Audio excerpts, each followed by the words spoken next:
well in the national competitions. I don't know if I've lost the House or won the House there, Mr Speaker, but we can see. Look, Mr Speaker, we have this discussion across this dispatch box a lot during questions. Clean energy by 2030, setting up GB Energy in Aberdeen, something that he voted against, of course, is to make sure that we have that just transition. We do have a declining and mature basin. We need to make sure we create the jobs of the future in the future industries that are there for all to see in Scotland. He should support that rather than voting against it. And the EPL was brought in by his government. To be absolutely clear, there is no transition.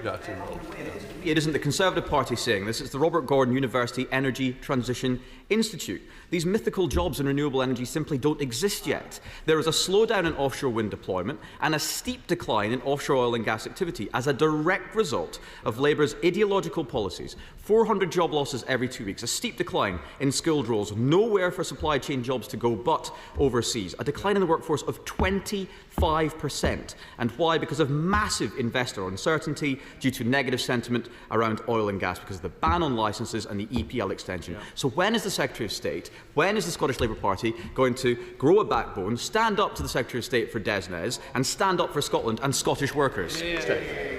Mr Speaker, I don't know if he agrees with net zero anymore. Certainly his leader doesn't seem to believe it. That's where the jobs are of the future. It is a declining basin in the North Sea. They're making that transition as companies already. We need to be making sure we've got pace in this. That is the big issue. That means we need regulatory change, we need investment. That's what GB Energy is there to do. The National Wealth Fund is making investments as well. We've seen that £600 million investment made in Scottish Power for the infrastructure. Things are starting to happen. We need to make sure we've got cross-party support to get it happening. Martin Rhodes. Question number 2, Mr Speaker. Minister. The National Wealth Fund has made its first Scottish investment in the Glasgow City region, which is one of 4 areas across the UK selected for strategic partnerships with the National Wealth Fund to unlock private investment opportunities. And the Secretary of State, of course, meets regularly with the Deputy First Minister to discuss economic growth, which is this government's #1 priority. I thank the Minister for her reply. Would she agree with me that in recent years we have witnessed the benefits of further devolving powers to cities and city regions that has created tailored policies to better serve communities? Yet in Scotland, devolution appears to have stalled at Holyrood, with little appetite to pass powers further down to our cities, towns and communities. Does she agree that the recent Glasgow City Region devolution proposal makes a compelling case for further devolution to the Glasgow City Region? Minister. It does, Mr Speaker. But I'm afraid the SNP seems determined to hoard powers and funding for themselves rather than see them pass to communities. And there's no better example of that, Mr Speaker, than the Labour-run council in South Lanarkshire proposing £8 million for Hamilton Town Centre, only for the SNP to do what? Vote against it. That's why voters in Hamilton, Lark, Hall and Stonehouse should back a real local champion, Labour's Davy Russell, tomorrow. Rushworth. Number 3, Mr Speaker. From bench. Number 3. With your permission, Mr Speaker, I'll answer questions 3 and 12 together. I'd like to start by thanking veterans for their service and their families for the sacrifices which enabled it. And, as it is Volunteers Week, can I also place on record my thanks and that of the whole House to the volunteers who do so much for our military charities. I welcome the announcement of Valour, a new programme giving veterans across the UK easier access to essential care and support. The Minister for Veterans and People is leading work across the UK Government to ensure veterans and their families have sufficient access to health, housing, employment and other forms of support. I'm Rushworth. Thank you, Mr Speaker. I regularly speak with veterans in Bishop Auckland, and while they mostly reflect positively on their military service, they do often mention that the need to improve the homes for forces families. So will the Minister welcome this week's announcement that Labour is going to be improving 3,000 forces family homes in Scotland as part of a £1.5 billion investment, and does she agree with me that all those who serve our forces in this United Kingdom should have homes fit for heroes? Mr Speaker, I am pleased to join my honourable friend in welcoming the Strategic Defence Review, launched by the Prime Minister in Scotland on Monday, which included over £400 million of investment in military accommodation in Scotland. And I'm sure my honourable friend, like me, will be appalled that the First Minister snubbed a confidential briefing on that Strategic Defence Review to go campaigning in the by-election at a charity whose funding he'd already slashed. Emma Foodie.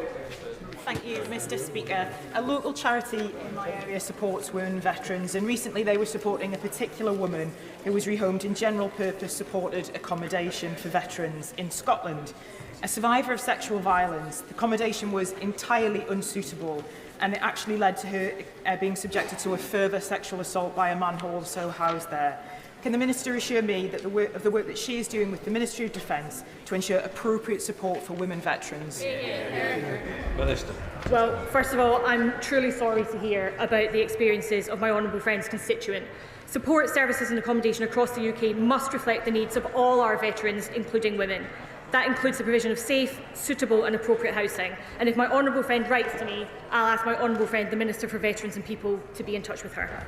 John Lamont. Thank you, Mr. Speaker. The last Conservative government had a dedicated Minister of State for veterans. The new Labour government took that, a Minister for State for veterans sitting around the cabinet table, but that job was taken away by the new administration. So how are the interests of veterans in Scotland being raised at the cabinet table under the new government?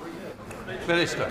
Mr. Speaker, the Minister for Veterans and People is doing sterling work. His advocacy has helped ensure that Labour will improve 3,000 Forces family homes. We are investing £1.5 billion of investment across the whole UK, and I'm sure he, like me, watched with interest the strategic defence reviews launch in Scotland and then in this chamber, with admiration for what the Minister for Veterans and People is doing for veterans, but also for those who currently serve us with such distinction.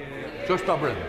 Mr. Speaker, Scotland-born veteran Betty Gallagher joined the army when she was 17, but 8 months later she was dishonourably discharged for what was referred to as lesbian tendencies.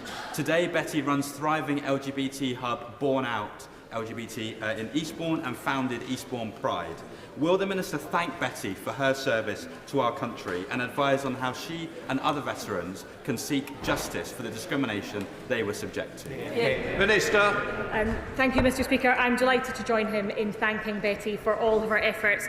My honourable friend will know that there has been work undertaken as part of the review into justice for LGBT people in our armed forces, and we are pleased to commend that to the House. Christine Jardine, Liberal Democrat spokesperson. Thank you very much, Mr. Speaker. And can I associate myself with the remarks of the honourable gentleman from Aberdeenshire and Kincardine for the success of Aberdeen Football Club. The Strategic Defence Review makes it clear that housing must be a priority and the money from the sale of housing must be reinvested. But continually veterans come to me who've been discharged into homelessness. So can the Minister reassure us that it will be a vital part of making sure that houses which are sold or redeveloped are available to veterans' families? Minister. Mr. Speaker, I'm very pleased to offer that reassurance. We come to Stephen Gafford. Mr. Speaker, and I'll join with colleagues in congratulating Aberdeen FC despite the impact that had on my own beloved Dundee United. But I'd also like to congratulate Arbroath, of course, for securing the Scottish League One Championship. The Scottish Government has reinstated the winter fuel payment for up to 88,000 pension-age veterans in Scotland. But the Prime Minister said it was right to slash the winter fuel payment. Was the Prime Minister right to slash it? Mr. Speaker, the member will be perfectly aware, as indeed everyone in the House will be, that questions about the winter fuel payment in Scotland are devolved to the Scottish Government. Decisions made in Scotland are therefore the responsibility of the Scottish Government. But I'm very pleased to reiterate to the House what the Prime Minister and the Chancellor have said, that this was a difficult decision, and now that we have a little more breathing space, we are very pleased to be making changes to help more pensioners. Stephen Gaffins.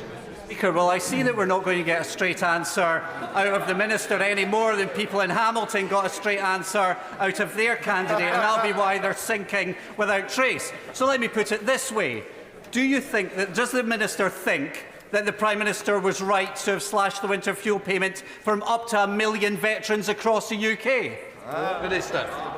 Mr. Speaker, when this government took office, we inherited a £22 billion black hole that required emergency action to deal with. We said at the time it was a difficult decision we did not want to make, and now we're very pleased to be in a position where we can reconsider it. Wendy Chin. Mr. Speaker. Minister. Mr. Speaker, Scotland's universities are of course world class, but I'm very concerned about the financial difficulties being faced by several of them. Higher education, as you'll know, is a devolved matter, and Scotland's universities, their staff and their students all need a Scottish Government with a proper plan to turn this crisis around. Wendy Chamberlain. Thank you, Mr Speaker. International students are hugely valuable, not just through sharing of cultures and knowledge, but to our universities and the local economies around them. And in North East Fife in 2021-22, this was estimated at £159 million. What discussions has the Minister had with the Scottish Government about the economic impact of the reforms for international students in the Immigration White Paper? And can she update the House if indeed an economic impact assessment has taken place? Minister. Mr Speaker, we're in ongoing discussion with the Scottish Government and with Scottish universities, but I want to be absolutely definitive about this because there's been some confusion in the press.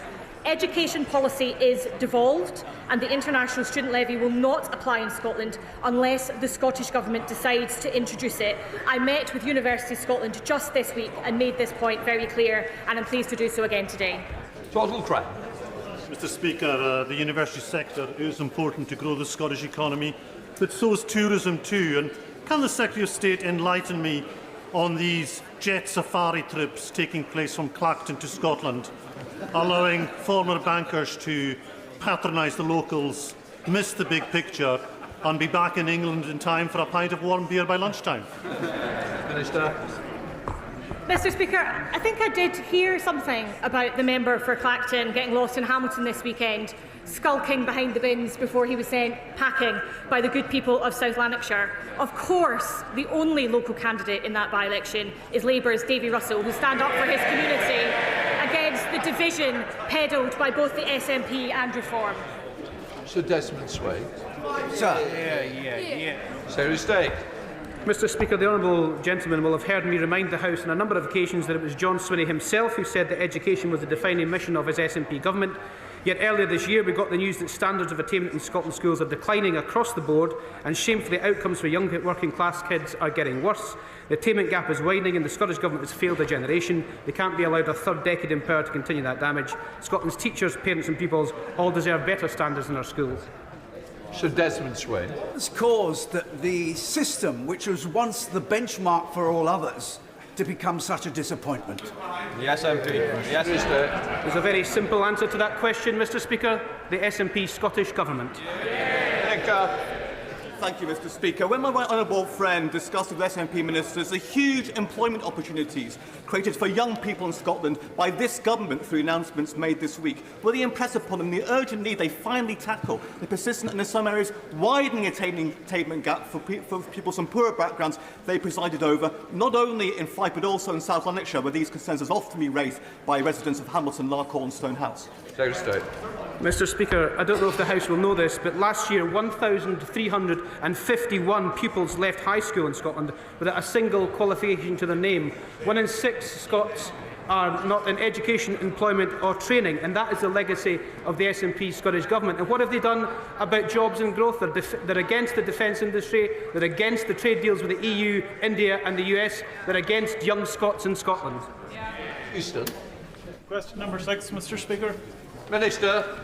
Mr Speaker, our recent trade deals with the United States, India and the EU will improve access to vital markets for businesses in both Scotland and Northern Ireland.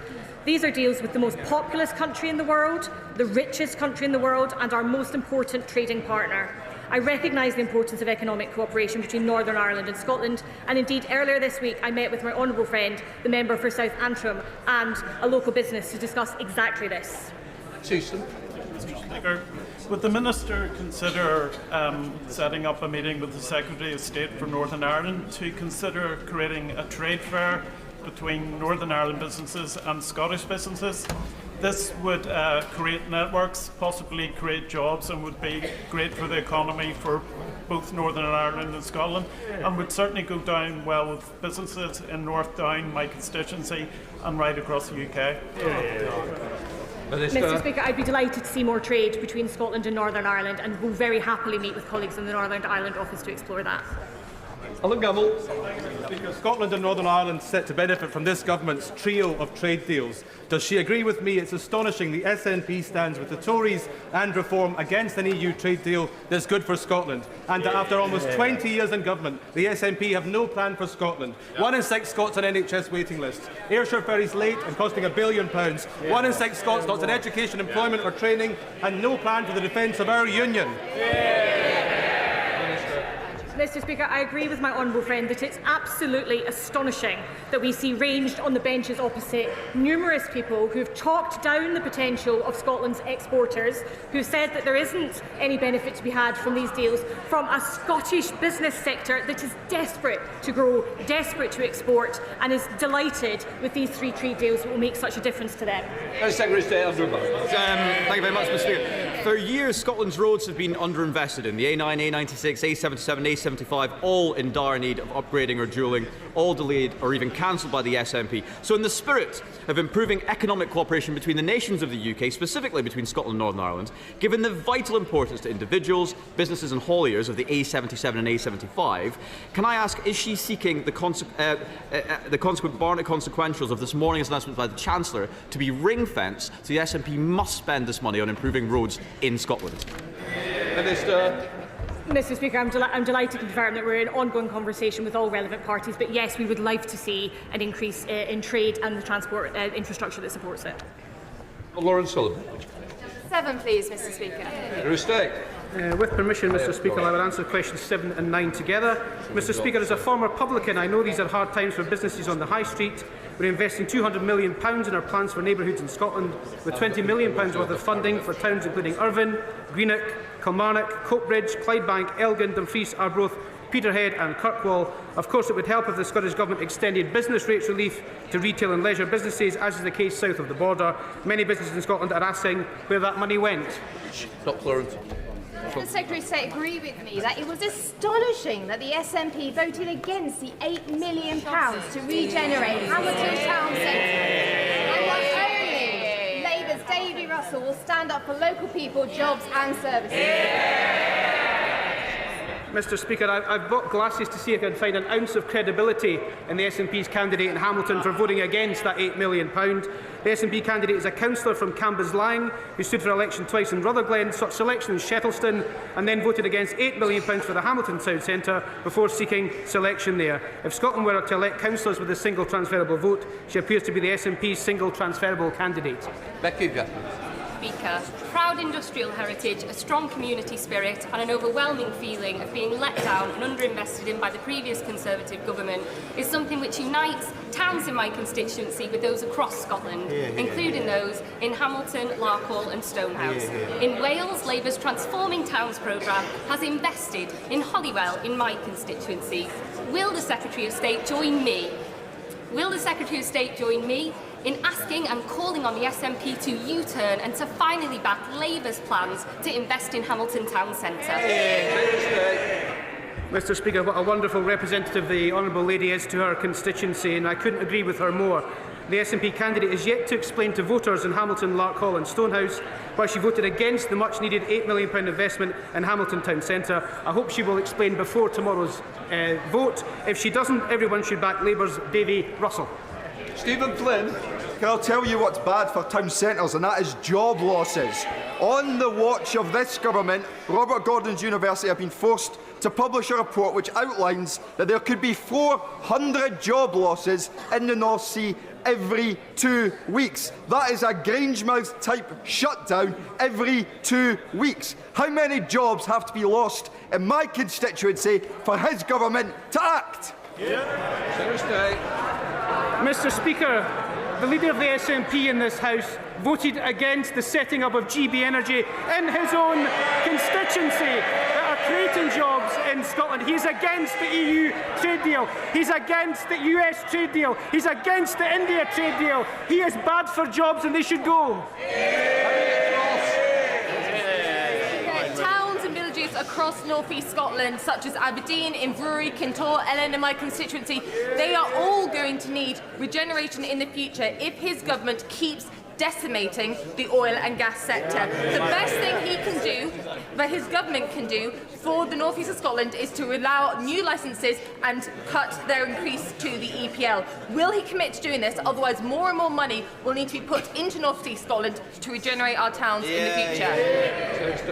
Mr. Speaker, it's this government that's putting money into Scottish towns to regenerate them. And as we keep saying from this dispatch box on a number of occasions, the oil and gas will be with us for decades to come, but the industry itself is making the transition. We have to make sure that transition happens, and it happens for the benefit of workers in the North East of Scotland and all over Scotland. But it's a transition, Mr. Speaker, that I'm not even sure the Honourable Lady or the party opposite actually now back. Annalise Midgley. Question number 8, please, Mr. Speaker. Secretary of State. Mr. Speaker, following the spring statement, it was confirmed that the block grant for Scotland this year was a record £50 billion. No thanks to the SNP and Reform, Mr. Speaker, who both voted against this massive funding boost for Scotland and who scrapped the Barnett formula that it delivered it. Despite that record funding, the SNP still have no plan to get waiting lists down, with 1 in 6 Scots still stuck on NHS waiting lists and educational attainment gap growing by the day.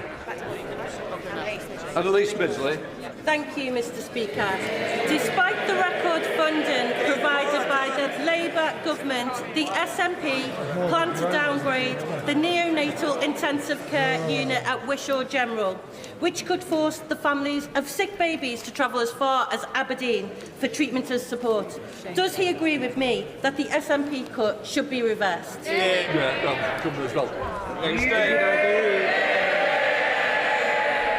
Mr. Speaker, as the father of an 18-week-old daughter, I'm absolutely horrified by these proposals, and I know it will be causing anxiety for families across Lanarkshire. That's why it's so disappointing to see the SNP candidate in the Hamilton by-election back these plans to downgrade the Wishaw neonatal unit. The way to send a message to the SNP that this is unacceptable is to vote for Davy Russell tomorrow in the Hamilton, Larkhall and Stonehouse by-election. David Smith. Mr. Speaker. Minister. Mr. Speaker, the Chancellor's autumn budget delivered the biggest settlement in the history of devolution for the Scottish Government, £50 billion. I want to see that cash reach the frontline services, which have suffered years of cuts under the SNP. And that record settlement is only possible because of the Barnett formula, something opposed not only by the Scottish Nationalists, but also the member for Clacton, whose reform circus was sent packing from Hamilton this week. David Smith. Mr. Speaker, the largest ever devolution settlement of £50 billion is great news for Scotland and its local authorities. But under the SNP, there are 840,000 cases on NHS waiting lists. This affects people in my constituency in North Northumberland, many of whom use cross-border healthcare and dental services. So, does the Minister agree with me that the SNP needs to sort itself out and start delivering change to the NHS as Labour is in England? Minister. Mr. Speaker, I could not agree more. In England, waiting lists have fallen since Labour came to office less than a year ago, while in Scotland they continue to rise, and now we see nearly 1 in 6 Scots waiting for treatment.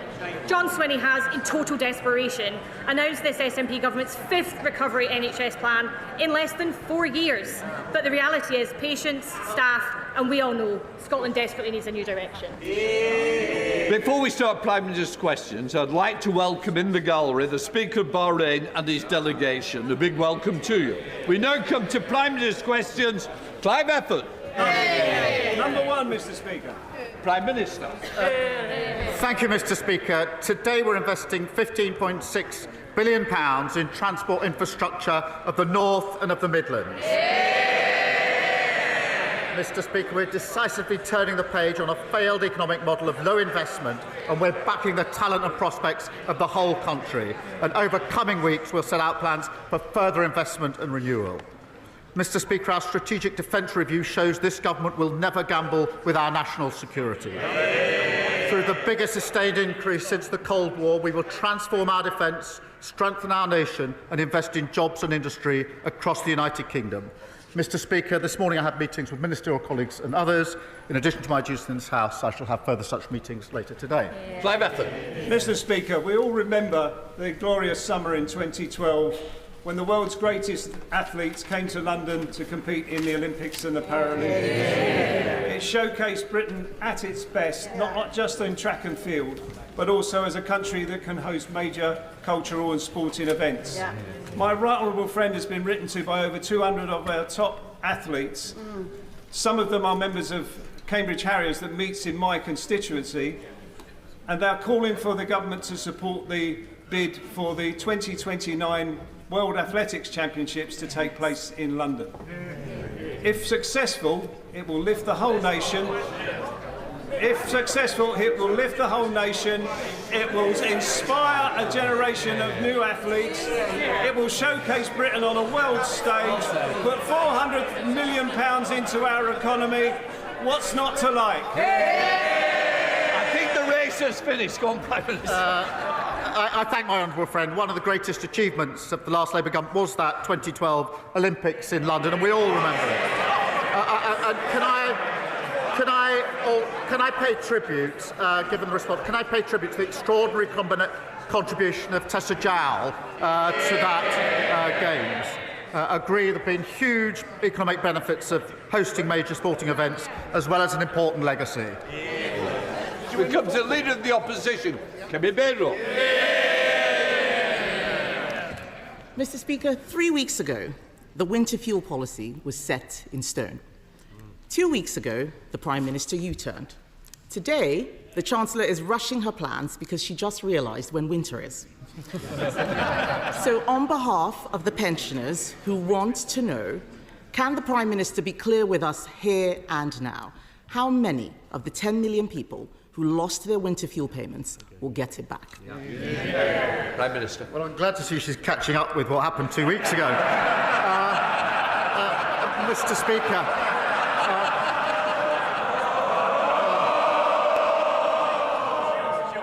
Mr. Speaker, at the budget, we took the right decision to stabilise the economy because of the £22 billion black hole that they left. And the signs, we took the right decisions. The growth figures are up, the interest rates have been cut, and we got 3 trade deals. So we will look again, as I said 2 weeks ago, at the eligibility for winter fuel, and of course we'll set out how we pay for it. But because we've stabilised the economy, Mr. Speaker, we on this side are committed to the triple lock, and that increased pensions by over £400 this April. On their side, they say the triple lock is unsustainable, and I think her position is she wants to means test it. Mr. Speaker, the Prime Minister clearly has selective amnesia. I asked him 3 questions about the winter fuel payments 2 weeks ago, and he was floundering. The fact is, he hasn't answered the question I asked him. He can't tell us who will get the payments. All we see is U-turn after U-turn. His head must be spinning. Will he apologise now for taking the payments away in the first place, including to his own backbenchers? And can he tell us how he's going to pay for this? Well, Mr. Speaker, we took the right decisions at the budget because we needed to stabilise the economy. She needs to apologise for the fact that they left the economy in a terrible state. We had a mini-budget which blew up the economy, and we were left with a £22 billion black hole. When she gets up, perhaps she should apologise for that. Mr. Speaker, the OBR has said there was no such black hole. He's just given away £30 billion for the Chagos Island. That's his black hole. He hasn't stabilised the economy. Borrowing prices are higher now than any time in the last Parliament. He has not stabilised the economy. He has no clear answers on what he's doing. It's just chaos, chaos, chaos. He keeps making announcements with no detail. So let's move to another area of confusion. Can we get a simple answer? Will the government keep the 2-child benefit cap?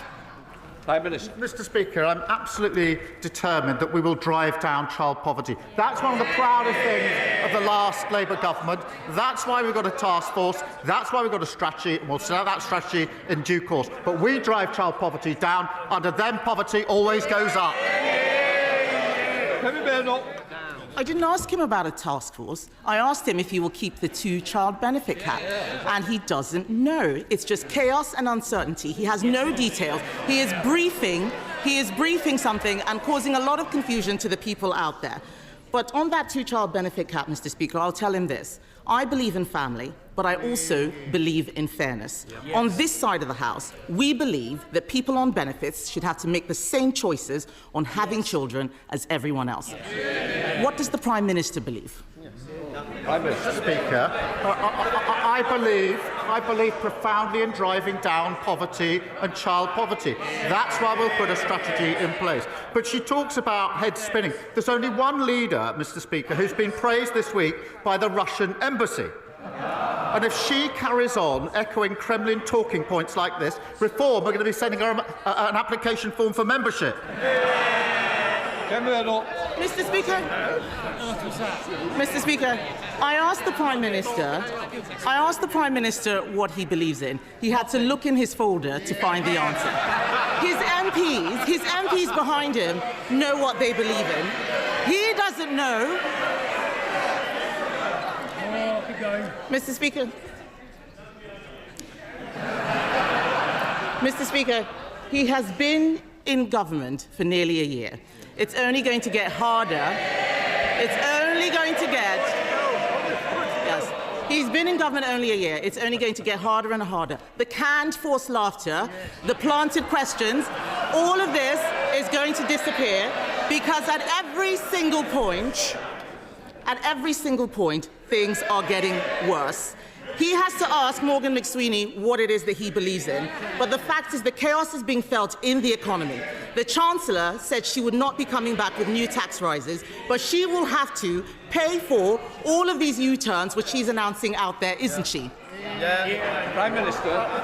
Mr. Speaker, I'm going to look in my folder because here I've got the quote that she had on Sky News. I will read it, thank you. It's what the Leader of the Opposition says. It's worth listening to. What she said was this. Sky News, Mr. Speaker, Israel is fighting a proxy war on behalf of the United Kingdom, just like Ukraine is on behalf of Western Europe against Russia. Well, that was certainly noticed in the Russian embassy because they put out a statement saying the Leader of the Opposition has finally called a spade a spade. Ukraine is indeed fighting a proxy war against Russia on behalf of Western interests. And they went on to say the illegitimate Kyiv regime, created, financed and armed by the West, has been at it since 2014. So they endorsed. They want the detail. I've given the quote. That's what Russia said in response. She asked me what I believe in. I believe in standing by Ukraine and calling out Russia as the aggressor.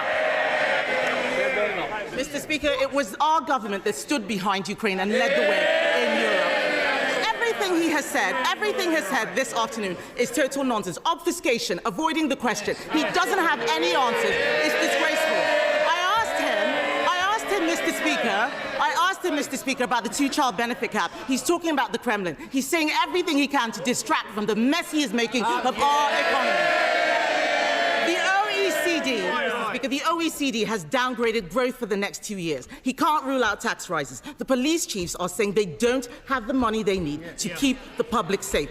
Just as he's releasing more criminals onto the streets. His cabinet are squabbling with each other. They've said that they've lost control of the borders, but he still managed, Mr. Speaker, to find £30 billion to give away the Chagos Islands. This is total and utter chaos. 2 weeks ago, he was crowing about his historic trade deal and how he got 0% tariffs on steel. Now the steel industry will face 25% tariffs unless he does exactly what President Trump tells him to. It is chaos, chaos, chaos. And isn't the root of the chaos, Mr. Speaker, that it is about this Prime Minister, his decisions and his judgment?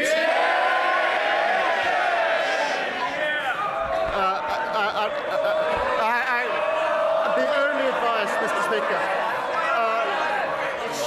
she gets up on a Wednesday morning, scrolls through social media, never does any of it. We're the only country in the world that isn't paying the 50% tax on steel. And we're working with the US, and that will be coming down. We are working on it to bring it down to zero. That is going to happen. Order. Please. Let's listen to the answer, even if you don't believe you're getting one. It is how the Prime Minister wishes to. What did she opposes the US deal, she opposes the India deal, she opposes what we're doing with the EU, and she opposes Diego Garcia. That's a vital intelligence and strategic capability. Absolutely clear that legal uncertainty would compromise that capability in a very short time. No responsible Prime Minister would ever let that happen. We have secured the long-term basis for the base. That has been welcomed by, Mr. Speaker, welcomed by the US, NATO, Australia, New Zealand, India. They're our allies. It's been opposed by our adversaries, Russia, China and Iran. And into that column we have reform, presumably following Putin, and the Tories following reform. Claire Hammer.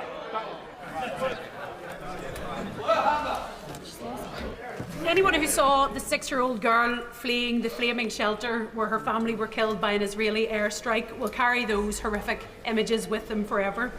These are very dark days, and Gaza is a stain on the soul of humanity, and it is a further shame that there is more moral clarity coming from Ms. Rachel on YouTube than there is from many world leaders who are complicit in silence. The Prime Minister said this week that Britain must be ready for war, and I ask, after tens of thousands of deaths, after a generation of Gazans stunted by hunger and trauma, when will it be ready for peace? When will it help to stop this genocide? When will it hold the Israeli government to account? And when will it recognise the State of Palestine? Well, Mr. Speaker, I'm grateful to her for raising this, and she's absolutely right to describe this as dark days. And Israel's recent action is appalling and, in my view, counterproductive and intolerable. And we have strongly opposed the expansion of military operations and settler violence and the blocking of humanitarian aid. Mr. Speaker, you will have seen we've suspended the FTA talks and sanctioned extremists supporting violence in the West Bank. We will keep looking at further action along with our allies, including sanctions. But let me be absolutely clear. We need to get back to a ceasefire. We need the hostages who've been held for a very long time to be released. And we desperately need more aid at speed and at volume into Gaza, because it's an appalling and intolerable situation. Leader of the Liberal Democrats, Sir Ed Davey. Thank you, Mr. Speaker. Can I start by welcoming reports that the Chancellor will give winter fuel payments to more pensioners this winter? Though, because we still wait the details, we will reserve our full judgment. But, Mr. Speaker, can I recognise the efforts of the Prime Minister to pull out all the stops to avoid President Trump's damaging tariffs? A letter from the King offering to water down online safety laws, even trying to send the Open to one of Trump's golf courses. The Prime Minister thought he'd secured 0% tariffs for British steel, but now Trump is threatening us with 50% unless we comply with his new 5-week deadline. Mr. Speaker, this is classic Trump, changing the terms of a deal he had already agreed. Does the Prime Minister share my fear that nothing will stop Trump messing the UK around, short of bunging a few £100 million into his Trump coin? Prime Minister. Mr. Speaker, we have a deal and we're implementing it, and within a very short time I'm very confident we will get those tariffs down in accordance with the deal. And I'll come back to him and update the House in due course, and I think the House will be very pleased at the outcome of that. But because of the approach... No, wait. This is zero tariffs on steel. And he says, no, they wouldn't. Well, let's come back to this in just a couple of weeks when we've implemented it. But they obviously don't want this. We back steel, Mr. Speaker, on this side of the House. They laugh at attempts to back steel on their side of the House, and that's a big part of the problem. David. Well, Mr. Speaker, I had hoped the Prime Minister would be now beginning to see the sort of man that Trump is and start getting tough on him. So we will come back to this issue. But moving on, Mr. Speaker, I welcome the remarks of the Prime Minister on Gaza, because I'm sure all of us are appalled by the latest scenes. Starving people desperate for food, water and medicine met with chaos and violence. The US-Israeli programme is clearly failing. And nothing short of lifting the full blockade on aid will do. But given the Netanyahu government refuses to do that, will the Prime Minister take more decisive action today? Will he push at the United Nations Security Council for humanitarian corridors to get the desperately needed aid urgently into Gaza? Minister. Can I give him my assurance, because this is a very important issue, that we are working at pace with our allies on that very issue to take whatever measures we can to get that humanitarian aid in. We've been doing that intensively over recent weeks, and I can give him my assurance we'll continue to do that, because that aid needs to get in at speed and at volume, and he's absolutely right about that. Ruth Jones. Thank you, Mr. Speaker. It's been over 2 decades since the Labour government banned the cruel practice of fur farming. but the job is not done. Real fur and fur products are still being imported into the UK. This week, I delivered a petition to Number 10 with over 1 million signatures calling for a fur-free Britain. My private member's bill would do exactly that. So does my right honourable friend agree it's time to close the loopholes, ban the import and sale of real fur, and finally put the fur trade out of fashion? Prime Minister. Can I thank her for her campaign? I know the Environment Minister will have heard her representations. We have commissioned the Expert Animal Welfare Committee to produce a full report on responsible sourcing of fur to inform the next steps that need to be taken, and we're committed to publishing an animal welfare strategy later this week. Rachel. Mr. Speaker, my constituent Molly is a single mother caring for a child with cancer. She cannot work because of her caring responsibilities. Since January, she has tried to claim disability living allowance and universal credit, but faced constant DWP bureaucracy. This bureaucracy is continuing right up to yesterday, when she received yet another frustrating letter from the DWP about her DLA. Will the Prime Minister assure Molly and others like her that his government is doing all that it can to help, and visit Tiverton and Minehead to see these challenges firsthand and work with me to find a solution? Prime Minister. Well, I can thank her for raising this case, and I'm deeply sorry to hear about Molly's situation. We are improving the lives of those that need it, but what I'll do, with her permission, the Secretary of State, the DWP, has just said to me, I'll look into the case. So if she could provide the details, I'll make sure that it gets proper attention and that we can deal with the particular problem she's raised. And I'm grateful to her, and I'm sure Molly is, for raising it. And I hope now we can take the action that's necessary. Alex Burrows. Mr. Speaker, in Wales, we will never forget how our steel industry was neglected by the Conservative government.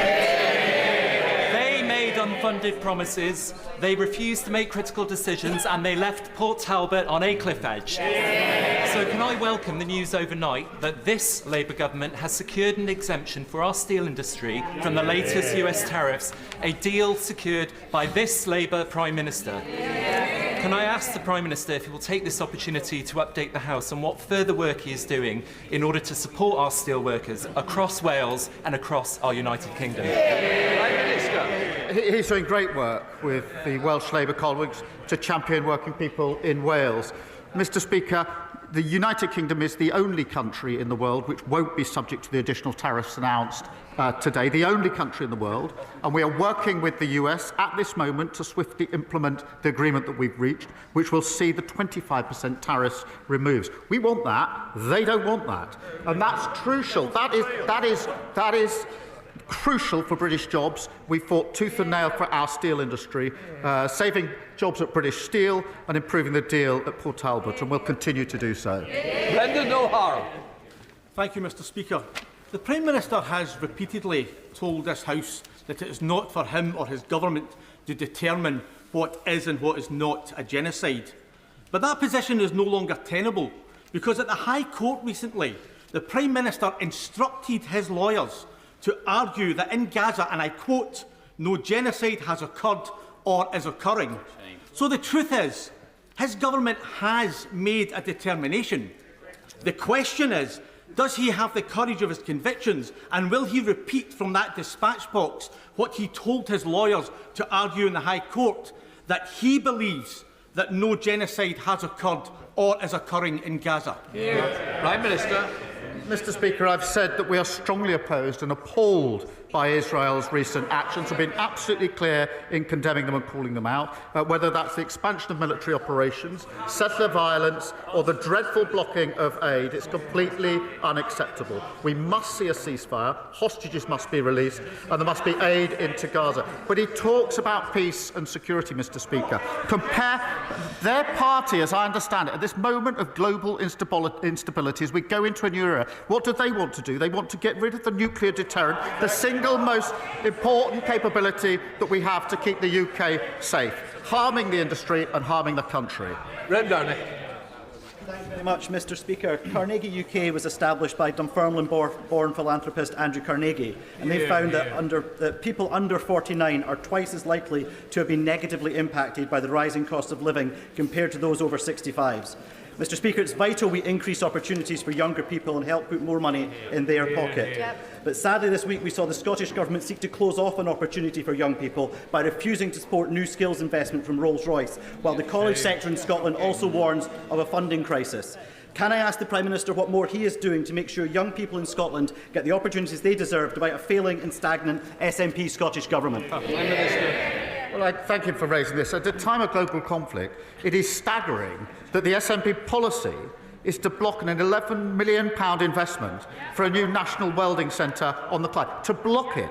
I was there, Mr Speaker, earlier this week. I saw the huge potential for apprenticeships, for job opportunities and for young people. I support it. They block it.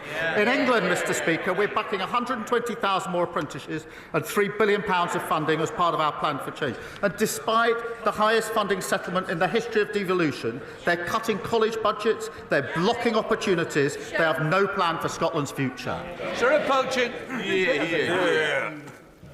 Given the Prime Minister's desire to strengthen strategic alignment with our European neighbours, will he, in the interests of public safety, follow the lead of France, Denmark, Belgium and others and ban the burqa? Prime Minister.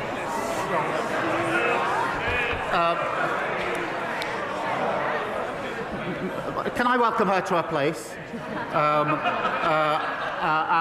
But I'm not going to follow her down that line. But now she is here and safely in her place, perhaps she could tell her new party leader that his latest plan to bet £80 billion of unfunded tax cuts, with no idea how he's going to pay for it, is Liz Truss all over again.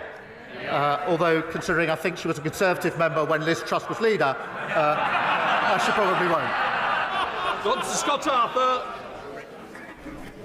Thank you, Mr Speaker. During recess, I visited Scottish Action for Mental Health's Red Hall Walled Garden, which I'm proud to say is in Edinburgh South West. It has operated for decades as a therapeutic horticultural centre supporting adults with mental health problems. Like similar community mental health services across Scotland, it is now under threat. It faces potential closure due to chronic underfunding of IGBs by the SNP government. Does the Prime Minister agree that facilities like Red Hall Walled Garden should have been a priority for the SNP when deciding how to spend the record funding settlement Scottish Labour MPs won for Scotland? Prime Minister. What my honourable friend describes is how health services in Scotland are utterly broken under the SNP. From people waiting too long for mental health support in his constituency to the Wishaw neonatal unit in Hamilton, which the SNP are threatening to downgrade. In 2021, the SNP said they recruit 1,000 more community mental health workers. They utterly failed to do so. If the SNP had a plan to fix Scotland's NHS, they'd have done it by now. Scotland needs a change of direction. Thank you, Mr Speaker. Sir John Cunliffe's interim report published yesterday laid out the fundamental changes that are needed for our water sector. This is felt no more acutely than in my constituency of Chichester. We have a harbour that's in an unfavourable declining condition and sewage is blighting our tourism industry. But with water bills from Southern Water rising by 47% for my constituents, can the Prime Minister tell them when they can expect to see the real change that this government promised and our waterways cleaned up for good? Well, can I share her anger and frustration at the broken water system that we inherited, with frankly appalling sewage, higher bills and executives paying themselves huge bonuses. And the era of being rewarded for failure is over. We've launched a record 81 criminal investigations into law-breaking water companies in England, introduced the Water Act with prison sentences for polluting bosses and banning unfair bonuses, and will respond to the Independent Water Commission in full following the publication of the final report. David Taylor.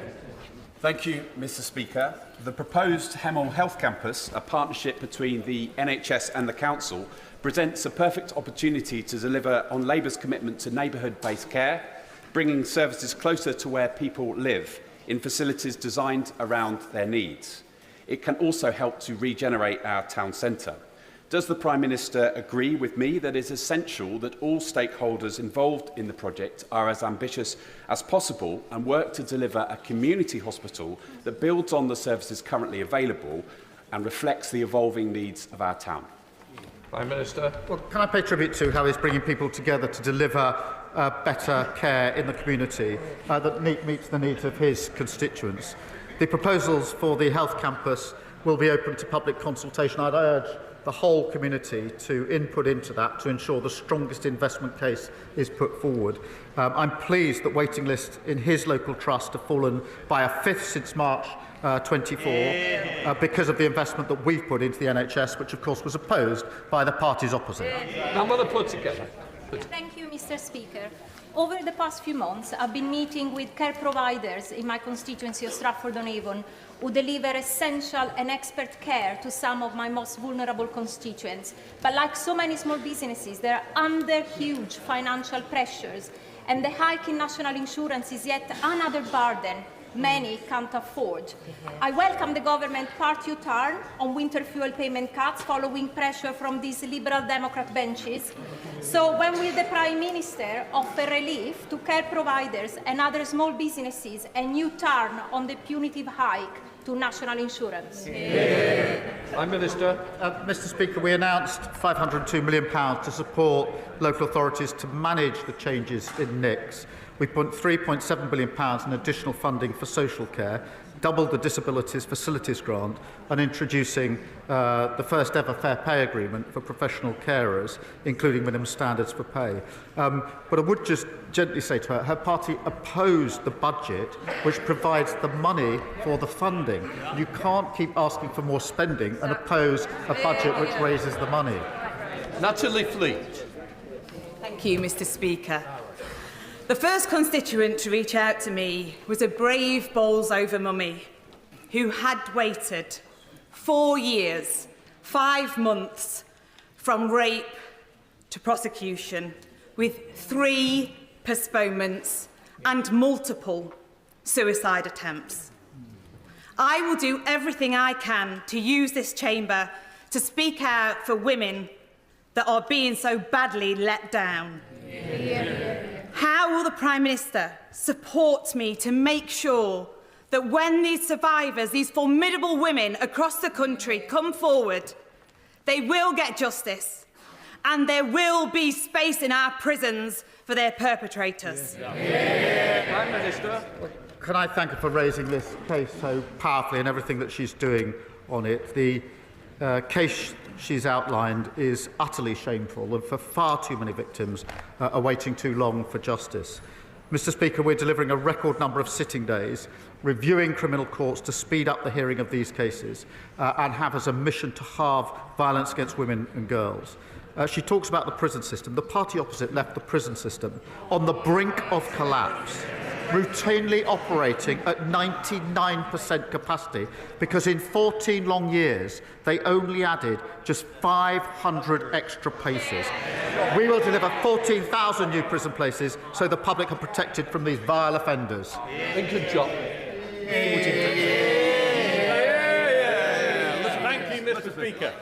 The Prime Minister told us during the general election that he is a socialist. What's been more surprising is to find out in the last couple of weeks that the leader of the Reform Party might be one too. As the Chancellor puts the spending review and locks it down, will the Prime Minister please remind her of Mrs Thatcher's all too pertinent observation that the trouble is with socialism is that eventually you run out of other people's money to spend.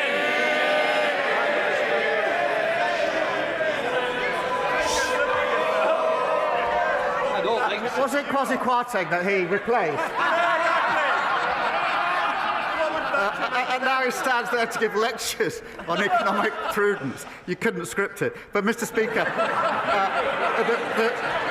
the difference between the Labour government and the parties opposite in Reform is we believe in properly costing our plans. They've got £80 billion worth of unfunded commitments. Liz Truss 2.0. Chris Webb.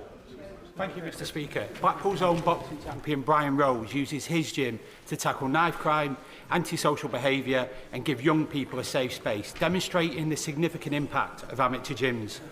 Thousands of these amateur gyms up and down the country operate on a shoestring and can't afford to keep the lights on, reliant on brilliant charities like Maverick All-Stars, Empire's Fighting Chance and Matchroom in the Community. Would the Prime Minister join me in thanking these charities, praising the volunteers in these gyms, and will he throw a haymaker behind these gyms, giving them the knockout support they need to continue their vital work? Well, can I thank him? He's a great champion for how amateur boxing gyms can transform both physical and mental health and confidence in young people. And the time, I have to say, given by selfless volunteers is inspiring, and we should thank them for it. England Boxing are investing £9 million in the sport, and GB Boxing will also receive more than £12 million during the next Olympic Games cycle. And I know my honourable friend will be looking forward to Liverpool hosting the inaugural World Boxing Championship, I think in September. Thank you, Mr. Speaker. Since July, health services in my constituency have got worse. The Chase Hospital may close, in Borden the promised health hub has not arrived, and in Haslemere this week we've learnt that inpatient wards are being closed because of a lack of GP cover. The Prime Minister promised hundreds of more GPs. Could he possibly send one or two of them to Farnham and Borden? Prime Minister. Mr. Speaker, I remind myself they left the NHS on its knees. The last Labour government brought the waiting list down to record lows. They drove them up to record highs. The last Labour government had the highest possible confidence in the NHS. They dragged it down to the lowest ever levels. Because of the money that we're putting in, we've done 3 million extra appointments in the first year of a Labour government. That's the difference Labour makes in power. David Pinto-Chichinsky. Mr. Speaker, the Environment Agency predicts that 8 million homes, that's 1 in 4 in England, could be at risk of flooding by 2050. But despite this, the party opposite presided over a tripling of the proportion of our flood defences deemed not adequate. By contrast, this Labour government is investing over £2.6 billion in new flood defences, including in the Greenway in my Hendon constituency. Does the Prime Minister agree with me that it's a shame that not all parties share this government's determination to keep homes safe from flooding? Prime Minister. I thank you for highlighting this, because the party opposite left our flood defences in the worst state on record. It's prisons, it's NHS, it's the economy, it's flooding. Every single thing they touched, they broke. We're investing £2.65 million to build and maintain flood defences, and that means 52,000 more properties will be protected by March of next year. Mr. Speaker, Glastonbury is experiencing a notable increase in antisocial behaviour. St John's Church was recently forced to close its doors after gravestones were reportedly used as counters for drug transactions. Constituents Peter and Melanie told me that people have been targeted when collecting their pensions with demands for money, leaving them feeling scared and overwhelmed. The lawlessness is deterring tourists, and business owners have told me trade is suffering. As visitors start to arrive ahead of the Glastonbury Festival, could the Prime Minister reassure my constituents that he will give the police the additional resource that they need to tackle this threatening and menacing behaviour to reduce the devastating crime wave sweeping through the town?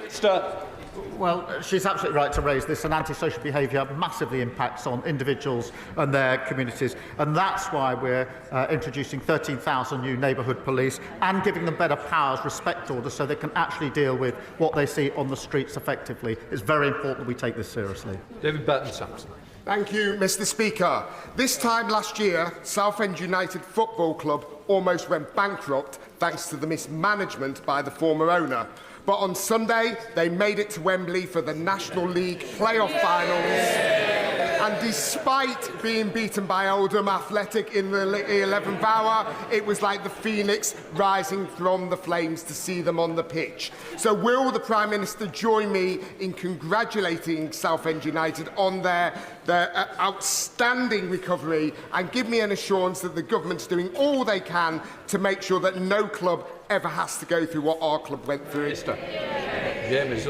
Let me congratulate Southend on what was an incredible achievement. Commiserations for the final result. One of the police officers on my team, Mr. Speaker, is an ardent Southend supporter, so I know all about the team and the plans and the stadium and what it means. But I should also congratulate Oldham, of course, for that victory as well. Thank you. Right, final question, Sir David Davis. Thank Thank you, Mr. Speaker. In 1999, the Prime Minister produced a book on miscarriage of justice, recommending ways of preventing them or quickly putting them right. But in 2014, people who had been wrongly imprisoned and then exonerated were only allowed compensation if they could prove their innocence beyond reasonable doubt.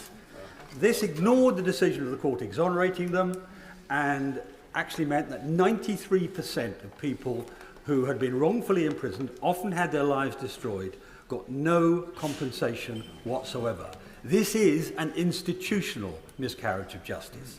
Will he instruct the Department of Justice to review this matter and pay personal attention to actually getting this travesty of justice resolved? Prime Minister. Well, he raises a really important issue that I'm obviously aware of. It is right that victims of miscarriage can apply for compensation and appropriately do so, and I'll take away what he says and have it looked at. Right, with that completes Prime Minister's questions. Let the front bench change over.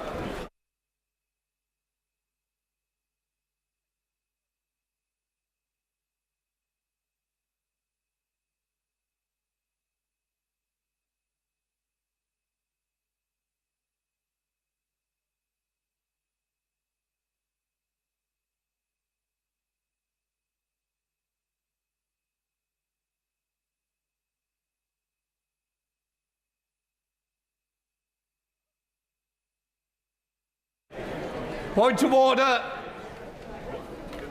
Can the honourable gentleman find a seat, please? Can't just stand there and just have a conversation. Point of order, Jesse Norman. Thank you very much, Mr. Speaker. Mr. Speaker, this House and indeed the viewing public have just been treated to the very unfortunate spectacle of a Prime Minister who is completely unwilling to answer questions from the Leader of the Opposition. So much so that he entirely changed the subject and started, instead of referring to the child benefit cap, started referring to the Kremlin and Russia. I know that you, Mr. Speaker, pay careful attention to the content of supplementary questions to make sure that they are within scope. Could you give us some guidance as to whether you may be able to control answers when they are wildly inappropriate? Can I just say, as somebody who knows quite rightly how this House runs, also knows that I have no responsibility for the answers that are given by ministers.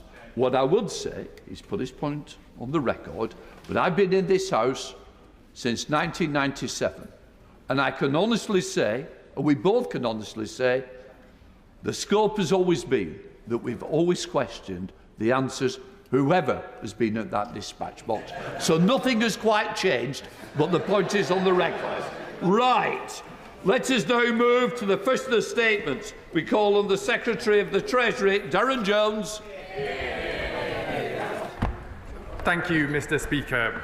With your permission, I would like to update the House on the government's work to boost growth across the United Kingdom. As the Prime Minister set out in the Plan for Change, economic growth is the #1 mission of this government. It is key to delivering on the government's goals: higher wages for working people, delivering economic and national security, and investing in our public services. Mr. Speaker, we are already making progress.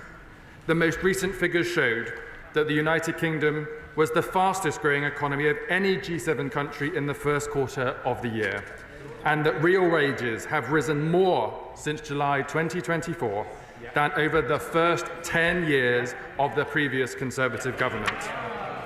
But we are keenly aware, Mr. Speaker, that this progress must be widely felt in every part of the country.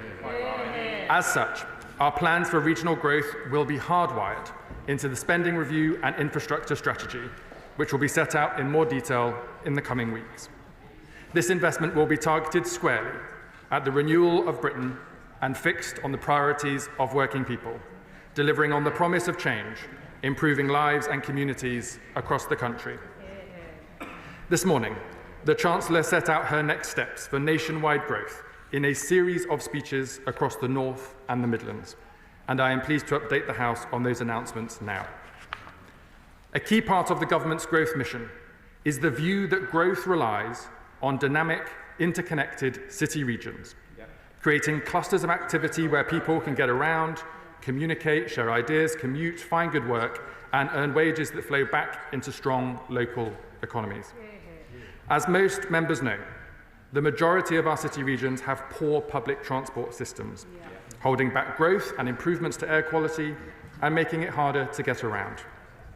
Stronger transport links are therefore crucial.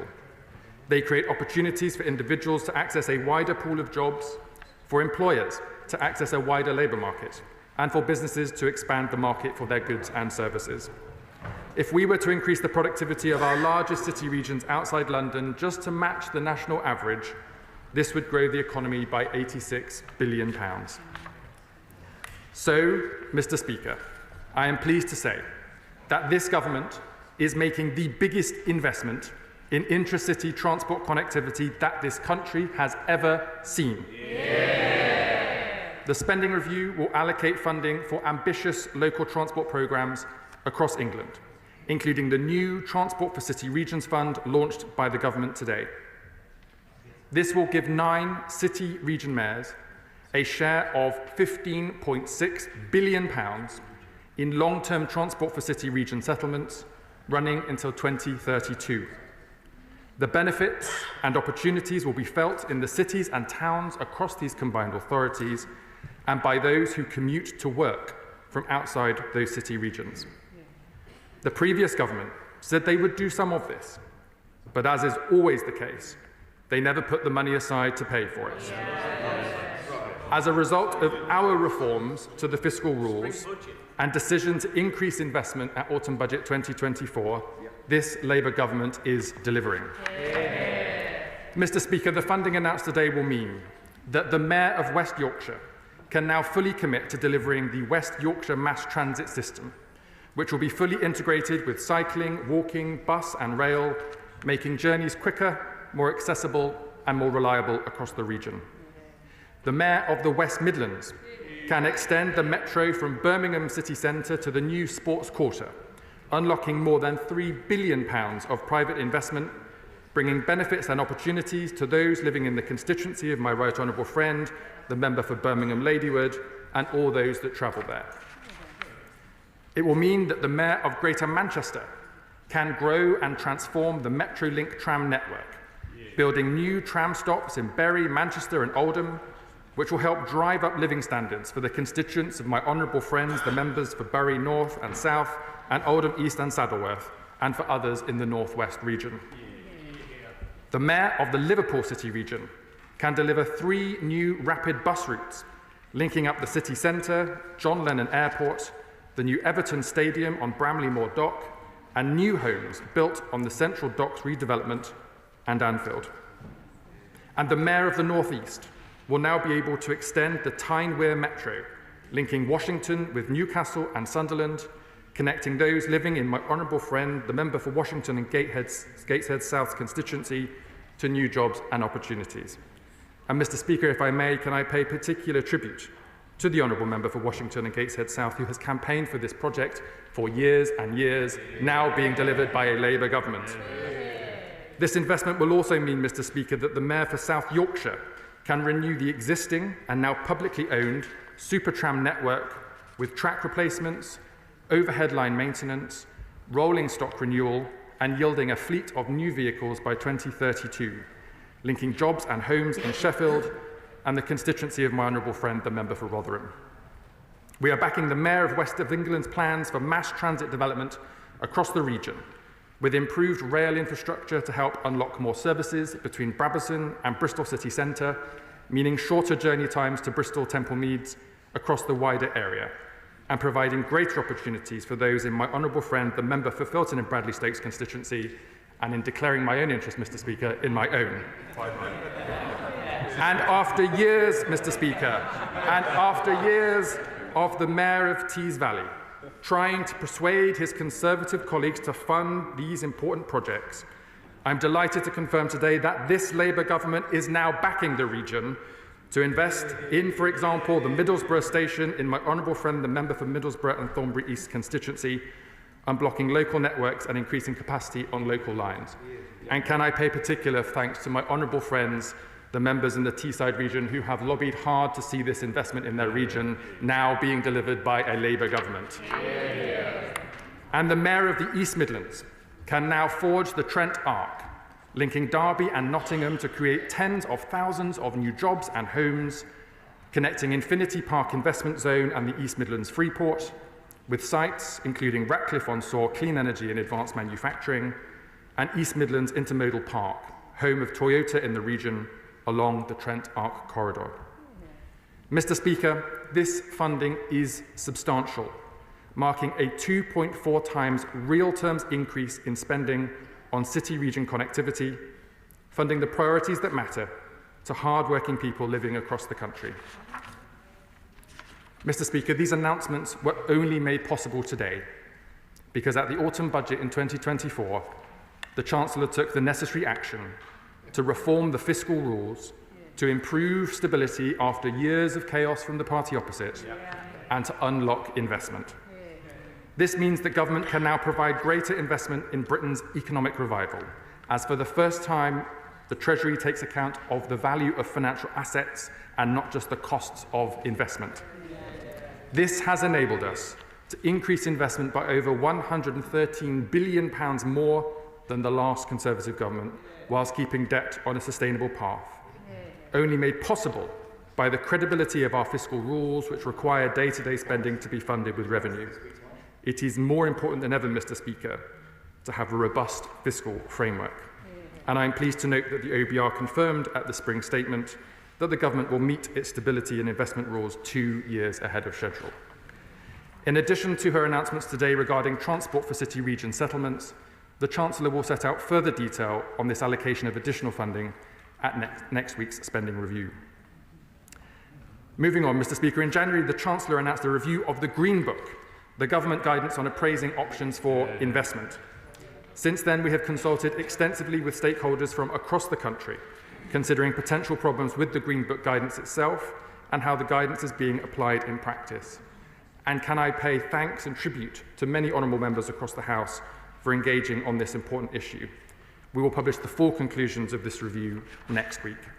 It will mark, Mr. Speaker, a new approach to government decision-making, one which puts an end to siloed Whitehall thinking and takes account of the reinforcing economic effects of infrastructure, housing, skills and jobs to ensure investment takes place in every part of the country. These announcements, Mr. Speaker, reflect just a fraction of our plans to supercharge growth across the United Kingdom. We are focused on investing across all parts of the country to boost prosperity and deliver the change that the British people voted for at last year's election, and there is more to come. The spending review, which we will publish next week, will set out in further detail how an active government will continue to deliver growth, empowering all regions and nations of the UK to reach their full potential, and making working people across the country better off, no matter where they choose to live and work. And unlike the Conservative Party opposite, Mr. Speaker, who will tell you that they would have delivered on their false promises after 14 years of failing to do so, this Labour government in its first year in office is delivering. A country that people will see as being set up for success and that they can take part in. That is the change we promised, and that is the change this Labour government is delivering. And, Mr. Speaker, I commend the statement to the House. I think you missed Coppell Railway Station, don't you, statement? Not to a rich and fuller. Thank you. Thank you very much indeed, Mr. Speaker. And can I thank the Chief Secretary of the Treasury for his statement and early sight of it. And to start with an area of agreement, it's a shared ambition to enable all parts of this country to participate in the growth and future. Potential in the United Kingdom is everywhere, and it is right that the government seeks to unlock that potential with every means that it can. Indeed, that was one of the guiding principles of the 2019 to 24 Conservative administration with levelling up. And they always say, Mr. Speaker, that imitation is the sincerest form of flattery. Now, we know, Mr. Speaker, that the Chancellor has a reputation for copying. So I thought I would have a look at the statement made in 2023, which I'm sure the Chief Secretary has seen, of allocations for Network North allocations. And I thought I would compare them, Mr. Speaker, with today's government's announcements. These were the Conservative announcements. These were the Labour announcements. They can shout all they want, Mr. Speaker. Here we go. So let's go. 2023. Conservative promise for the West Midlands, 2.64 billion. I say to all the members opposite, the Chief Secretary is only making a promise. 2.4 billion for West Midlands, 2.1 for West Yorkshire, 2.1 today, 2.5 for Greater Manchester, 2.5 today, 1.45 in 2023, 1.5 today, 1.581 for Liverpool, 1.6 today, 1.84 for the North East, 1.8 today, 0.752 in 2023 for the West of England, 0.8 today, 978 million for the Tees Valley in 2023, 1 billion for Labour today. Mr. Speaker, the truth is, and I know the Chief Secretary is occasionally good with numbers, but does he not agree that essentially what he's announcing today is nothing more than a rounding error on the Conservative plans for 2023? In fact, Mr. Speaker, the only difference between 2023 and 2025 announcements is that in our announcement, we would have spelt the town of Rotherham correctly. Mr. Speaker, the truth is that the Chancellor will go around the country rewriting history as frequently as she writes her CV. But nobody believes in her 22 billion black hole. What they do believe is that this Chancellor is open to change. She's going to roll back the issues on winter fuel allowance. She's going to roll back her botched welfare reform. She's going to roll back changes on the two-child policy. To Labour backbenchers opposite, I would say, look at their front bench, their Treasury front bench. They haven't got a spine. If you've got an issue in your constituency and you think you want to stand up for your constituents, make a bid for this Chief Secretary, because he will back down and give you the money. That's what we know from Labour. And we also know, Mr. Speaker, that in the analysis that the government is taking about the Green Book, what they're looking to do is change the assessments of the cost-benefit analysis. So my question to the Chief Secretary is, I do have a number of questions. Will he publish the benefit-cost ratios for each of the projects he's announced today? Will he state whether these have been evaluated on the existing Green Book rules or on the new Green Book rules? And will he today give an indication about what those rules might be? Secondly, can he indicate, as the Labour government tries to decide whether their commitment is to 2% of GDP for defence, 2.5%, 3% or 3.5%, those numbers stretching into the next period of government, but also the investments today stretching into the next period of government, whoever's in government, can he confirm that it's this government's intentions that the investments today will be secure, what other changes are made on defence expenditures? Mr. Speaker, the Chief Secretary said that he's able to do this because they changed the rules. That's enabled 113 billion more of investment. That's not quite right, is it? Because you can only afford the additional investment, the government can only afford the additional investment if people are prepared to fund it. And there are two people who fund it. It is taxpayers or it is the bond market. So can the Chief Secretary advise whether he is going to look for additional funding from taxes or whether he is looking for additional borrowing if there is a shortfall? Mr. Speaker, the truth is, despite what the backbenchers say, that this Labour Treasury team is out of its depth. It is addicted to tax increases. It is addicted to more borrowing. The Chief Secretary can republish as many press releases as he likes. But we know that because of the reckless mismanagement of the economy, come the autumn, this Labour government will be back for more.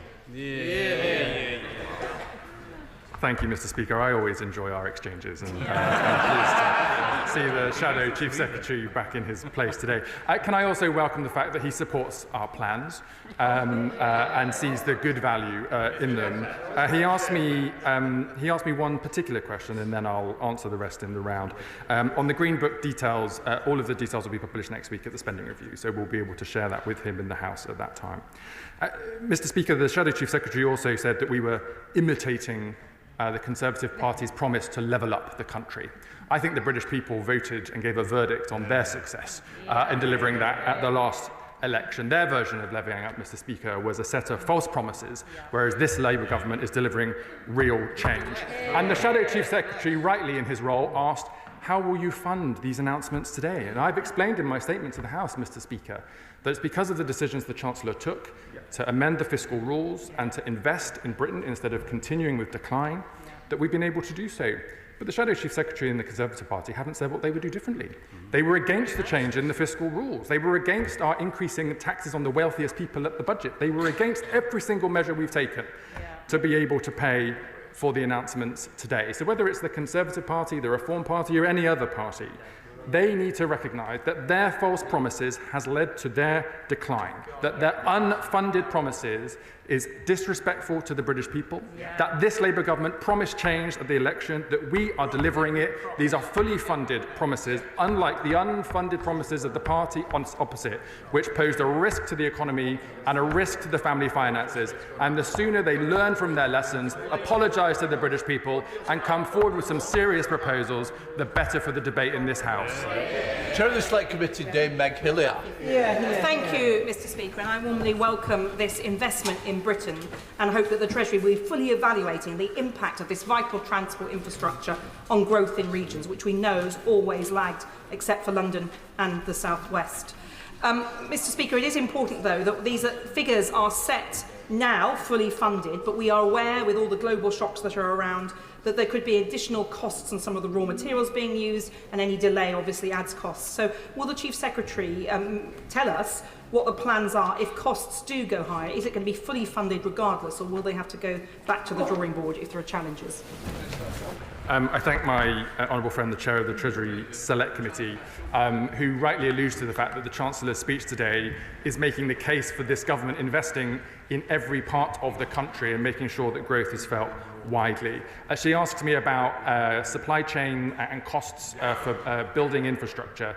She will know, as the House will know, that Britain has unfortunately become a country where most of our infrastructure projects go over time and over budget as a failure of poor industrial policy, poor infrastructure policy, and erratic decision-making over many, many years.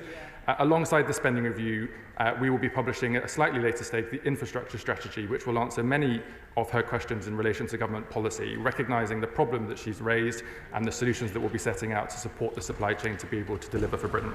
Liberal Democrat spokesperson, Daisy Cooper. Thank you, Mr. Speaker.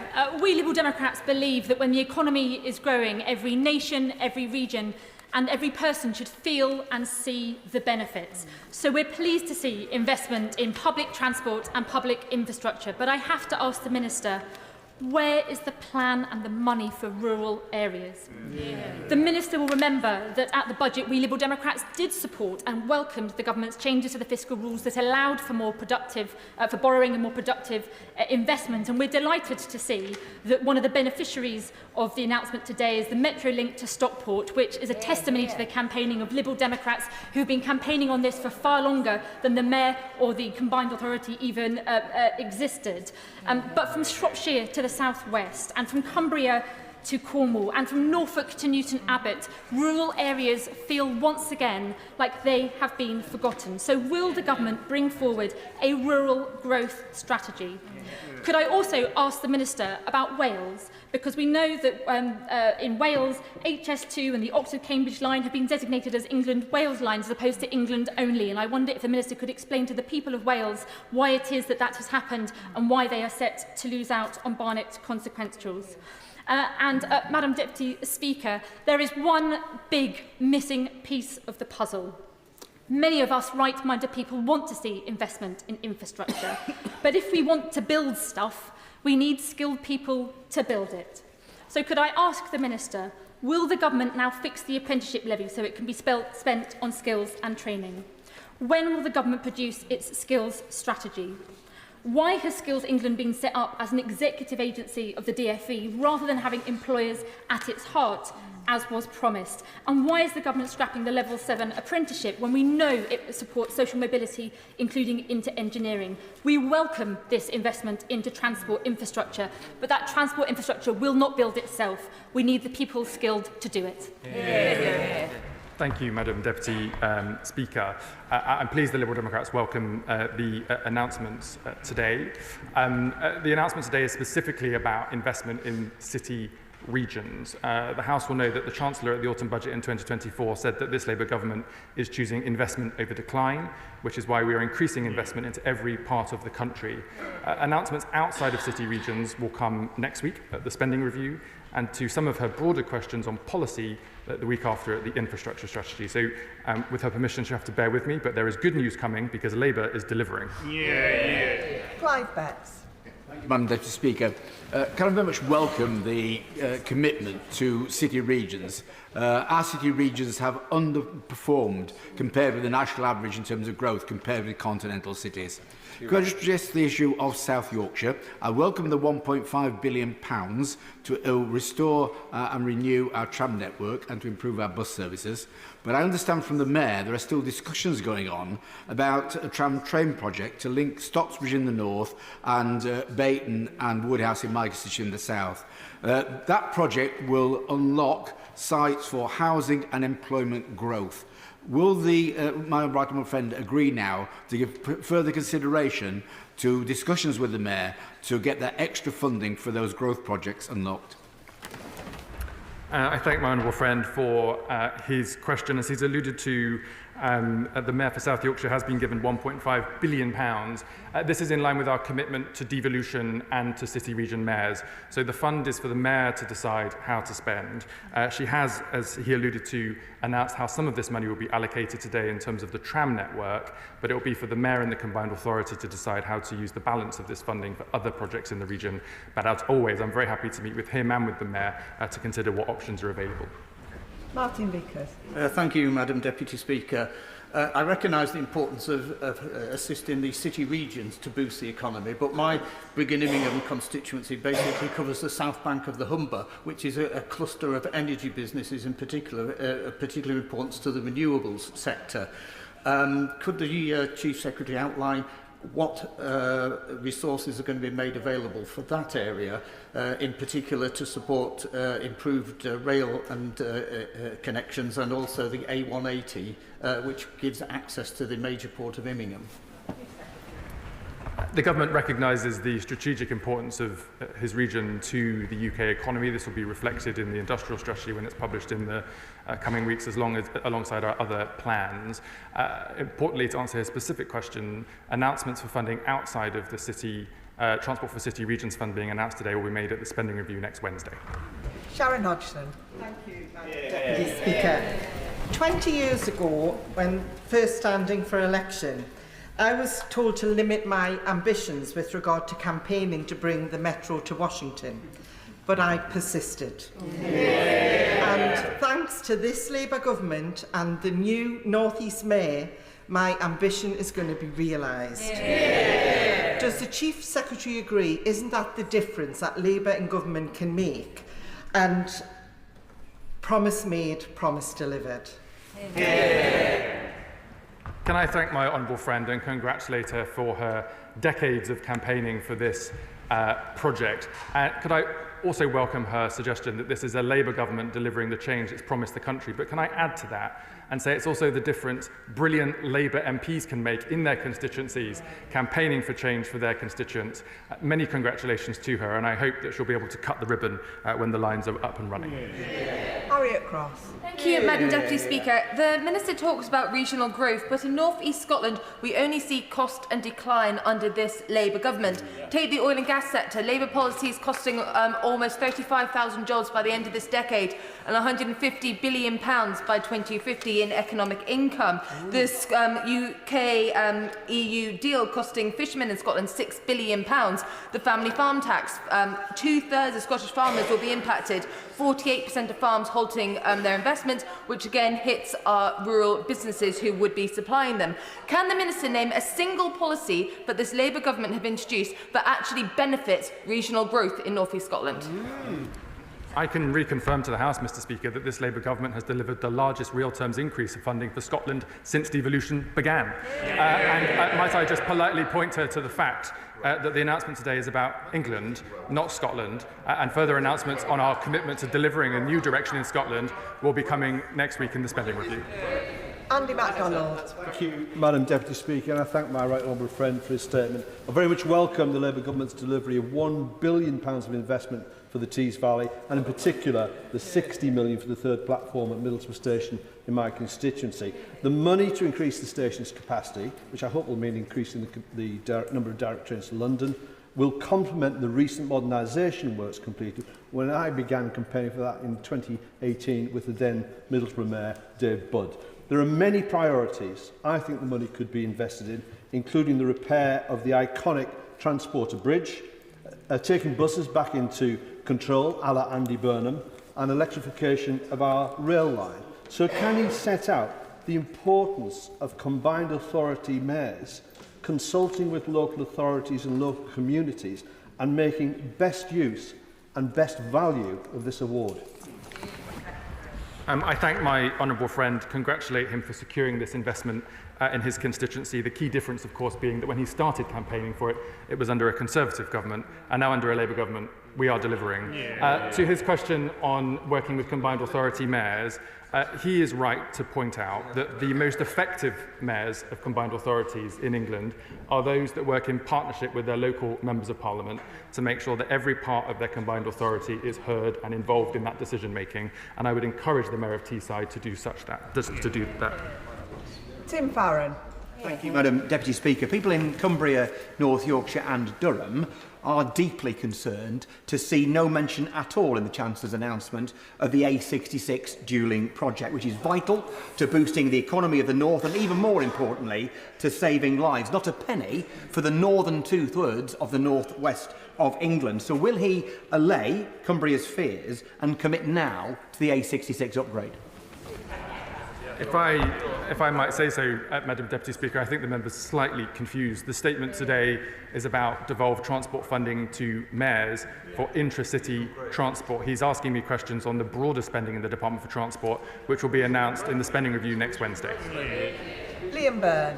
Thank you, Madam Deputy Speaker. Can I congratulate my right honourable friend on an announcement that is going to make a huge difference to delivering the industrial strategy for this country, something the Select Committee will report on later this week. I want to particularly commend him, though, for the £2.4 billion for East Birmingham Tram. This is something I've campaigned on for 15 years now. It is crucial in connecting the impoverished part of East Birmingham to the extraordinary new growth opportunities created by High Speed 2. Could he just confirm today that this is only the first piece of the tram and that in the future we will finish the job? Can I thank my right honourable friend and congratulate him as well for securing this investment into Birmingham. I recently visited part of this development and saw the enormous potential that will come for his constituents in connecting Birmingham city centre with the new sports quarter. And I'm delighted to see how much private investment this investment is unlocking for his constituency and for the city. These funding allocations have been devolved to mayors.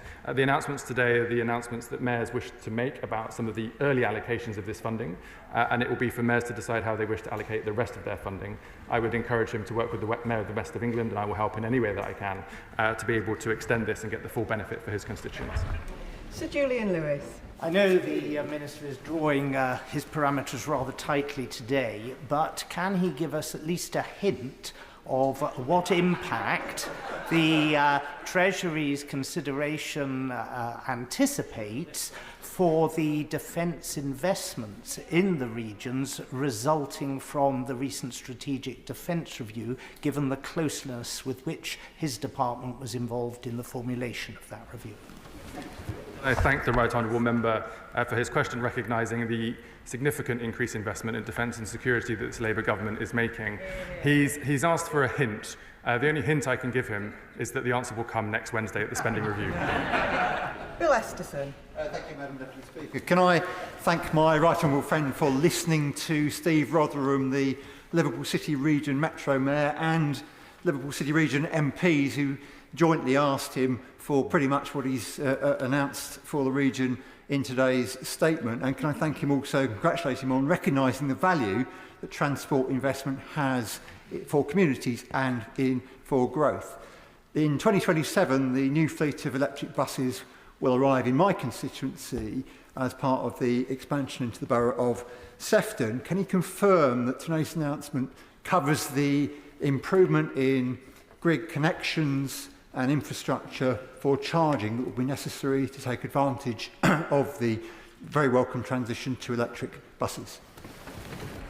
Can I thank my honourable friend and congratulate him and colleagues from the Liverpool City region for securing £1.6 billion of transport investment today. As he will remember, he and I were on a visit together looking at some of the potential for this money to be spent not long ago, including a roundtable with local employers and workers at the Everton Stadium. And it was great to be able to see out of the window of the Mayor of the Liverpool City region's office to see the potential that this investment will unlock in terms of housing, jobs and great opportunities for people in that area.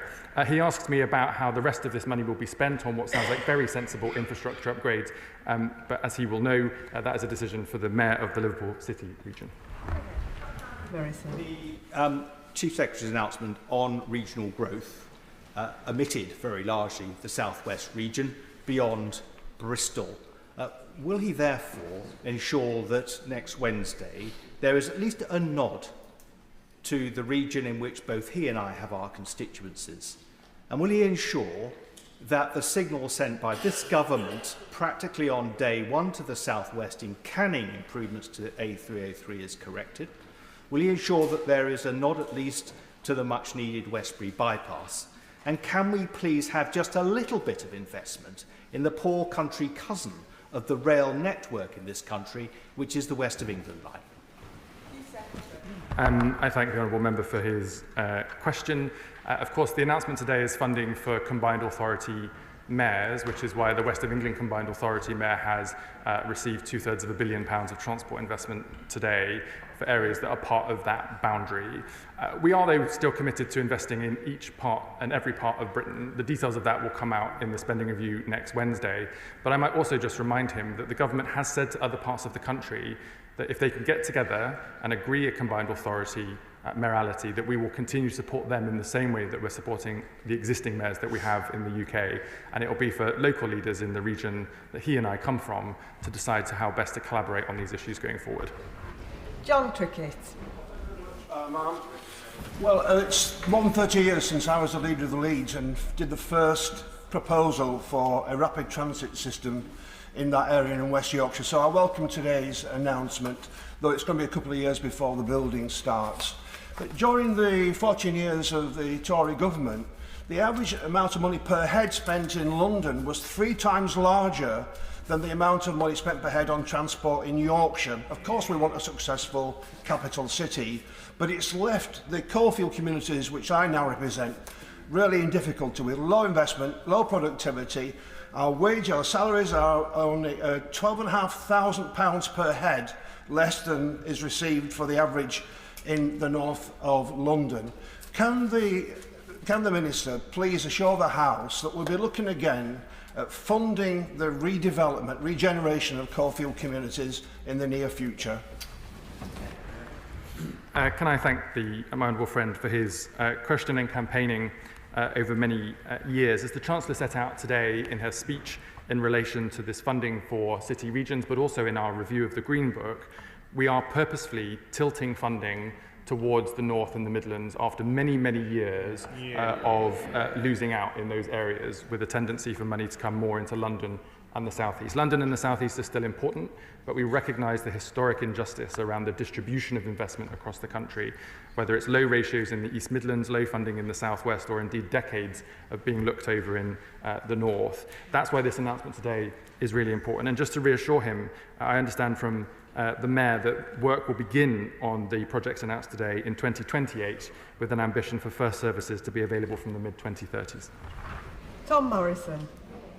Madam Deputy Speaker, I welcome the news about Metrolink coming to Stockport. This is an absolute tribute to all those residents, businesses and organisations that fought tirelessly to get this result. And can I also thank Councillor Mark Hunter, the former leader of Stockport Council and the former MP for Cheadle, who made it his life's work to get this result today.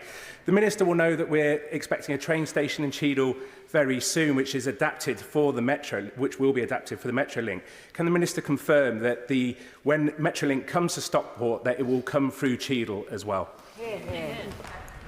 I thank the honourable member for his question. One of the many benefits of the funding announced today for city regions is the positive effect it will have for communities along these transport lines and for people that travel in and out of the city regions. This may be funding for transport in particular places, but I hope the benefit will be felt widely as he suggests. It will be for the Mayor to decide the programming of the delivery of these projects, but I think he makes a strong case for Cheadle, and I'm sure he'll be able to raise that with the Mayor in due course. Joe White. Thank you, Madam Deputy Speaker. I just want to take this opportunity to welcome the Minister's statement that there's a shift from focusing funding on the easy-to-deliver areas in the London and the South, and a shift to the Midlands and the North, where in constituencies like mine are the left-behind areas. And I very much welcome that local mayors will be taking that decision. Now, £2 billion has been given to my mayor to invest in the East Midlands, and that's absolutely welcome. I welcome the Trent Arc proposal, but I also welcome the fact, the freedom that she's got to spend money in our area, such as in Bassetlaw, and I'm already in discussions with her about how that money can be best spent. My ask of the Minister is that that money can be used to help deliver STEP in Bassetlaw, which will change lives, create jobs, and put us on the energy-efficient agenda that we need for the future. Chief Secretary.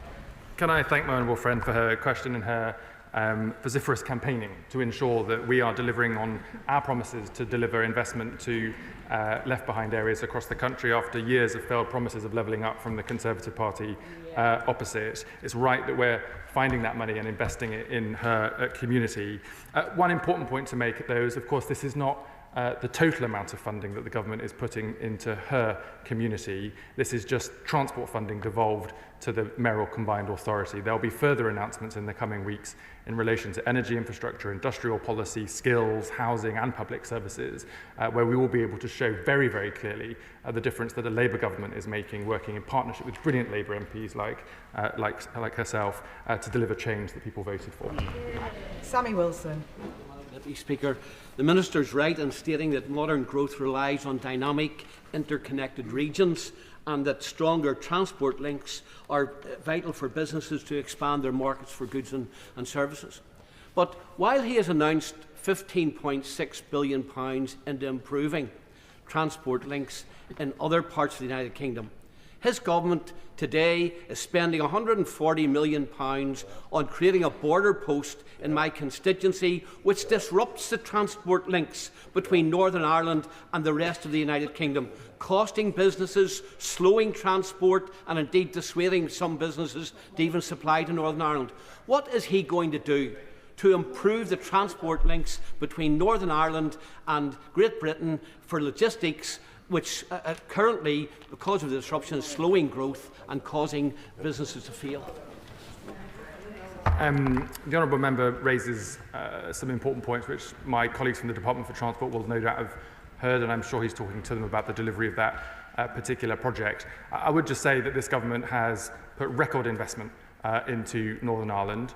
And we have reset the relationship, because under the last government there wasn't even any conversation about Northern Ireland, whereas now I'm in frequent communications with the Northern Ireland Executive, who, might I say, of all of my colleagues that I've had to negotiate in the spending review, are the toughest people that I've had to speak with. And this Labour government will be delivering a good deal for Northern Ireland, as it will be for every nation and region of the country. Anna Dixon. Speaker, and I'd really like to thank the Chief Secretary and the Chancellor for delivering historic investment which will make a reality of West Yorkshire Tracy Brabin's plans for an integrated transport network, which is now going to be called the Weaver Network, I understand, to compete with the B Network on the other side of the Pennines. And I've been actively campaigning for that along with other West Yorkshire MPs. Can he confirm that it includes funding for a new bus station in Bradford? And also agree with me that these investments the government is making in the transport infrastructure in the north will improve connectivity for communities like those in the Shipley area and beyond, bringing social, environmental as well as economic benefit. Can I congratulate my honourable friend for working so positively with the Mayor for West Yorkshire to secure this historic amount of investment into her community. She asked me specifically if there'll be new bus stations as part of the announcement, and I understand from Tracy Brabin, the Mayor of West Yorkshire, that there will be new bus stations at Bradford and Wakefield, as well as building out the West Yorkshire mass transit system.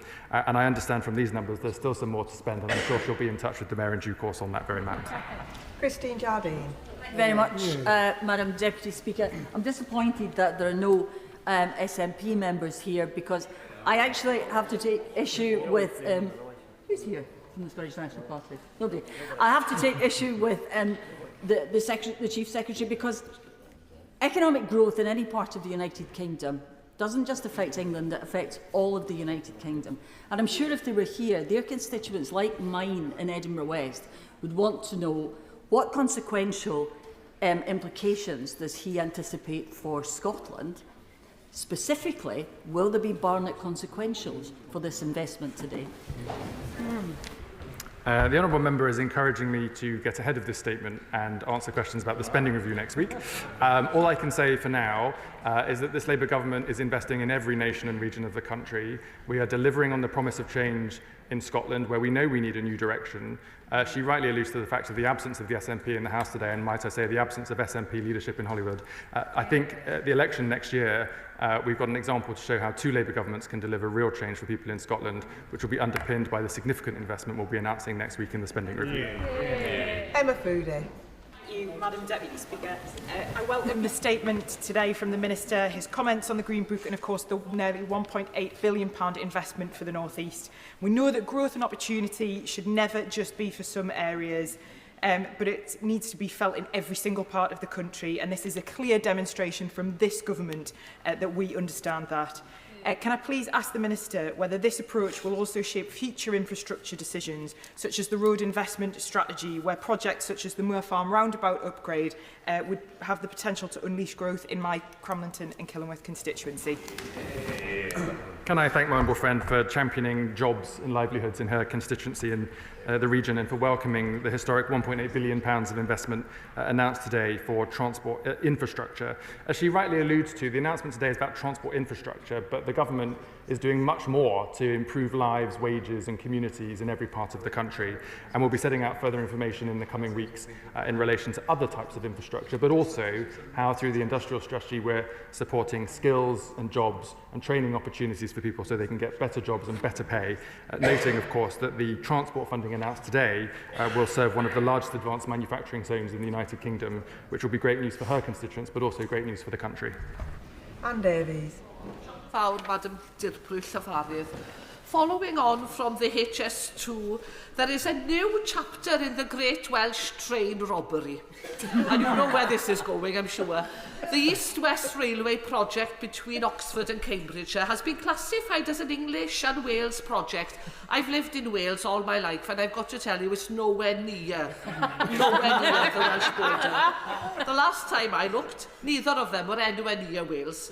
Honestly, can the Minister or the Chief Secretary explain why the Treasury has made this farcical decision again to deny Wales millions of pounds in funding which we desperately need to transform our dilapidated, crumbling rail network? I think the honourable member and I can agree on one important thing, which was the failed promises of the last Conservative government, who made decisions that undercut investment in Wales and deprioritised Wales. She will know that we have a brilliant group of Labour MPs now representing Wales who have been making their case strongly for this government to invest in Wales, and we'll be setting out further details of that investment at the spending review next week. Ruth Cadbury. Thank you, Madam Deputy Speaker. As Transport Committee Chair, this announcement is hugely welcome. These rail and mass transit schemes are going to link communities, generate growth and cut pollution and carbon emissions. But in the context of finishing the job that was mentioned earlier, can we hope that before too long there will be an announcement or a similar announcement about linking northern cities with the southeast through the HS2 project that is currently stalled? Can I thank my honourable friend for her excellent work as chair of the Transport Select Committee, which has shown on a cross-party basis why the announcements we make today are good for the economy, good for jobs and good for constituencies across the United Kingdom. She's encouraging me to answer questions in relation to statements that we made next week. All I can say at this stage, I'm afraid, is there's not long to go. Claire Young. Thank you, Madam Deputy Speaker. The Chief Secretary says that the West of England funding will increase services between Bristol City Centre and Brabazon. I've been pressing ministers to extend the funding for half-hourly trains at Yate, which are currently due to end next year, and the service is also vital to provide a service to the new Charfield station, which is due to open in 2027. Both places are, of course, in the city region. So will this funding support those services or even improve them? Or is this more about the city than the region? Can I thank the honourable member for her question and I think welcoming the nearly £1 billion of investment in transport for the West of England, which we know is a thriving part of the country, that with the right investment in affordable housing, clean, renewable transport that works on time and is affordable for people to use, will be great for people living in her and my constituency, quite frankly, but also great for the country. One particular point just to note is that the funding announced today is capital investment, not day-to-day spending. There'll be further announcements in due course about issues that she's asked about in terms of bus subsidy or rail subsidy, which will be announced by the Department for Transport in the coming weeks. But we are absolutely committed to supporting funding within regional combined authorities. This is not about particular places. This is why we've given this money to mayors who will work with members of Parliament like myself and herself to make sure we're delivering for the West of England and delivering for the country. Rachel Maskell. Thank you, Madam Deputy Speaker. I note that York didn't feature in the Chief Secretary's statement today. However, I also recognise the outstanding connectivity of York. However, today is about creating jobs, and adjacent to York Station, the York Central development will create 12,500 jobs, a gateway of the economy of the North. Will he ensure that there is proper investment in York Central to ensure that we unlock those jobs and give people in my city and the region the opportunities that they deserve? I thank my honourable friend for welcoming this historic level of funding today in transport infrastructure. As she will know, this is a devolved pot of money to regional mayors to decide how to spend. And so I can't answer the question for her, but would encourage her to talk to the mayor about the opportunities in her constituency. Mike Martin. Thank you, Madam Deputy Speaker. And I thank the Chief Secretary for his statement today, giving money out to mayors to fix transport. There's nothing to disagree with there. Kent, which is, as he knows, the UK's strategic corridor to Europe, asked for a mayor recently and was rebuffed. So without a mayor, when will Kent get its money? The government will be investing in every nation and region across the country. Further details will be published at the spending review next week. The announcements today are a particular investment in city regions with mayors, because we think that is an important driver for growth within those areas, but for also the wider regions in which they sit. I recognise the importance of his region to the country, and further announcements will be coming in due course. Thank you, Madam Deputy Speaker. I welcome the Minister's announcement today. It's quite wonderful to hear MPs buzzing with the investment that's going to be in their constituencies, especially after 14 years of the Tory neglect and the short-term insufficient funding that they used to give constituencies. Can the Minister reassure the House that when the spending review comes next week, that London will be recognised to the economic empowerment that it gives to the country, and that there'll be a different attitude to London spending that will help with infrastructure projects such as the DLR and Thamesmead extension? Can I thank my honourable friend for her question and rightly recognising the importance of the capital city to our country, which has been at the centre of our engine of growth for many, many years. Also to allude to the fact that we've got a brilliant Labour mayor in Sadiq Khan in London who strongly makes the case for investment in the capital. We will be making further announcements next week which will bolster and strengthen London and Sadiq's leadership in London to deliver for the whole country. Gideon Amos.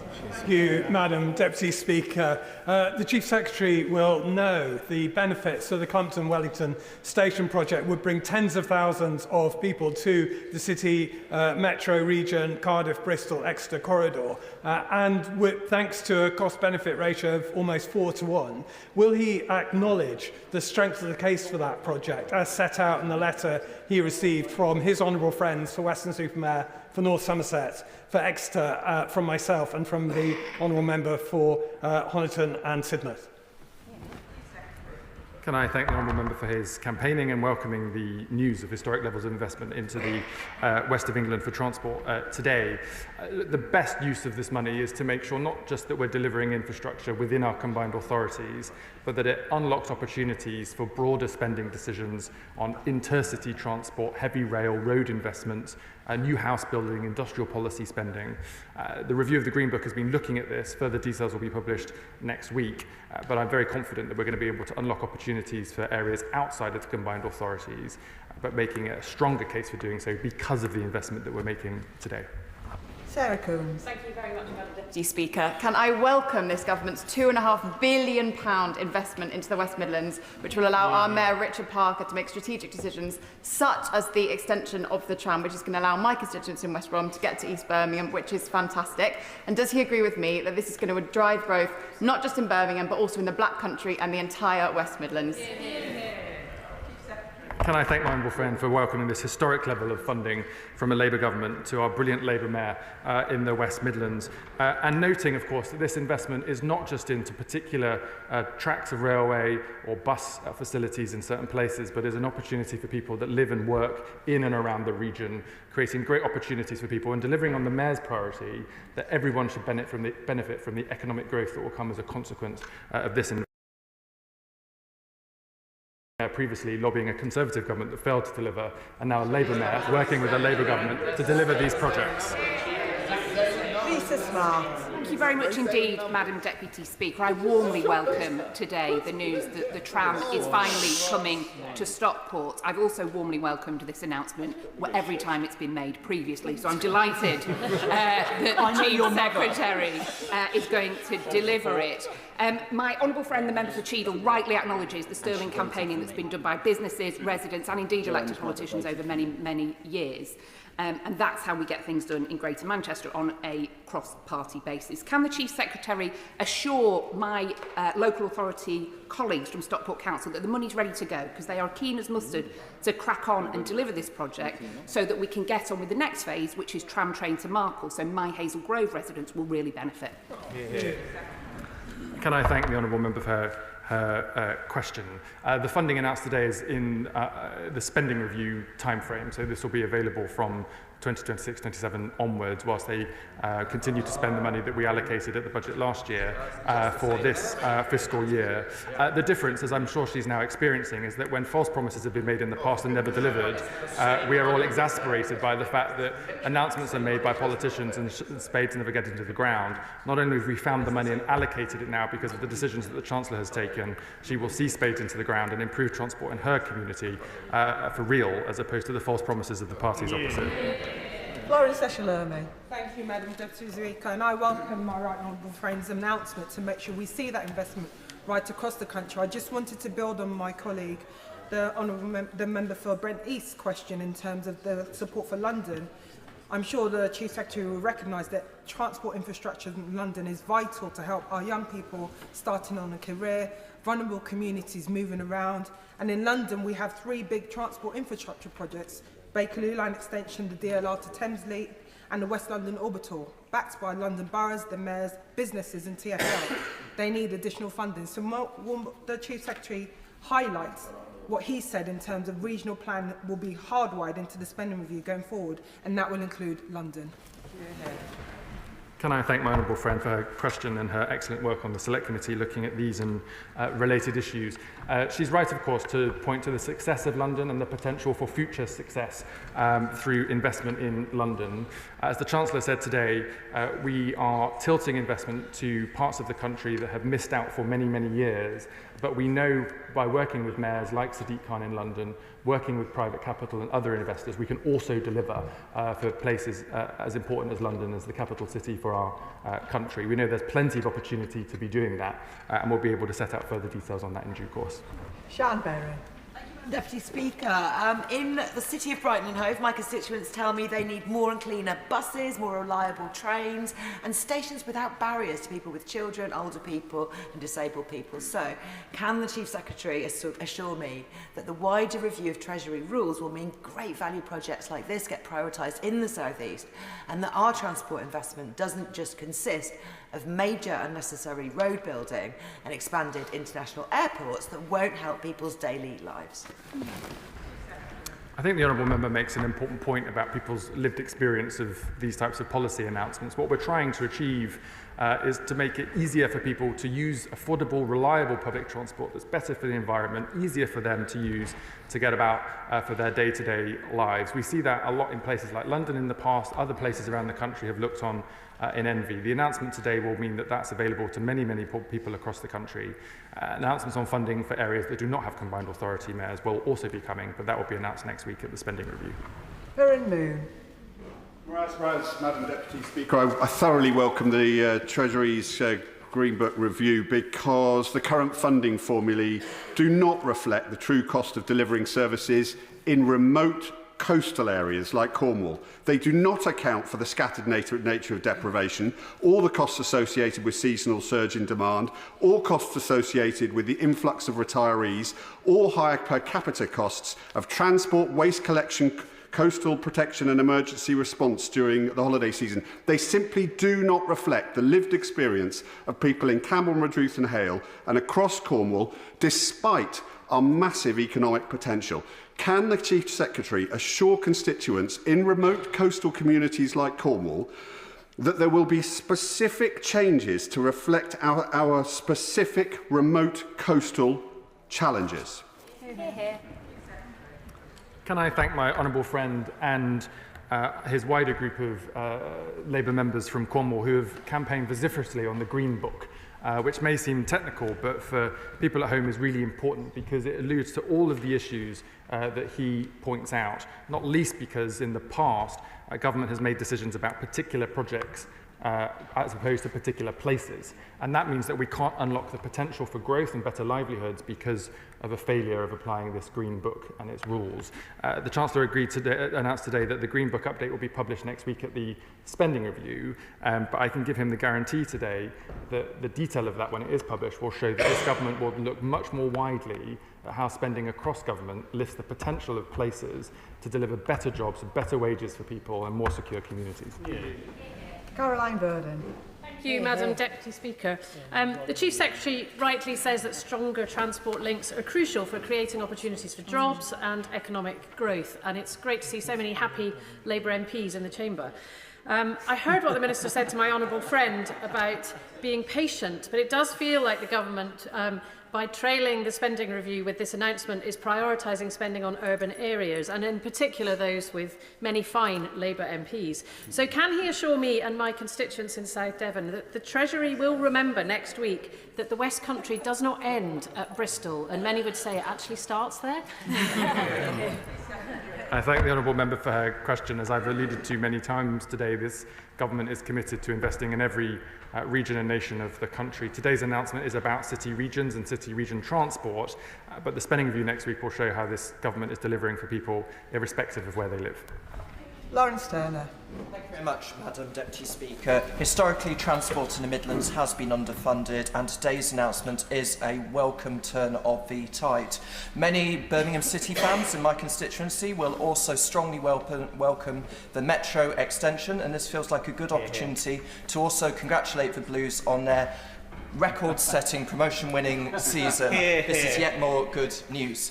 We are also campaigning for upgrades to the Cross-City line to make the most of this new investment, in particular the Kings Norton station works. Will the Minister confirm that both he and Transport colleagues remain open to constructive representations so that we can finally make this important project happen?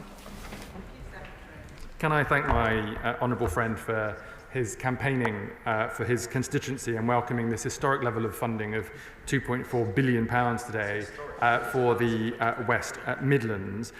He asked me about future projects. The good news is that the Mayor of the West Midlands hasn't spent all of this money yet, so there is definitely potential for lobbying him on how he might wish to spend the rest of that money in due course, and anything I can do to help, I'll be glad to do so.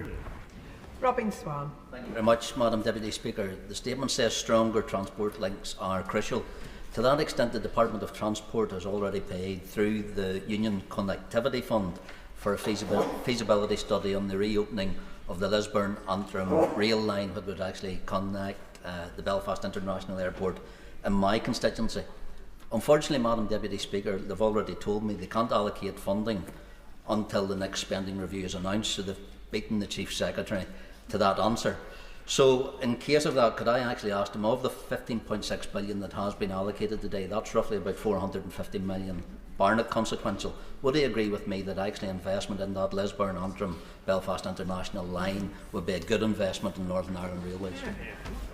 The honourable member rightly alludes to the fact that because the Labour government is increasing investment here in Westminster for the whole country, the nations of Scotland, Wales and Northern Ireland benefit, both through Barnett and direct spending from this government, to make sure we're investing in every nation and region of the country. We've already seen significant amounts of funding, I think the highest level of funding since devolution began into Northern Ireland, as well as Scotland and Wales. Further details will be published next week at the spending review. Catherine Atkinson. Thank you, Madam Deputy Speaker. We've been raging in the East Midlands for over a decade against the inequality that has left our region at the very bottom when it comes to spending on transport per person. And it has taken a Labour government to start to put that right and begin to unlock the economic potential and raise living standards. Would he agree that this represents a considerable achievement for our Mayor, Claire Ward, and shows that after years in the pit stop, the regions are finally being given the green light to grow? Can I thank my honourable friend for welcoming the £2 billion of investment announced today for the East Midlands. I've been on a number of visits to her region, including with our brilliant Labour Mayor, Claire Ward, who has made a very strong case for the investment being announced today. It shows the difference a Labour Mayor can make. But can I also pay tribute to her and her colleagues from her regional group, who campaign as vociferously here as Claire Ward does from her mayoral office in the East Midlands. Jim Shannon. Thank you, Madam Deputy Speaker. Can I thank the Minister very much for his answers to all the questions, and the regional growth is imperative for the whole of the United Kingdom of Great Britain and Northern Ireland, and I'm pleased that the Minister is expanding the horizons for areas considered for further funding. I'm also very pleased to announce in the Chamber today that a previous scheme initiated by the shadow government and delivered within the time of this government for the Ards North Down Local Council, the Queen's Parade development. It was one of the regional other schemes that were delivered, and £9.8 million was set aside by Westminster for that project. So it was signed, it was sealed, and that project is going ahead. Well, probably estimates that some £70 million of regeneration will come off the back of that. So whenever the government spends money here, be assured that the benefits and the rollout are significant. So can I ask the Minister, because he's also hinted at some other possibilities of other monies coming through, what commitment can the Minister give to ensuring that coastal communities across all of the United Kingdom of Great Britain and Northern Ireland can adapt and apply to schemes similar to improve beauty, tourist attraction of all our coastal towns and centres? Thank you so much. Can I thank the honourable member for continuing his work campaigning for Strangford and Northern Ireland in general. As he knows, details of funding will be announced from the Northern Ireland Executive next week at the spending review, building on the back of significant increased investment. And he's right, investment in transport projects opens up opportunities for new housing, new jobs and new livelihoods. And I recognise that the Northern Irish economy is one of the best performing parts of the United Kingdom, and we want to continue to support that in the future. James Frith. Thank you, Deputy Speaker. It is a pleasure to hear my honourable friend refer to Bury North in his statement, and I welcome the investment in Bury North for trams and buses, hot on the heels of vital school and hospital funding only announced this week. New buses, new tram stops are about connecting people and places to opportunity, and that opportunity can help rid us of poverty. Today's announcement is concerned with improving journeys to work and getting on in life, but does he agree that it is only by growing the economy that we will tackle child poverty, which is now at a shameful 42% in Bury North, and improve our children's journey through life? Can I thank my honourable friend for his campaigning for Bury and for welcoming the investment today. He points to two things which I think is really important. One, why is this actually happening now? Because of the decisions of a Labour government, unlike the failed promises of the Conservative Party in the past. And his second question is about child poverty. This government, as he knows, is committed to tackling child poverty, and the Child Poverty Task Force will report in due course. But he will know that for families who are experiencing child poverty, the best lever to alleviate them from that situation is work, and to help parents who are able to and want to be in work. And so investment in affordable, reliable public transport, alongside our important investment in childcare, support at school in the early years, will mean that we're not just giving people false promises as they had in the past, but we're giving them a path to a future where they know that they can be part of the success that we're setting up the country to deliver. Mark Ferguson. Thank you, Madam Deputy Speaker. And it's been good to hear so much talked about left behind communities today, but I've always hated that phrase because my community wasn't left behind under the last government. It was willfully abandoned under the last government. So the £1.8 billion to the North East Combined Authority region is hugely welcome. I welcome the campaigning by my honourable friend for the extension to Washington and the world-class Angel network that is going to be built by our MP Kim McGuinness. But does he agree with me that it makes no sense to have a fantastic new train line and fantastic new trains running on it if it has to run under a crumbling flyover in the middle of Gateshead and through an interchange that requires work? And will he work with me and the Mayor of the North East to deliver these additional critical infrastructure projects for the North East? My honourable friend is showing what brilliant Labour MPs can achieve through continuous campaigning and lobbying. He has made the case for his constituency very strongly, which of course will benefit from these record levels of investment today, but I know he wishes for more, and further details will be coming next week in the spending review. Natasha Irons. Thank you, Madam Deputy Speaker. Can I welcome this government's funded commitment to making every community across this country better off after the failed promises of the previous government? Now, as an MP for an Outer London constituency with the oldest trams in the country and pockets of deprivation, what reassurance can he give me and my constituents in Croydon East that next week's spending review will recognise the contribution London makes to our national economy and that it will provide investment in communities like mine who were failed by the previous government? Can I thank my honourable friend for making an important case for the transport infrastructure that her constituents rely on. And she makes the case in a way that's very similar, not just for her constituency in London and Greater London, but also for other parts of the country, which is that if you're creating opportunities for people, they need to be able to get to them and they need to be made available to them. That's what what the government is doing by investing in every nation and region across the United Kingdom, including in London. And I look forward to further announcements in the spending review that will help enable the promise of change that she and this government made to her constituents. Gareth Snell. Thank you very much, Madam Deputy Speaker. I genuinely welcome the significant investment that the Chief Secretary has been able to announce into the city regions around our country. However, in places like Stoke-on-Trent, which don't have a combined authority and realistically aren't going to have one for many years to come, the aspiration that my constituents have for significant growth investment is no different to other parts of the West Midlands. They would like to see the reinstatement of number 40 bus from Mount Pleasant to Hanley. They would like to see the lifts installed at Longton train station to make it accessible.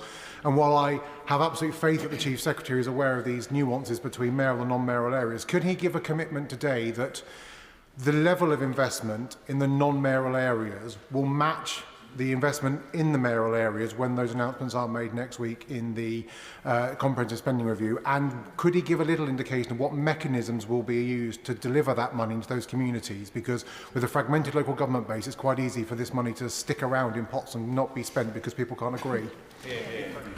Can I thank my honourable friend for making the case for his constituency? As he's alluded to, the announcements today are for areas with combined authority mayors. The government has made an offer to other parts of the country if they can get together and agree to have their own combined authority mayor to be able to benefit from these types of announcements in the future.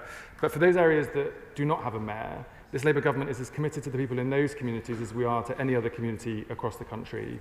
We've already significantly increased funding through the autumn budget 2024, including in, for example, road maintenance and potholes, maintaining a bus fare cap, supporting the extension of bus services, as he's alluded to. We'll continue to support those communities, and further details will be announced next week in the spending review. Andy McNair. Thank you, Madam Deputy Speaker. Because I usually welcome these investments that will free up the great potential of the North, or at least be part of it. And the Green Book review will, of course, create the conditions whereby which we can unleash the rest of the potential in left-behind areas, left-behind small towns like those in Rossendale and Darwin. But, of course, as my colleague said, we are concerned in non-mayoral authorities that we want to see that similar level of investment. So what reassurance can you give to people of Lancashire that we are going to see the similar sort of benefits of growth that the city regions are enjoying now?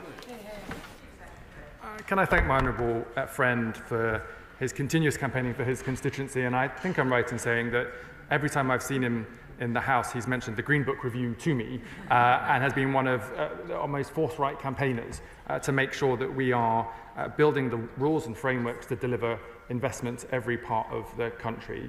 As the Chancellor announced today, we'll be updating the Green Book and publishing the outcomes of this consultation next Wednesday. He'll have to wait, I'm afraid, a few days for the detail, but I think he will be pleased with where we have gotten to. Joe Morris. Thank you, Madam Deputy Speaker, and can I welcome the huge investment into the North East delivered under this government. For a long time, rural Northumberland was ignored and held in contempt by the party opposite. So can I encourage the Chief Secretary to reflect on the growth opportunities in the rural North East, to communicate that to devolved leaders, and to recognise the development and growth opportunities that rural communities offer to our economy? Can I thank my honourable friend for the campaigning that he undertakes for his constituents and for rural communities. He touches on an important point, which is the funding that we've made available to combined authority mayors today is for the combined authority, but also for the wider region. And so whilst it's for mayors to decide how to spend the money we've given them, we do encourage them to make sure that people, irrespective of whether they live in a city, a town or a rural community, can benefit from the opportunities of the investment today. And I know he'll work with his mayor to ensure that's delivered. Chris MacDonald. Thank you, Madam Deputy Speaker, and can I thank my right honourable friend for listening so carefully to the representations of our Tees Valley Labour MPs and delivering so fulsomely on the biggest transport settlement for our region. There's enough money here to deliver a safe crossing over the A689 in Wynyard, buses in Port Clarence, more trains in Billingham and the restoration of our much-loved transporter bridge. But can I ask him, will he assure me that there will be sufficient governance in place to ensure that every penny is spent on the priorities of local people and not funnelled into the purses of property developers, which was a concern in Teesside under the previous Conservative government? Can I thank my honourable friend, Madam Deputy Speaker, for his question and rightly raising the point that the best combined authority mayors are those that work with members of Parliament within their combined authority and their respective communities to ensure that money is being spent in the best way to meet the needs of those local communities. As he knows, there are measures in place in Whitehall to supervise spending from combined authority mayors and to audit where appropriate, with further measures coming in due course. But he is right to welcome this historic level of funding into his constituency and his region, and we look forward to it being spent well on his constituents' priorities. James Nash. Thank you, Madam Deputy Speaker. As the chair of the East Midlands APPG, may I put on record my thanks to the Chancellor and to the Chief Secretary of the Treasury for their recent engagement about the potential of our region, which has resulted in the significant £2 billion investment announcement today. The East Midlands has been massively underfunded and underinvested in as a region, as the data consistently shows.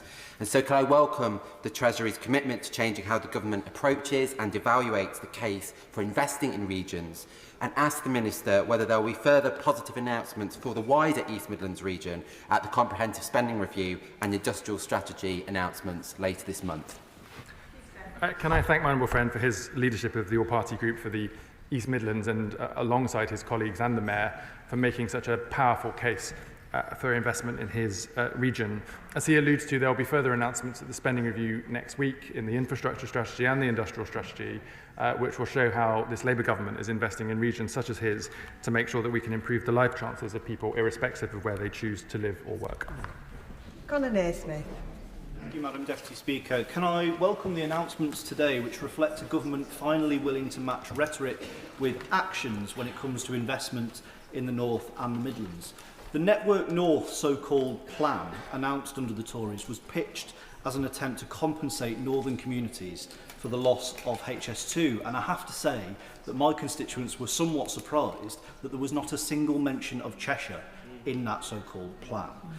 So what assurance can my right honourable friend give me that, as well as city regions, towns outside the current mayoral areas will see the benefits of crucial infrastructure investments?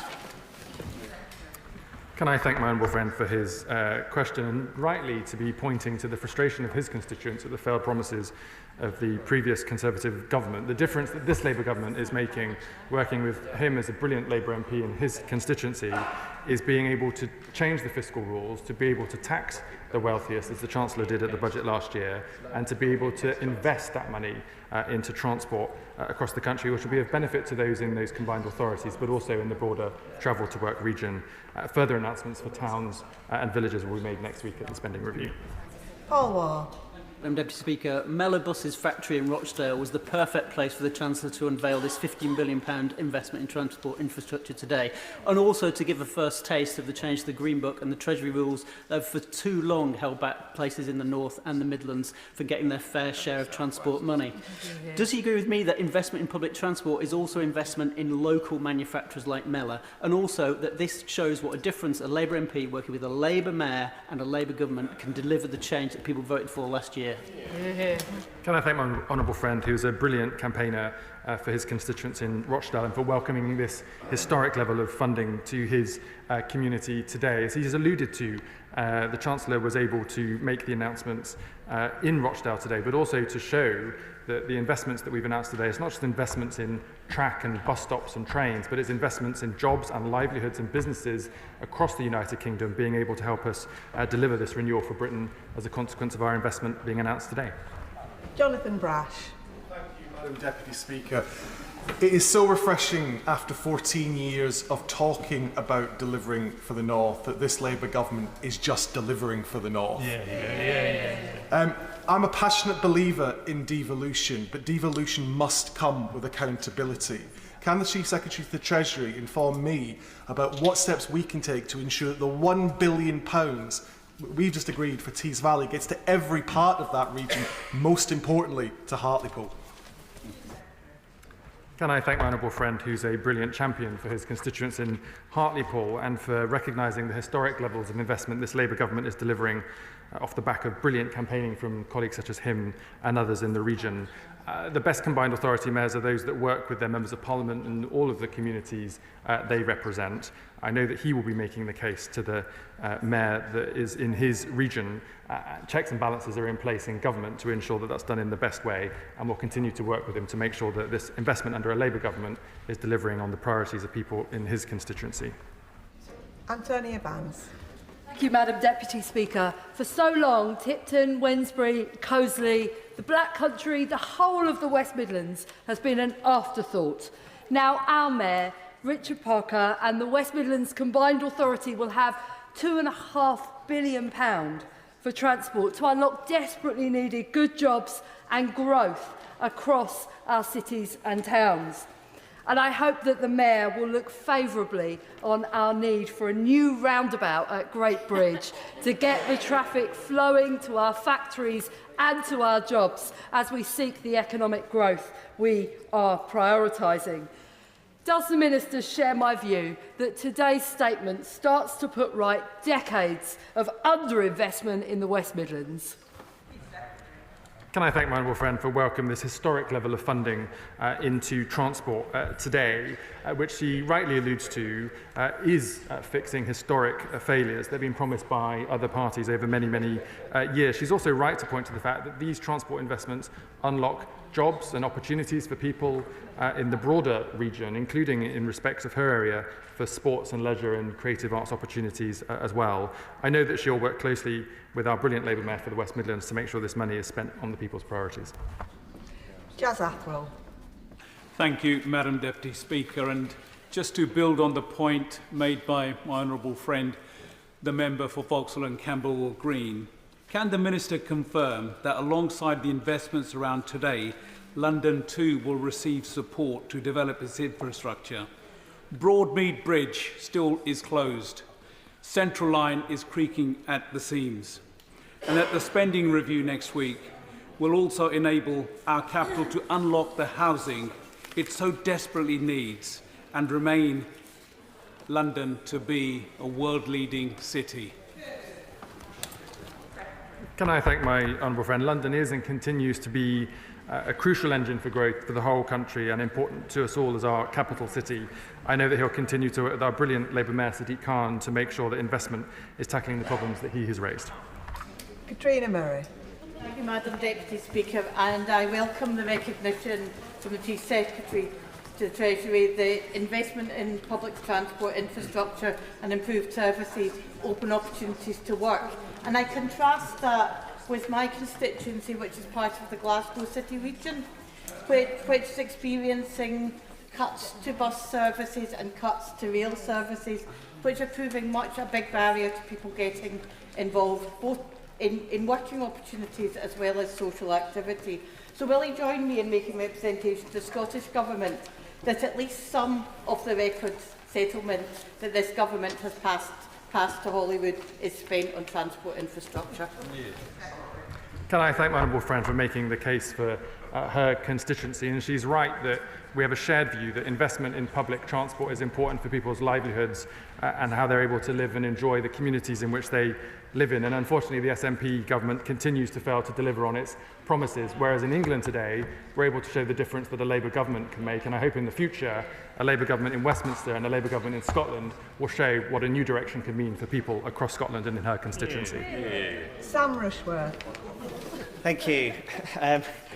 As the Shadow Chief Secretary was comparing the records of our governments earlier, I was reminded of that moment when they made all these transport announcements and it turned out that half of them had been delivered already and the other half were cancelled within 24 hours. And that included the Leamside line in the North East. So I'm absolutely delighted for my honourable friend, the member for Washington and Gateshead South, that after 20 years of campaigning, she's secured that. And it's also great for growth generally in the North East. But as a champion for my own community, I'm going to keep banging the drum for the Weardale Railway Line and the West Auckland Bypass, and they will not be funded through this funding settlement. So my question is this going to be the only transport infrastructure spending this side of the next general election, or will there be future rounds that we can bid for? Can I thank my honourable friend for campaigning so well for his constituent and for welcoming the historic level of funding today. He asked whether there'll be other funding outside of the announcement today for city region mayors for infrastructure and other capital projects. The answer to that is yes, and the details will come in the spending review next week. Jonathan Davies. Thank you very much, Madam Deputy Speaker. I hugely welcome the £2 billion investment in Derbyshire and Nottinghamshire, which has been announced today, because the East Midlands has consistently been at the bottom of the tables when it comes to the funding for public transport. I was very pleased to welcome representatives from Arriva, Stagecoach, Trent Barton and TM Travel. Those bus companies came to Parliament yesterday to meet with Derbyshire MPs, and I know Mayor Claire Ward will put this money that's coming into the region to good use with those companies. So can the Chief Secretary tell me how will this investment help unlock opportunities in the region and help us meet our net zero ambitions? And can I also not encourage him not to lose sight of the benefit of Midland mainline electrification, which I know is not a question for today, but it is very important to people in Derbyshire? Can I thank my honourable friend for his brilliant work lobbying on behalf of his constituents and the East Midlands, and for welcoming this historic level of funding for transport today. He's right to point out the fact that the funding today isn't just about transport infrastructure, it's about the communities in which people live and the livelihoods and opportunities that they have for them and their family. And I know that he'll continue to work hard with our brilliant Mayor Claire Ward in the East Midlands to turn these numbers today into the stories that really matter for people in his constituency and across the East Midlands. And the last question on this statement, Jane Kirkham. Thank you, Madam Deputy Speaker. And I welcome transport investment that's really needed in those city regions that spreads the wealth out. Cornwall, of course, also has ambitious transport plans, but doesn't have a large city region for 175 miles. It's very difficult to get public transport to our airport or a bus direct to our one acute hospital. And I'm campaigning for a freight rail link for Falmouth. So I'm heartened to hear there will be more transport announcements in the spending review. Could the Chief Secretary of the Treasury confirm that investment will go further down the southwest? And also, on investment more widely, the Chief Secretary has talked about the National Wealth Fund, and we know that they are dealing in early stage project development support with areas of the country. Could the Chief Secretary confirm that those talks will go wider than just the city regions, and places like Cornwall that have political and business partnerships and a strong growth plan will be considered by the National Wealth Fund? Can I thank my honourable friend for championing Cornwall and the opportunities that Cornwall presents to the country? She makes a strong case alongside her colleagues in Cornwall for renewable energy, for mining, for other important parts of our industrial strategy, and she knows and makes the case frequently that those opportunities will only be made available to people if they're able to afford to live in places like Cornwall and get around places like Cornwall. That's why this Labour government is investing in every nation and region of the country, and I know she'll look forward to further announcements in the spending review next week. And that concludes the statement. I will now give a few moments for the front benches to swap over.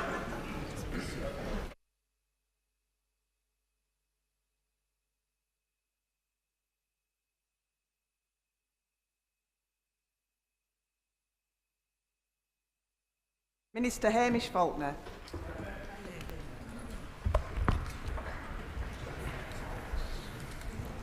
Madam Deputy Speaker, we are appalled by repeated reports of mass casualty incidents in which Palestinians have been killed when trying to access aid sites in Gaza.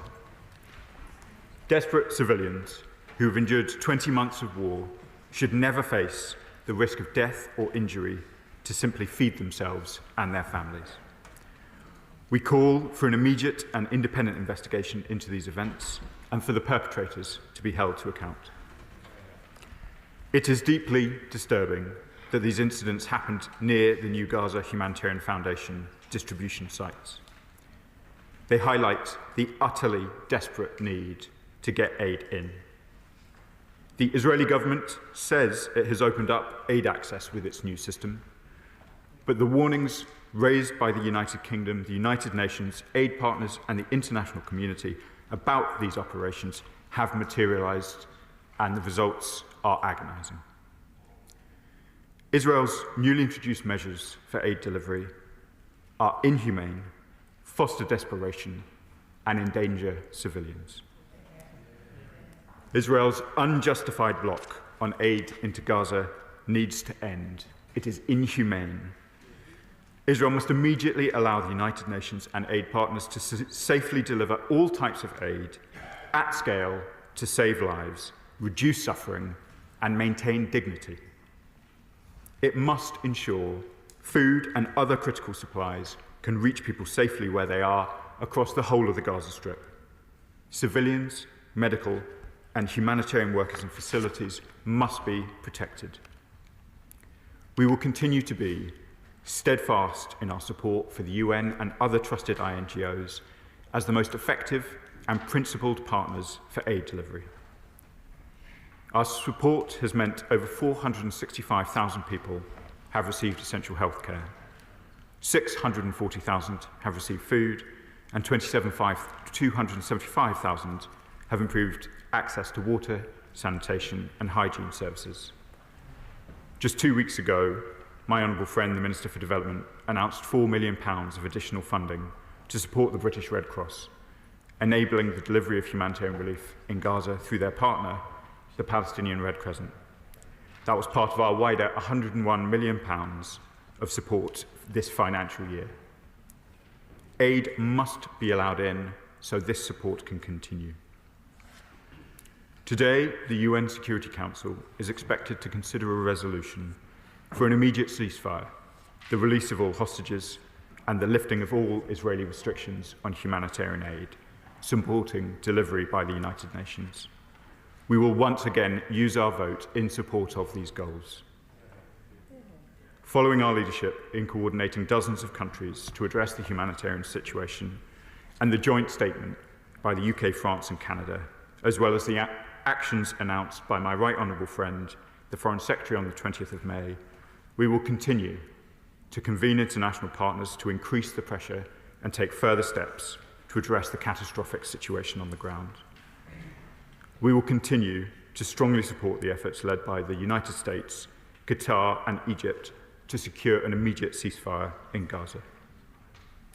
As the Prime Minister has said, a ceasefire is the best way to secure the release of all remaining hostages and achieve a long-term political solution. The Israeli government's decision to expand its military operations in Gaza and severely restrict aid undermines all of these goals. Madam Deputy Speaker, we repeat our utter condemnation of Hamas, our demand that it release all hostages immediately and unconditionally. They can have no role in the future governance of Gaza.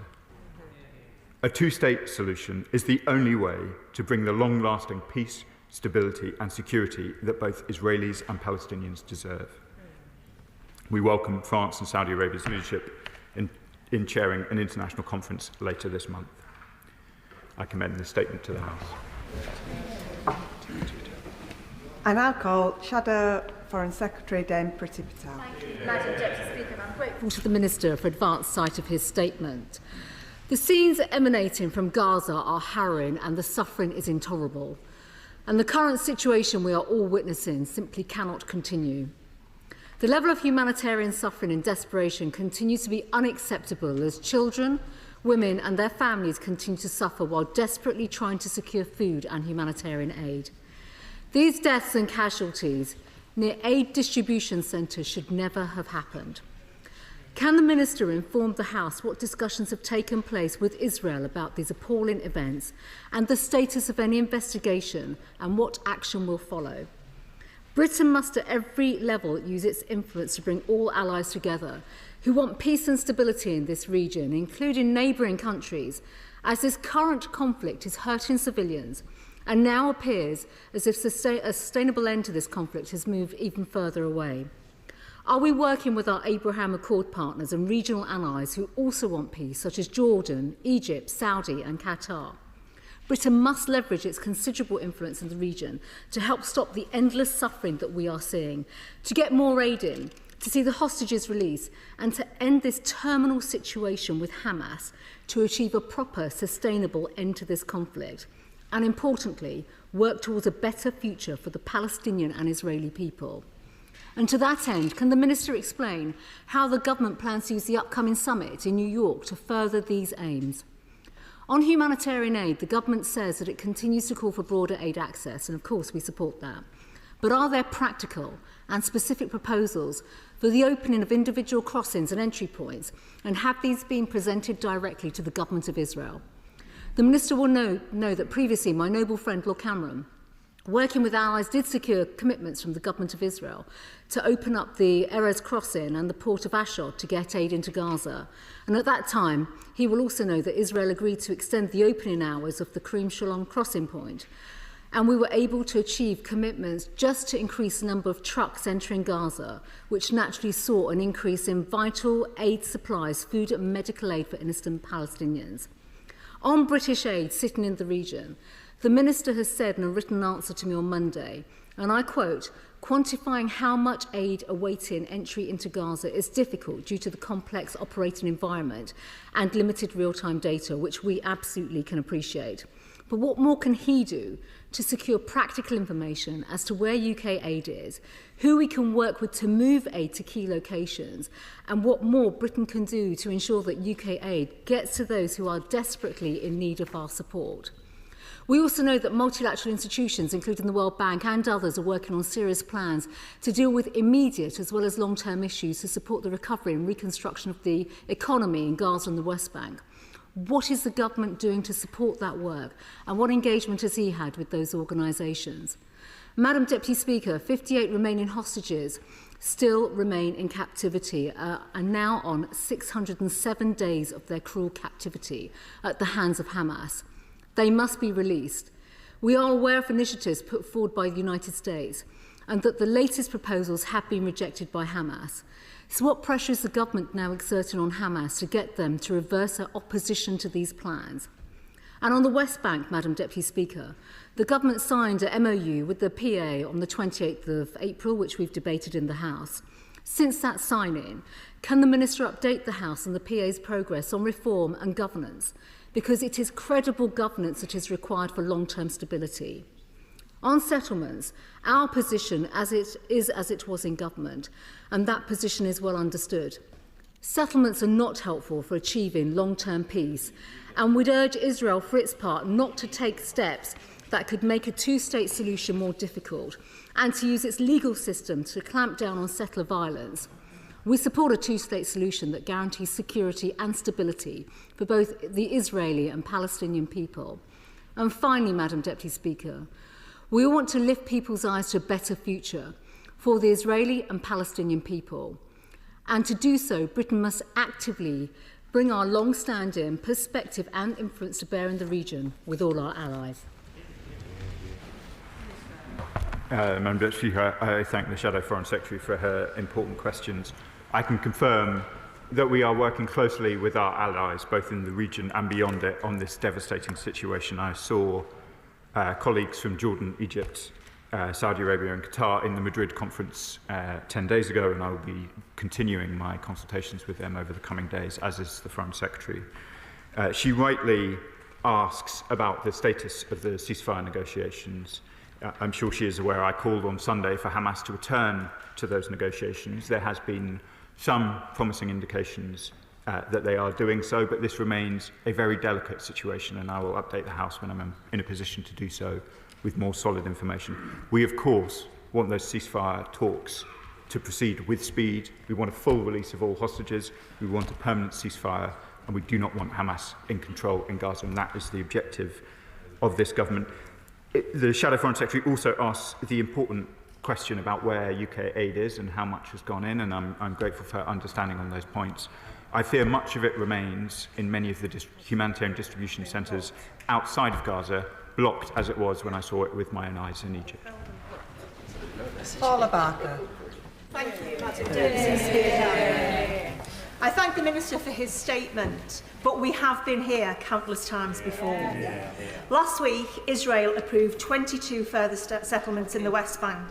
Israeli Defence Minister Katz claimed it was a strategic move that prevents the establishment of a Palestinian state.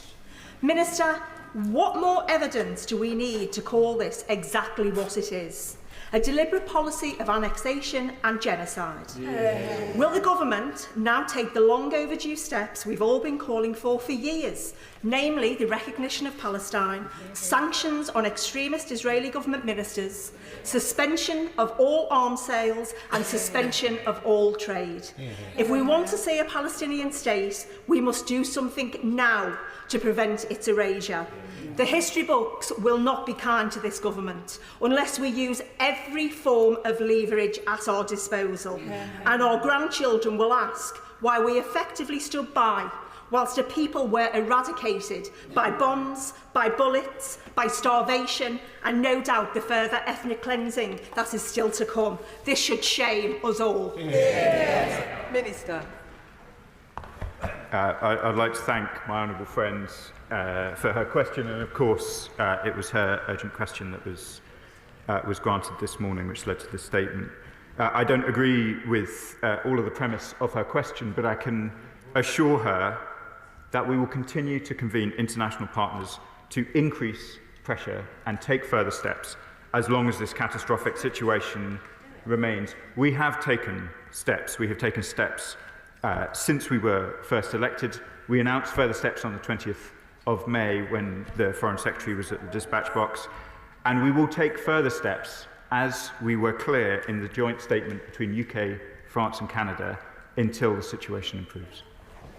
Liberal Democrat spokesperson Callum Miller.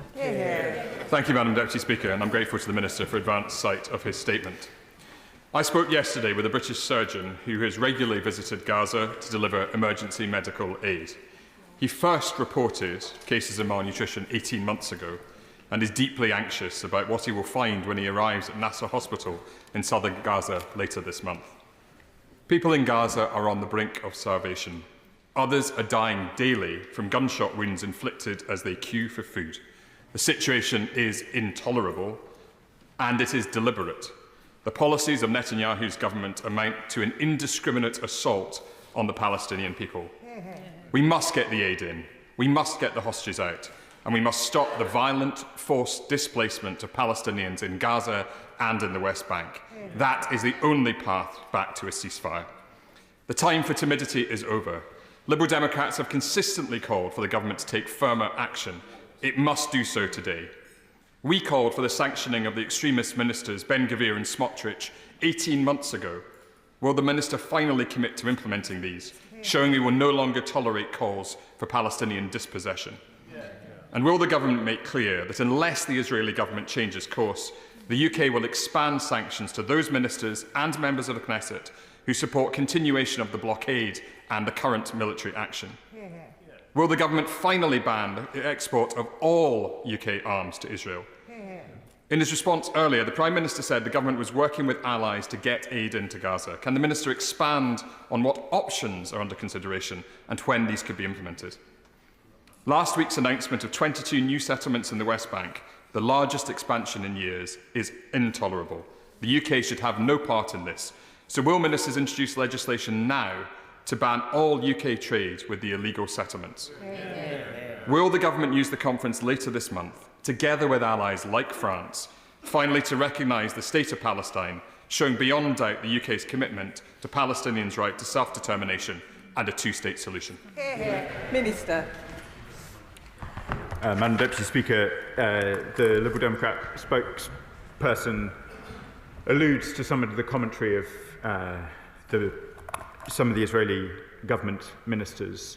I want to be clear that the UK government's issue is with Netanyahu's government. It is with the statements and actions of many of those ministers. I will not, from this dispatch box, as you know, discuss sanctions that we might take. But what I will say is that we watch very closely the statements which have come out. We have condemned them repeatedly, and they have not stopped, and they have continued, and we keep this under very, very close review. Chair of the Select Committee, Sarah Champion. Madam Deputy Speaker, the Gazan Humanitarian Foundation is no such thing. It is a group of trigger-happy private security employees.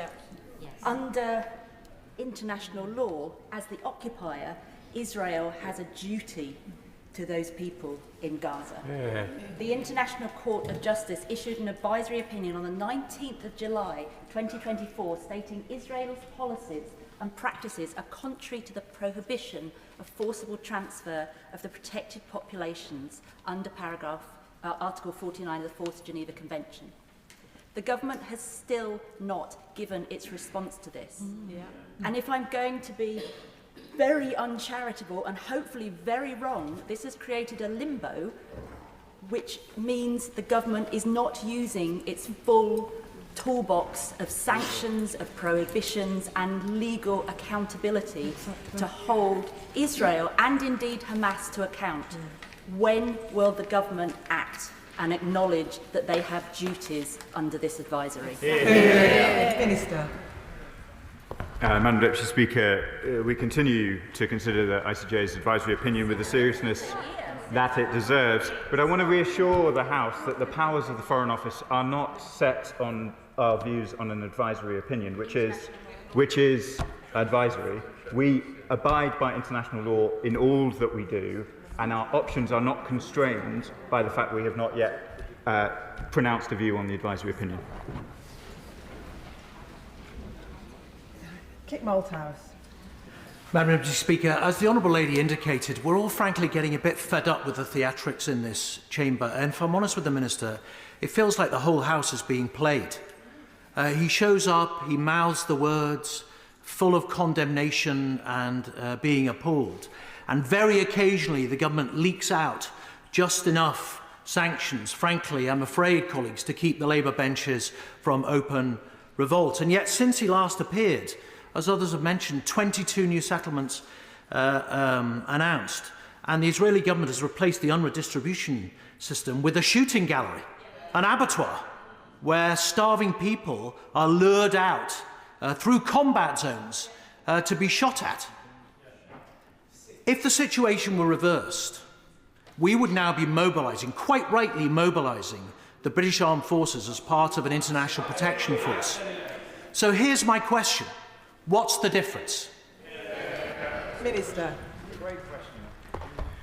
I hope the honourable member will forgive me.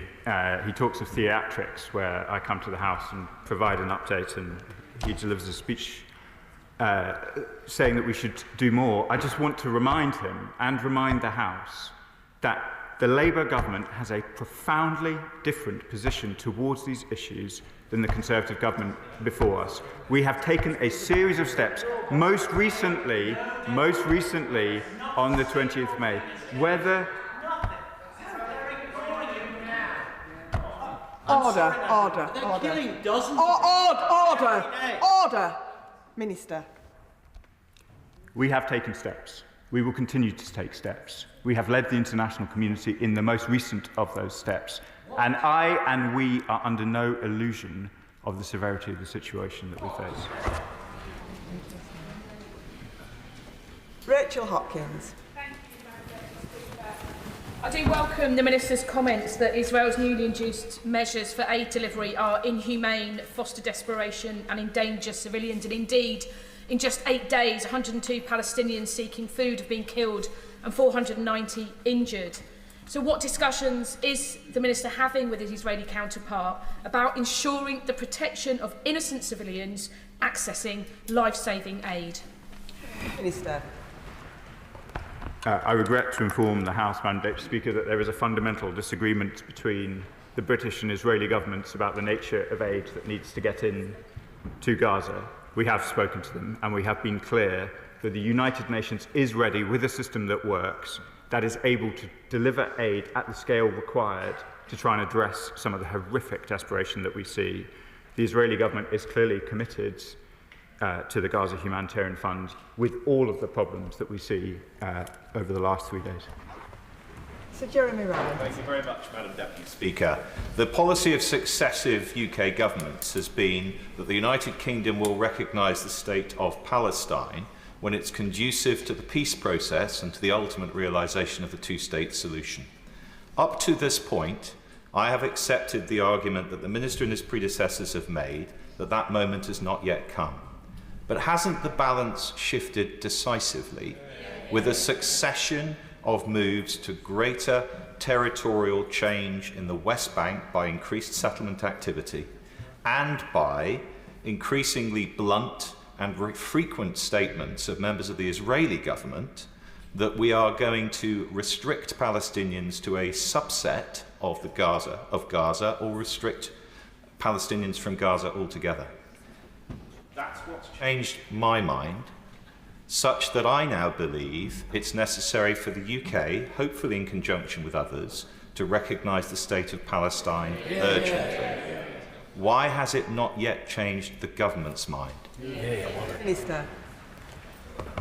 The honourable gentleman, Madam Deputy Speaker, makes a very powerful point.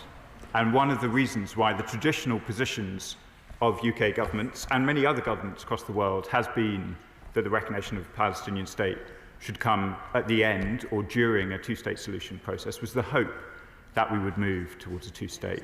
Many minds have been changed, like the honourable gentleman's, because of the rhetoric of the Israeli government, the clear statements by so many that they are no longer committed to a two-state solution. We see in the press many representatives of the Israeli government criticising others for considering their position in relation to a Palestinian state. Exactly as the honourable gentleman says, it is the action of this Israeli government that has made so many, including ourselves, review our position on these matters. Clive Efford. Thank you, Madam Deputy Speaker. Can I ask my right honourable friend, the time has come for us to stop arming Israel in any way whatsoever. This collaborative pool of items that are gathered under the auspices of NATO seems to be a route through which Israel can be supplied. Is it not possible for us to withdraw the right for anything that we supply to that collaborative pool to be passed on to Israel, or to even influence our partners in that collaborative pool to stop providing any form of weaponry to Israel via that route? Madam Deputy Speaker, let me first address my honourable friend's question about arms more broadly and then turn to the F-35s. We have taken steps to ensure that weapons directly for use in Gaza have been suspended. There is, in the F-35 programme, a provision, as my honourable friend outlines, for a global spares pool, which we do not control the operation of. I understand the argument sometimes made in this House that, in fact, we could control the final destination of those parts. That is a point that we refute and is being debated in the courts, and a judgment is forthcoming.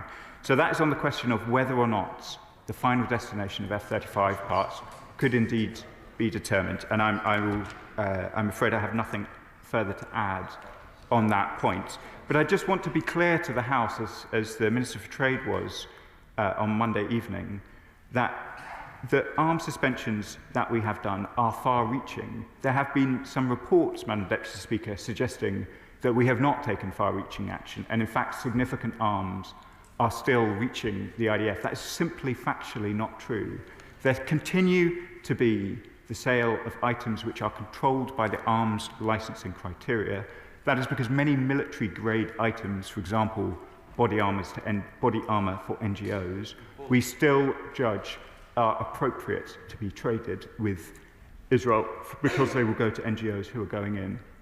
It is also true that we are trading components which will end up in use outside of Israel in NATO allies' arsenal. So, for example, of the £127.5 million of export licences that have been approved subsequent to our decision, 120 million of them were for components for a NATO ally, not for Israel.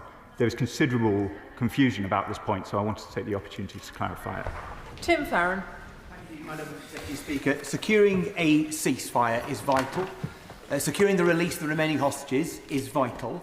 And getting aid through to the suffering people of Gaza is an absolute moral imperative. And the Israeli government needs to ensure the safe delivery of that aid. And if it does not, then the members of that government should suffer immediate and severe consequences, no more prevarication. But will he also make an assessment of what the impact has been of cuts to the United Kingdom's aid budget on the ability to deliver aid in Gaza and elsewhere? And will he work with his UN colleagues to make sure that all the resources that could possibly be given from this government to the United Nations get through, so that aid gets through and stops the dying and stops the suffering?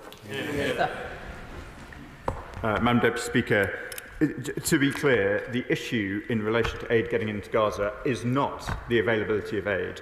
The effect of the cuts which we have announced has had no bearing on whether or not aid can get into Gaza. And I know that because I have seen our aid with our very own eyes in warehouses in Al Arish. The issue, and we've got to remain focused on the central issue here, is not the availability of aid, nor is it the availability of partners like the United Nations prepared to go in and deliver it. It is that there is a blockade effectively in place by the Israeli government, and that is the central issue that must be addressed.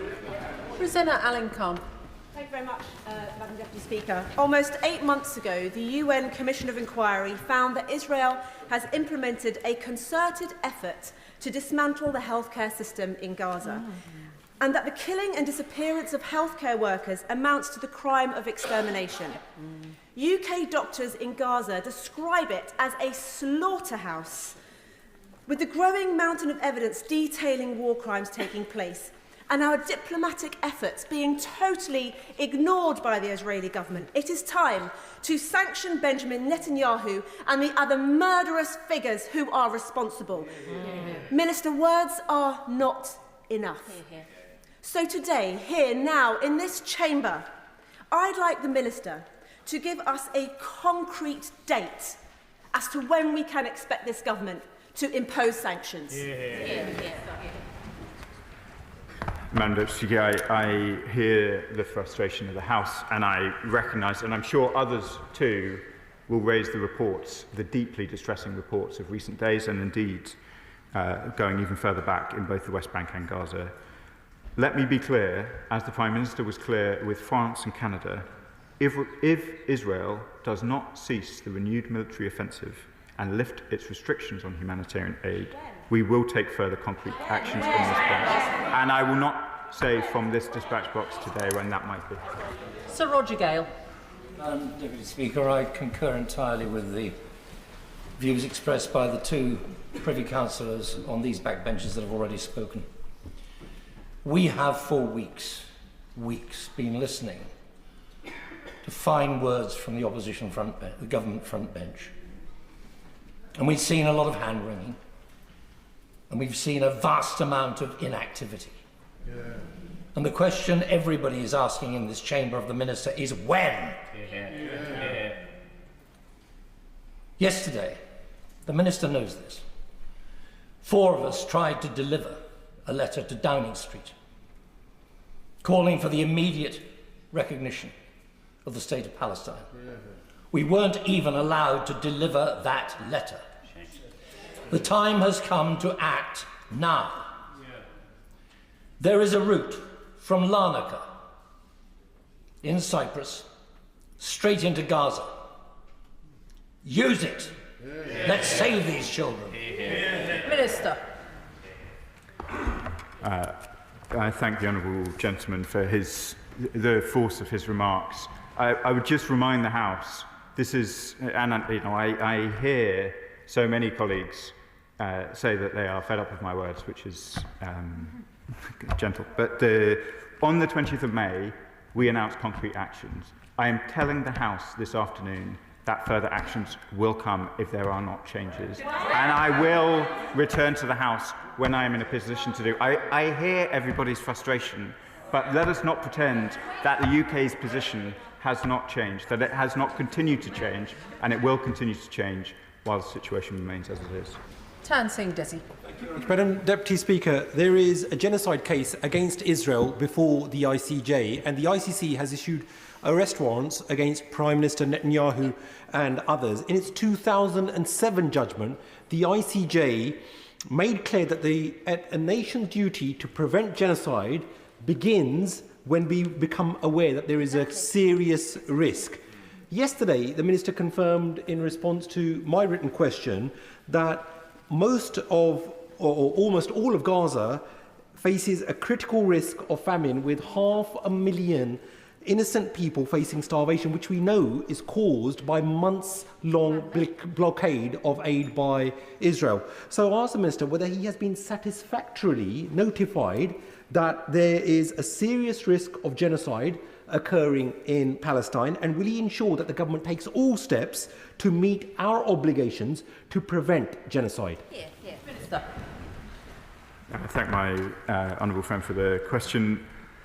We abide by all of our international legal obligations. We keep these matters under rapid review. He rightly highlights the risks of malnutrition and famine in Gaza as identified by the IPC, and we take very serious note of all of these reports as they come out. Stephen Flynn. Thank you, Madam Deputy Speaker. I can't help but feel that the Minister is treating members with a significant level of contempt by telling us that something will happen, but won't tell us what that will be or when it will happen. But on a more acute point, can he perhaps clarify to the House why he believes it is consistent for his government to condemn the Israeli government for starving a civilian population, whilst at the same time providing them with the component parts to bomb a civilian population? I'm surprised that the honourable member thinks there's any question about why Foreign Office ministers might need to leave some degree of ambiguity about when they take actions, including all of the ones that have been discussed this afternoon, sanctions, etc. These principles of why you might want to do things without pre-notifying the House. Each and every step, I think, are relatively well established, but happy to discuss at further detail why we do that. On the point about F-35 components, where we know they are going to Israel, we are suspending them. It is only because we are not able to control the onwards transmission of the global spares pool that this, at least theoretical risk exists. John Pearce. Thank you, Madam Deputy Speaker. I would like to thank the Minister for all the work he's doing and the endless number of statements that he's had to make on these horrific issues. I absolutely agree with him and support him in calling for both Israel and Hamas to make sure that all humanitarian aid is available and gets to innocent Palestinians desperately needed. The best way that we can solve this problem is through a ceasefire. And will he join me in expressing regret that after Israel accepted the Witkoff framework proposals for a ceasefire, that Hamas decided to turn it down?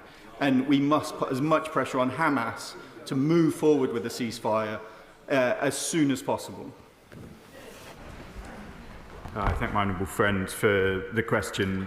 On Sunday, I was clear that Hamas should engage in ceasefire talks, should return to the table, should release all hostages. A ceasefire is desperately needed and is the only route forward. Sir Desmond Swain. Studied ambiguity of what and when has had no impact on Israeli policy. We want to know, and Israel needs to know, precisely what the government means by further steps. The honourable member will appreciate that in our private discussions with Israel, we have been very clear of the depth of feeling across the whole country and indeed in this House, and that further steps will be coming and the nature of them. Debbie Abraham. Thank you, Madam Deputy Speaker. And I think the Minister can sense, and I'm sure he can sense, the frustration across the House with all parties. And I support their frustration, really. We were at a meeting yesterday with the former UN Secretary General for Human Rights, Andrew Gilmore, and he said the lack of action that the international community is taking now on this issue reminded him of the lack of action during the 1990s and the Rwanda genocide. I think that's a lesson that we all should heed very, very closely. So I won't ask him everything that everybody else has asked about sanctions, around recognition. He knows where I stand on that. But I will ask him about the coalition of the willing for Palestine. We have a coalition of the willing around Ukraine. How are we building up our international allies to ensure that recognition and everything else that needs to happen has an international consensus? And again, we are looking at days, not weeks and months. Minister. I just want to acknowledge from my honourable friend that we recognise this conflict is being measured in hours and days, not weeks and months, and it's on those timelines that we seek to take action. On the question of a coalition of the willing, we are working with our allies, as I'm sure my honourable friend is aware. We convened the statement of 26 on humanitarian action and the leader's statement at 3, to which I referred earlier in my statement, and we will continue to work broadly, and I can confirm even today I've been working on those questions. Ellie Chams. Thank you, Madam Deputy Speaker. The UK Government has an obligation under international law to do everything possible to prevent genocide. Yes. And yet we see genocide occurring in Gaza. The Minister assured the House a month ago that he was conducting risk assessment of the risk of genocide in Gaza. So will he give me a clear, unambiguous, straight answer today? Will he publish his most recent genocide risk assessment without delay? As this House has heard from me before, the question that we assessed in relation to international humanitarian law was there a real risk of a breach of IHL? That was the assessment we made when we first entered government. That is a considerably lower bar than the questions to which he refers. We continue to make those assessments, which cover the entirety of international humanitarian law.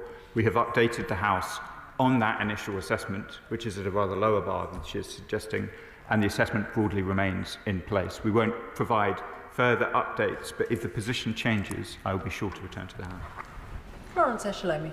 Thank you, Madam Deputy Speaker. And I do appreciate the Minister coming back to the Chamber, but as he can see from the strength in the Chamber, this is an issue that will not go away. The Minister just outlined to my colleague, the Chair of the Work and Pensions Select Committee, that we are measuring this in hours and days, not weeks and months.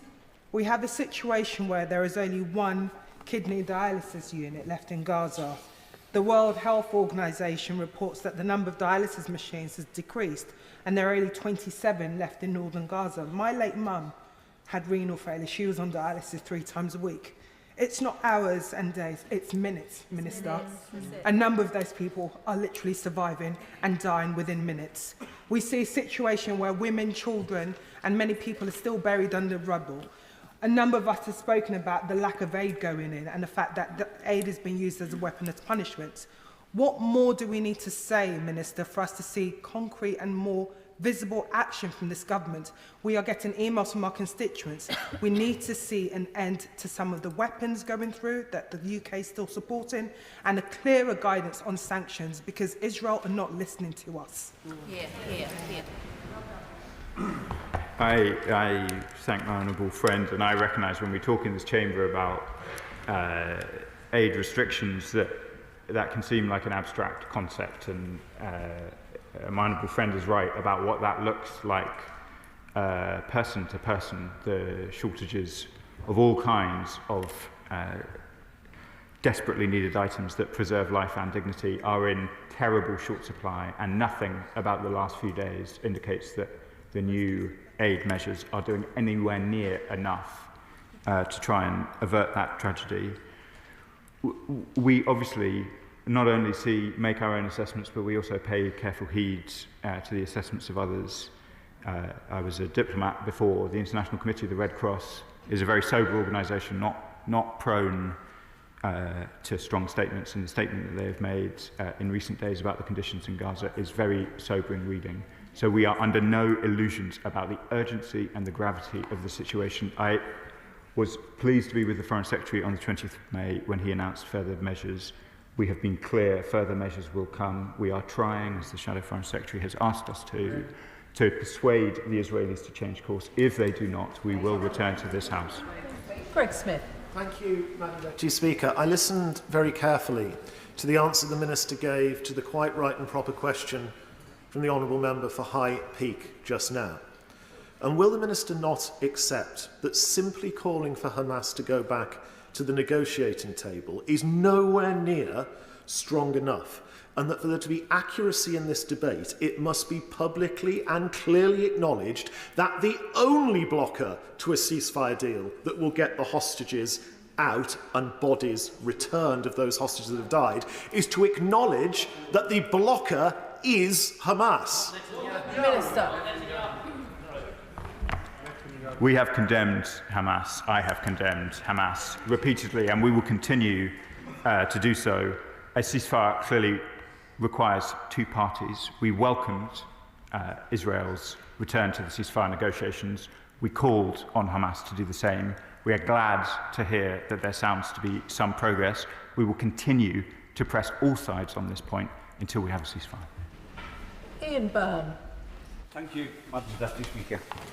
Yesterday, the United Nations Human Rights Chief Volker Turk said, and I quote, and it must have broke everyone's heart in this place, Palestinians to be presented with the grimmest of choices, die from starvation or risk being killed while trying to access the meagre food that's been made available to Israel's militarised humanitarian assistance mechanism. Minister, you feel like a record, but please, what concrete actions are we actually going to take in this place where you will stand at this dispatch box and do something to change Israel's psyche so they listen to the world?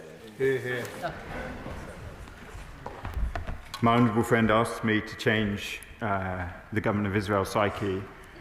We have been clear with the Israeli government the extent of our disagreement. Anyone who has followed closely the communications between me and my Israeli counterparts will see there is a profound disagreement in approach. We do everything we can to try and persuade our long-standing ally, of why the steps that they are taking are such grave mistakes, not just grave mistakes for the region, not just grave mistakes for the Palestinians, but ultimately grave mistakes for the Israelis themselves. Our disagreement is with the government, not the Israelis themselves.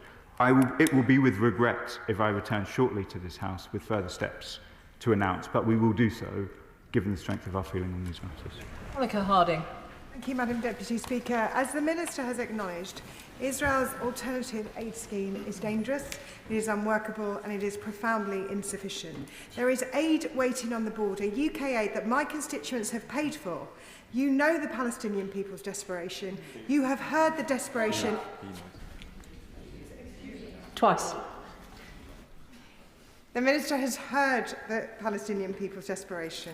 He has heard the desperation in this chamber. So what new pressure will he bring to bear on Israel to open those aid routes? What is the alternative plan? And the Minister has asked for an independent inquiry into what went on in Rafah. Will he insist that the Israeli government lets the BBC and independent journalists into Gaza so that we know what's going on? Stop. The Honourable Lady makes an important point about the lack of international media in Gaza and the hotly contested nature of events there. It is not just me who has called for independent investigation, it is the UN Secretary-General as well, and that reflects the degree of concerns within the United Nations system in order to enable them to do their job. Dawn Butler. Thank you, Madam Deputy Speaker. Minister, if we do not recognise Palestine, Palestine will cease to exist. Israel, as we've heard, and I commend my honourable friend from Liverpool, Wavertree, Israel has approved another 22 new settlement sites in the occupied West Bank, the biggest expansion in decades. It violates international law. Minister, Louis Theroux's incredible documentary, The Settlers, which I will be showing today, and he is in Parliament today, highlights the grim reality of the settlers and the mindset. Minister, you must agree that it is time that we have a strong debate. You cannot persuade. Pardon me, Madam Deputy Speaker. The Honourable Lady's better than that. Madam Deputy Speaker, the passion is overtaking me. Minister, do you not agree that we need... Minister, do you not agree? Do you do? Sorry. Order. I am going to make this comment because people repeatedly keep addressing the Minister as Minister. They should be doing their questions through the Chair. Does he agree? Absolutely, Madam Deputy Speaker. Minister. Madam Chair, does he agree? Will he agree?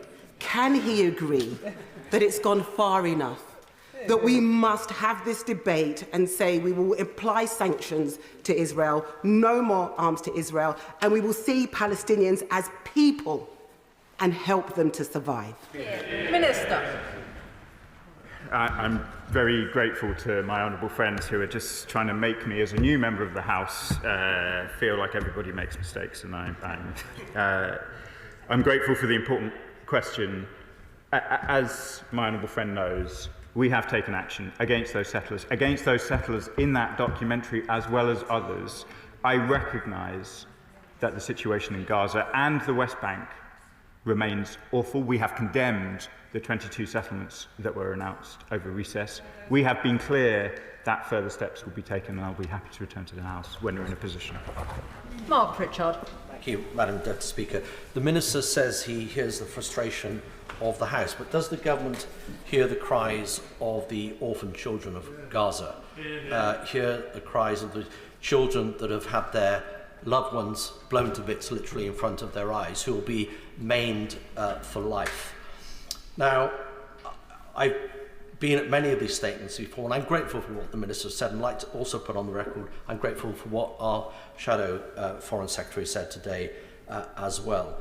But the reality is that aid is not getting through. There were 400 UN stations before. There's only now a handful. They're in combat zones, and people are unable to access that aid. And every single day, men, women and children are being impacted through lack of food and access to aid, access to medical supplies and actually access to fuel to actually cook some of this food, some very practical issues. So can I ask the Minister what more he can do with the Americans to ensure that this new way of delivering aid, which I, by the way, don't support, it should be the UN, but if that is going to be the case, that there are more aid stations in more places so more people can access it in order that we save lives?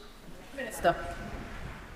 Madam Deputy Speaker, I'm grateful for the honourable gentleman's words. There are clearly profound issues with this new aid distribution mechanism. That is not just the view of the British government, it is clearly the view of the GHF themselves, given that they have suspended operations after 3 very bloody days, where clearly, exactly as the honourable gentleman says, there are insufficient aid distribution centres, very dangerous crowds, and we have seen terrible violence associated with these distributions. I would be very happy if there was a mechanism in place at this moment that could provide aid properly. But there exists, waiting on the outskirts of Gaza, in Al Arish and elsewhere, a United Nations operation with 18 months of experience, yet longer than that, of doing this properly and making sure that everybody gets the aid that they need. We must not delay. We have both the aid and the delivery partners. We should let them in. Liam Byrne. Thank you, Madam Deputy Speaker. The barbarism Benjamin Netanyahu's government against the Palestinian people is beyond belief. Yep. We should not be negotiating trade deals with this government. Yep. We should not have trade envoys on the ground, and we should not delay recognition of the state of Palestine. Now, our committee, the Business and Trade Committee, backed by my honourable friends for Slough and Rotherham, is determined to get to the bottom of UK arms exports. I am grateful to the Business Minister for confirming last night that he will appear before the committee before the summer recess. Can the Minister confirm tonight that a Foreign Office Minister will be alongside him? I make it a habit not to confirm the schedules of my ministerial colleagues, and it's of course the Minister for Europe who has appeared before with responsibility for the overall licensing regime, who's appeared before your committee. But if I could just be clear to the House, sorry, and it was, yes. If I could be clear to the House and of course the honourable gentleman, there is no effort to conceal our position on arms licences. We have set it out to this House on a number of occasions. The Minister for Trade set out some of the numbers on Monday. We have taken exceptional measures to try and show more transparency than is usual about the arms licensing regime. We are having this discussed in not just in this place, but in the courts as well. There is no effort on the part of this government to be anything other than transparent, not only with this House, but with the Israeli government themselves about the nature of our decisions. Llyn Osmedi. We can all see that a genocide is happening in Gaza, and it's about time that this government called it out for what it is. We are witnessing the systematic dismantling of Gaza's healthcare system, and the Red Cross has described the situation as hell on earth. What is this government doing to prevent Gaza's healthcare system from being decimated further and to re-establish hospitals and life-saving medical services? Minister. The truth is, Madam Deputy Speaker, is that while the aid blockade remains in place, there is very little that any outside partner can do to try and ensure proper health services in Gaza. I will not mislead the House by suggesting that there is. The aid that has come in from the GHF is far too little and far too geographically concentrated to be able to provide the kind of provision that Gazans are entitled to and that they should have, and is a clear necessity under international humanitarian law. Tahir Ali. Thank you, Madam Deputy Speaker. On the 20th of May, the Foreign Secretary informed this House that free trade agreement was being suspended with Israel. Less than a week after that announcement, the UK's trade envoy to Israel was in Israel. The Minister, in his opening statement, said, "We call for an immediate and independent investigation into these events and for the perpetrators to be held account." We know who the perpetrators are. What evidence does he need from an independent inquiry? Why does he not take action by suspending the UK's trade envoy, prevent him from going to Israel? Why does he not back the 800 lawyers, senior judges, retired, and academics that wrote to the Prime Minister earlier this week asking for Article 6 of the United Nations Charter to be invoked and expel Israel as a member state of the United Nations. Minister.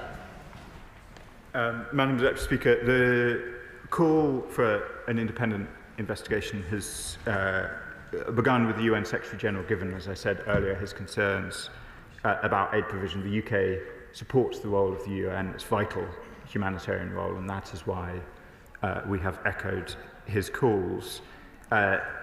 On the question of the trade envoy's visit, let me be clear. We suspended negotiations for a future free trade agreement with Israel. We did not suspend all trade with Israel, as I think the House knows. The trade envoy had no scheduled meetings with Israeli officials, was there as part of his regular duties, because trade does continue between Israel and the UK. And I'm not sure it's entirely fair to join the visit of a trade envoy in with the horrific events around the aid distribution centres of recent days. Bob Blackman. Thank you, Madam Deputy Speaker. The Minister will be well aware that the Hamas have threatened to execute any Palestinian that dares to take aid from the Gaza Humanitarian Foundation. He'll also probably be aware that there are strong reports suggesting that desperate Palestinians are breaking into warehouses that Hamas controls that are stocked to the eyeballs, literally in the aid that we have provided. Now, we all want to see the aid provided to the Palestinian people. So what credible plan does he have to convince the Israeli government that if aid is flooded into Gaza, that it will actually reach the people that need it, rather than be taken away and stockpiled by Hamas? Minister. We are clear. The United Nations and its partners, in our view, have a clear mechanisms for ensuring humanitarian aid is met and to prevent diversion to Hamas. We obviously condemn any reports, any credible reports, where Hamas is diverting aid. But those reports should not be a reason why aid is not provided to the Palestinian people. There are tried, trusted and credible mechanisms waiting to get in, and they should. Leslie Caliscan. Thank you very much, Madam Deputy Speaker. The International Red Cross chief has said that Gaza is worse than hell on earth. And, Madam Deputy Speaker, is it any wonder when children who have escaped bombs are now facing death because of starvation? The United Nations has said that 1 in 5 people in Gaza face starvation because of the blockade. Can I ask the Minister, Madam Deputy Speaker, does he agree with me that the Gaza Humanitarian Foundation is clearly incapable of addressing the starvation in Gaza? That's very clear now. And that Israel should immediately hand over any operation of aid to the United Nations? Minister. I thank my honourable friend for the question. I think I've been clear on the point, but yes, the United Nations should be back, able to deliver humanitarian aid in the principled way that they have been. Shokrat Adam. Madam Deputy Speaker, Ward Jalal was a 6-year-old Palestinian girl who last week crawled out of a burning school, leaving behind her mother and 2 siblings to burn to death. And the reason I mention Ward's name is because she was Palestinian. Last month, in the case of Al-Haq and the government, up to September 2024, 40,000 innocent Palestinian men, women and children like Ward's and her family were killed. The government reviewed 413 of those cases, and out of the 413, they found one possible breach of international law, and that was the killing of the volunteers in the World Central Kitchen. Can I ask the Minister, does the government have any regard for children like Ward and Palestinian people in their concerns? Madam Deputy Speaker, of course we have regard. Of course we have concerns for Palestinian people. The questions at issue in the assessment of risk are legal ones and complicated ones. And the reason they are complicated is because the cast of international humanitarian law ends up resting a great deal on what is in the mind of a commander when they make a decision. International humanitarian law is tightly constrained. It is therefore difficult to make conclusions about what is in the mind of a commander who will not share that thought with you. So that is why That is why, when we make those determinations, we consider other limbs of international humanitarian law, not because we are saying that in all those cases it was proportional and necessary to the military objectives, but because where we cannot determine, you can look to other limbs of the assessment, and those limbs include the obligations on an occupying power, about aid being provided, and also the treatment of detainees. And those are easier tests to meet because they do not require knowing what is in the mind of a commander. Now, I am planning to run this statement for a further 30 minutes, but members might like to think very carefully how many of their colleagues they wish to help get in and ask short questions and short responses, please. Stella Creasy. Thank you, Madam Deputy Speaker. Let us be short and frank then. I don't think for many of us in this House anymore it is complicated. Time has run out for ambiguity of action. Since the 20th of May, we've seen 22 more settlements. It is deliberately dangerous for people to access the aid. The IDF has declared the roads to the aid distribution centres as combat zones. We recognise that the Minister says they've raised concerns, that they have called for immediate independent investigations. These have not happened, not just in this incident, but repeatedly. The Minister won't tell us what he will do. It's on all our consciences to ask him to be clearer about that. So will he tell us what isn't on the table? Will he rule out things? He's telling us he's talking about future things. Will he rule out the immediate recognition of Palestine that many of us have been calling for? Will he rule out the sanctions that many of us have been calling out? Will he rule out the final abolition of the F-35 farce? Because if he does, at least we get some sense of where this is going. Order. In statements, we need to have briefer questions. Minister. Madam Deputy Speaker, I'll return to this House when I have further announcements. Steph Ackeren. Thank you, Madam Deputy Speaker. Parishioners in the Matlask benefice have raised over £3,000 to support the people of Gaza and were visited last year by a priest from Bethlehem who shared how this conflict is impacting those there. They hope for the return of the hostages and for peace for the Palestinian people. I won't ask him to repeat the answer to the question of when, but will he confirm to them that the tools he is considering using at the next step include sanctions against extremist government ministers and formally recognising a Palestinian state?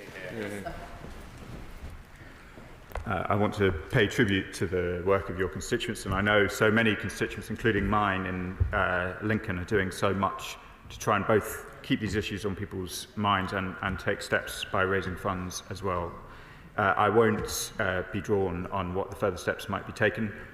We were clear in the leader's statement that they could include targeted sanctions, so you can assure your constituents that that remains under review. Mark Ferguson. Thank you, Madam Deputy Speaker.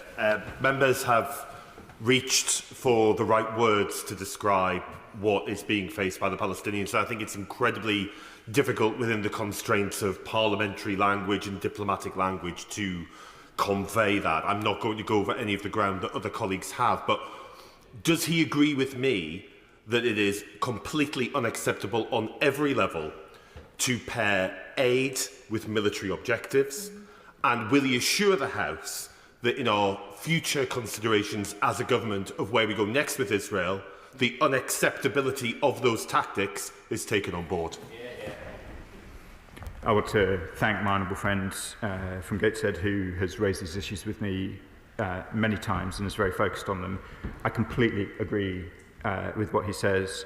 Aid must be delivered in a principled way. That is vital not just in the Middle East but across the entire world, and we take these issues very seriously and we raise them with force with the Israeli government.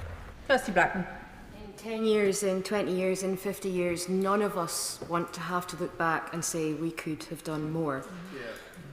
As of December, there were 191 licences for export of military equipment to Israel. Less than half of those were for the IDF and for the Israeli government. What comfort does the Minister have that that military equipment that is going to Israel is not being used to expand settlements in the West Bank, is not being used by those civilian staff working at these aid centres, is not being used to worsen the situation for the Palestinian people?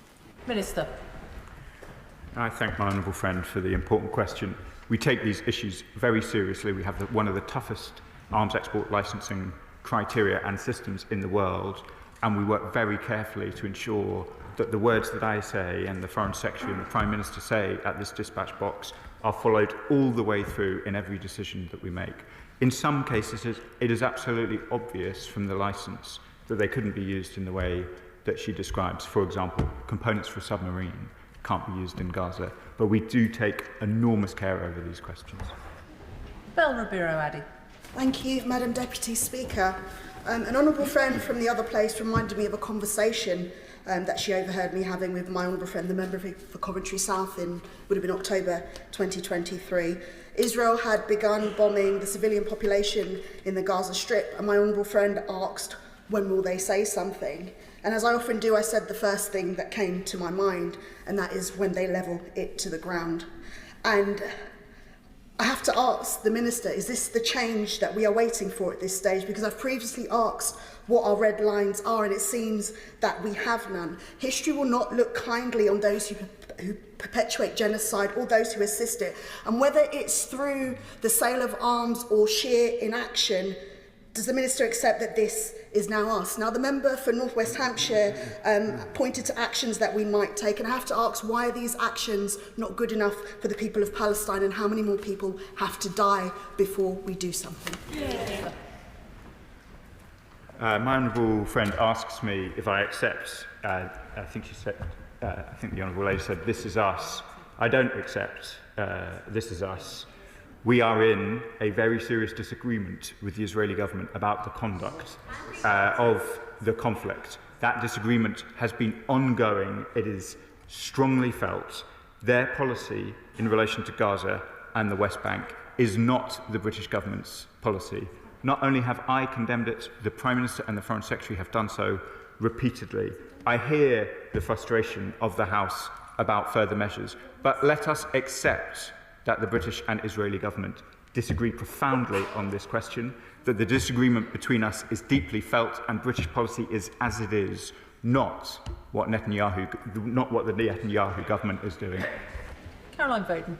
Thank you, Madam Deputy Speaker. Hundreds of my constituents have written to me expressing their desperation and horror at the hellish scenes coming out of Gaza, so I speak here on their behalf. It is quite clear that the Israeli government aspires to wipe Palestine off the map as they expand their settlement ambitions with impunity. They don't care that ministers in Whitehall are watching their statements. Until Palestine is recognised as a state, the dispossession of land and homes by Israel will continue. So why won't the government stand up now alongside our allies Spain, Norway and Ireland and recognise Palestine as a state? I recognise the concern of many constituents across the country, including in Lincoln. We are obviously in close touch with, I was talking to my Spanish counterparts on Sunday. I was in Madrid with the Irish and the other nations she mentioned at the Madrid conference with a whole set of states that have recognised a Palestinian state. And I recognise the desire right across this House, I think, for further steps in that area. What this House, I am sure, will press me on, whatever we do, is the continued horrors of Gaza. We are focused in everything that we do on trying to make an impact on the scenes that your constituents are seeing. We are considering these matters, but the question that we are focused on is trying to reduce the suffering in Gaza today. Andrew Peggs. Thank you, Madam Deputy Speaker, and can I welcome the Minister's update for the House. But the Minister will know that the situation isn't just the horrors and inhumane violence of the Israeli government in Gaza, it is also the aggression we're seeing in the West Bank. I welcome the government's condemnation of the 22 new settlements and look forward to the words on the forced transfer from Palestinian villages that we are seeing this week. The Minister has described the Minister recognises the anger that this House feels and frustration. Could I ask him what more he would need to see happen before we take further action on sanctions against extremist ministers and action we need to see happen to recognise Palestine as part of the UN conference in coming weeks? Minister. Madam Deputy Speaker, the 22 settlements are not only appalling, they are illegal. We have taken sanction steps. We have put in place sanctions against both individuals and organisations on the 20th of May. Clearly, that has not deterred Minister Smotrich and others from continuing to try and expand settlements in the West Bank. The viability of a two-state solution, of two states practically going to be able to live side by side, is being undermined, and we will continue to take action to try and to avert that. Jeremy Corbyn. Thank you, Madam Deputy Speaker. The Minister quite rightly called for an independent inquiry into Israel's behaviour in denying food, medicine and vital aid to the people of Gaza. In the same spirit, would he welcome an independent inquiry into the British government's policies in relation to F-35 jet parts, for example, because this seems to be becoming more and more mysterious. Yeah. Apparently they're sold into the global supply chain, but we have no control over what happens to them. They might end up in the hands of Israel, or they might not. Is he seriously expecting the House to believe that the manufacturers of these components do not trace them, do not track them, do not label them, do not identify them? I think the government knows exactly where those parts are going and exactly that they are enabling those F-35 jets to bomb Gaza and take part in acts of genocide. Does he not deserve an independent inquiry? Madam Deputy Speaker, we have talked about these issues many times. They are in the High Court being discussed in a judicial review. At the moment, I do not see that this could be any further scrutinised and litigated, or what an independent inquiry on the position of the F-35 parts would achieve. Kim Johnson. Thank you, Madam Deputy Speaker. I was very proud to join thousands of protesters surrounding Parliament today, demanding to know what this government's red line is.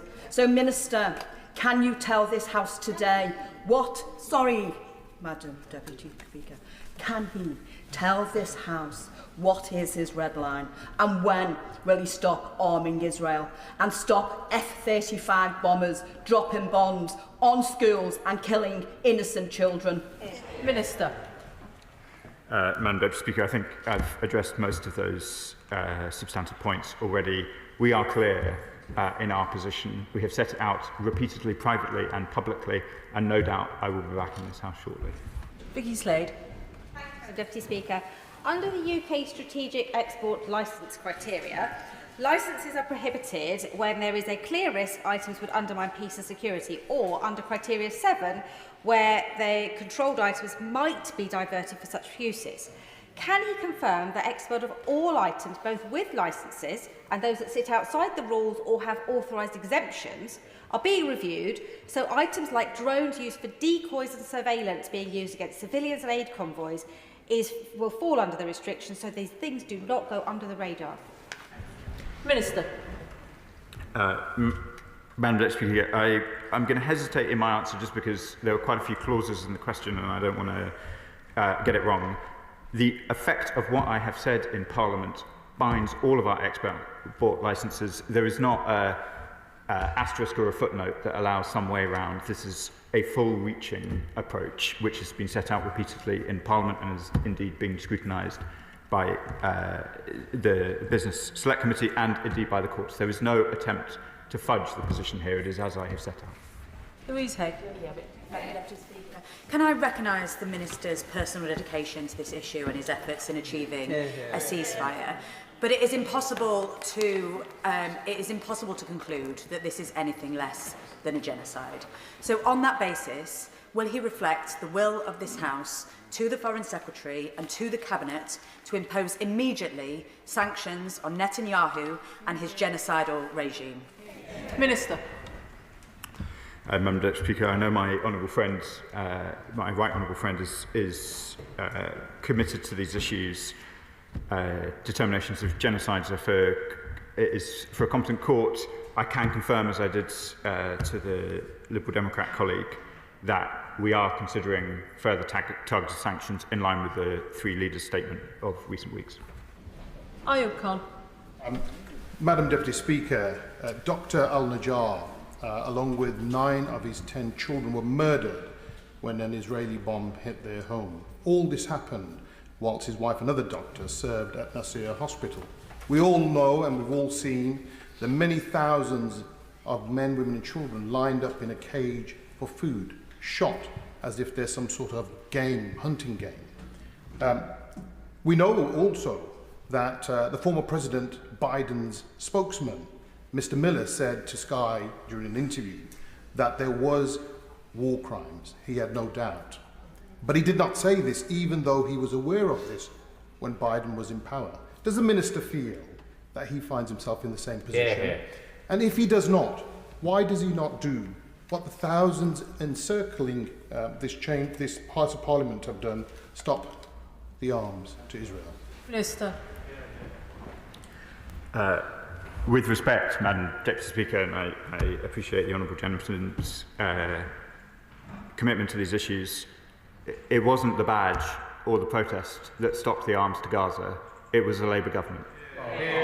That was the effect of voting for a Labour government and having a Labour government. I have set out, I hear the frustration of the House, I have set out what we have done so far. I have been clear that we will go further. The badge is nice, but action is what matters, and that is what the Labour government has done.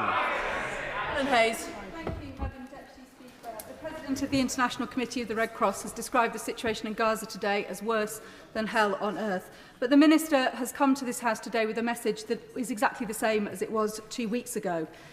He condemns the settlements, but settlement goods are still being sold in our shops.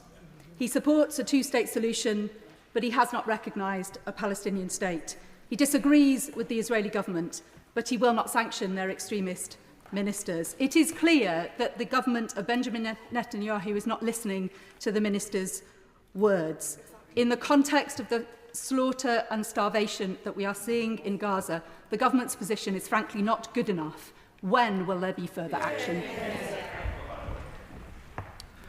Madam Deputy Speaker, I wouldn't want the House to have the impression that in the period of recess that the Foreign Office, its ministers and the whole of the government were not focused on these issues.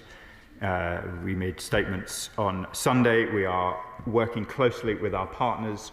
We made a clear, on I think it was the 19th of May, made a clear statement to the Israeli government that there would be further consequences should the situation not improve, and I will return to this House when I am in a position to make further announcements. Manuela Pertegella. Madam Deputy Speaker, can the Minister tell me how many more children must die before the government finally bans the sales and the export of all UK arms, including component parts, to the murderous Netanyahu's government? Hear, hear. Madam Deputy Speaker, I think it's... I have seen children in Gaza. My department was able to get 2 of them out of Gaza last week. I understand the frustration of the House, but do not give the impression that what this government is doing is not deeply focused on the fate of children in Gaza. I hear the benches opposite laughing at 2 children getting out of Gaza. Of course, it is nowhere near enough. We hear right across the House the reports, but we are doing everything that we can, and we will continue to do so. Jacob Collier. Mr. Speaker, the Minister made reference to the joint statement with France and Canada on the 20th of May, and things have got worse since that point. Food distribution has been blocked entirely, and hunger is being used as a weapon, and innocent Palestinians are paying the price. So if that statement is to hold up, can the Minister say what action he is going to be taking with France and Canada? I clearly can't bind the French and Canadian governments from this dispatch box, but we were clear that targeted sanctions would follow, amongst other actions, if there was not an improvement, and I can commit to the House that remains under review, and I will return to this place to provide a further announcement when I'm able. Adnan Hussain. Thank you, Madam Deputy Speaker. The Prime Minister failed today to answer the question asked by the member for Argyle.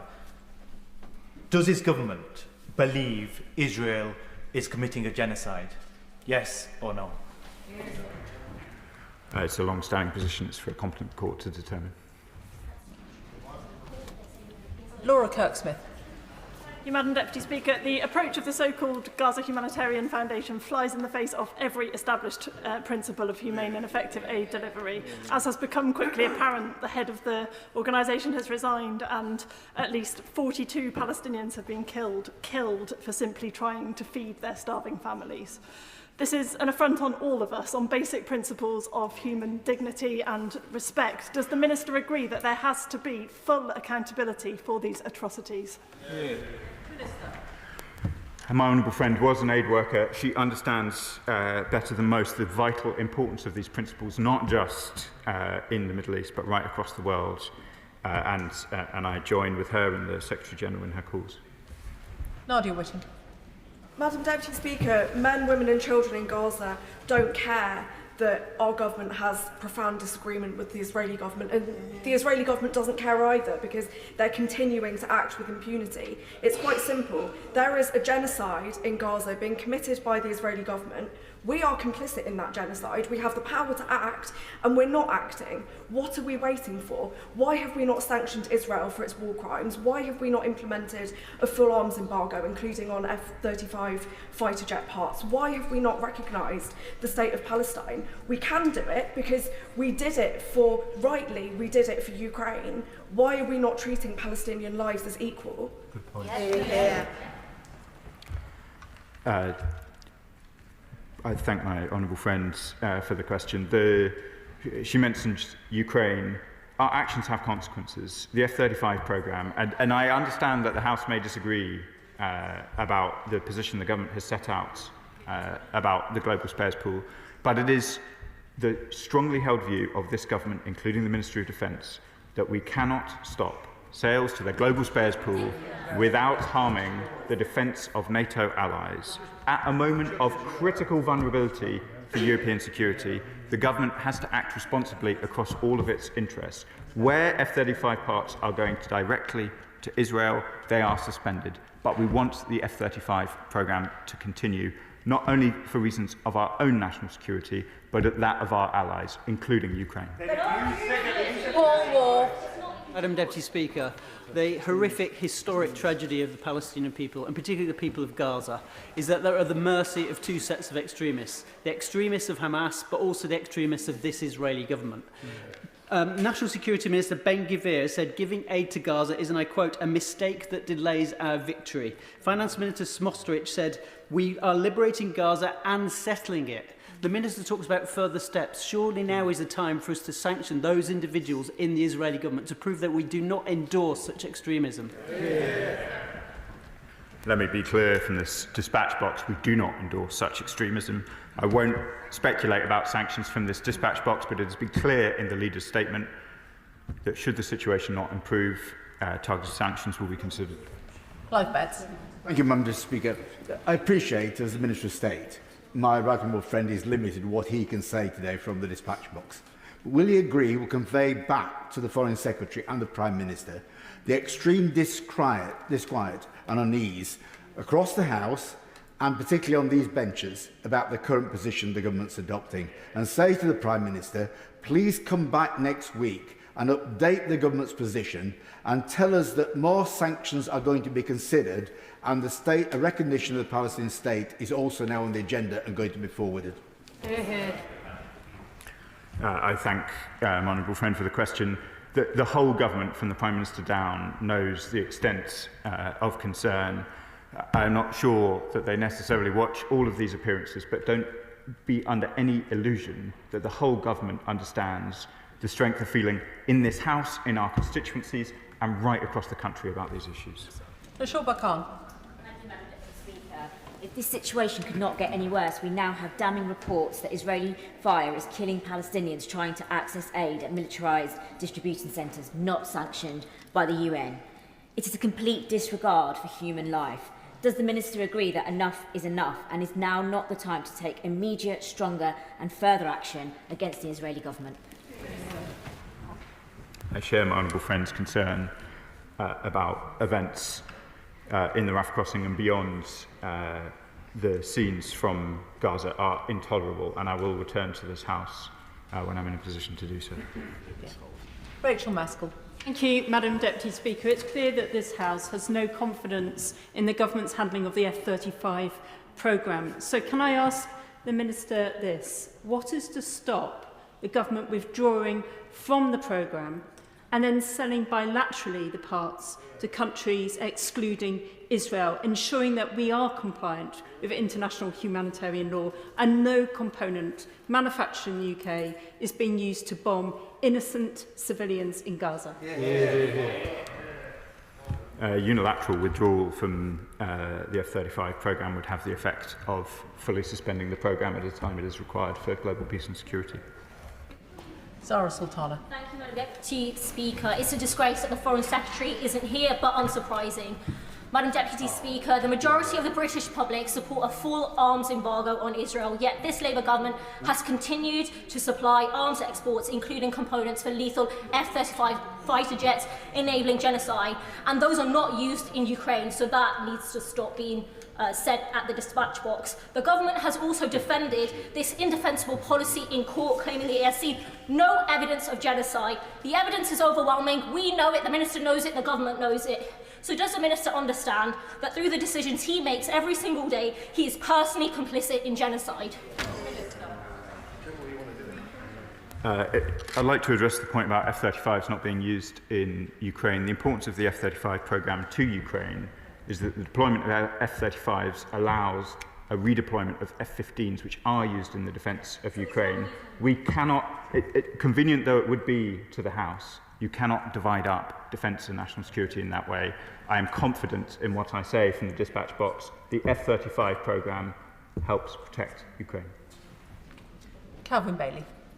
Deputy Speaker, I welcome the Minister's statement and his efforts, but he must sense our frustration at the inability to arrest the situation that we're seeing in Gaza and the occupied territories.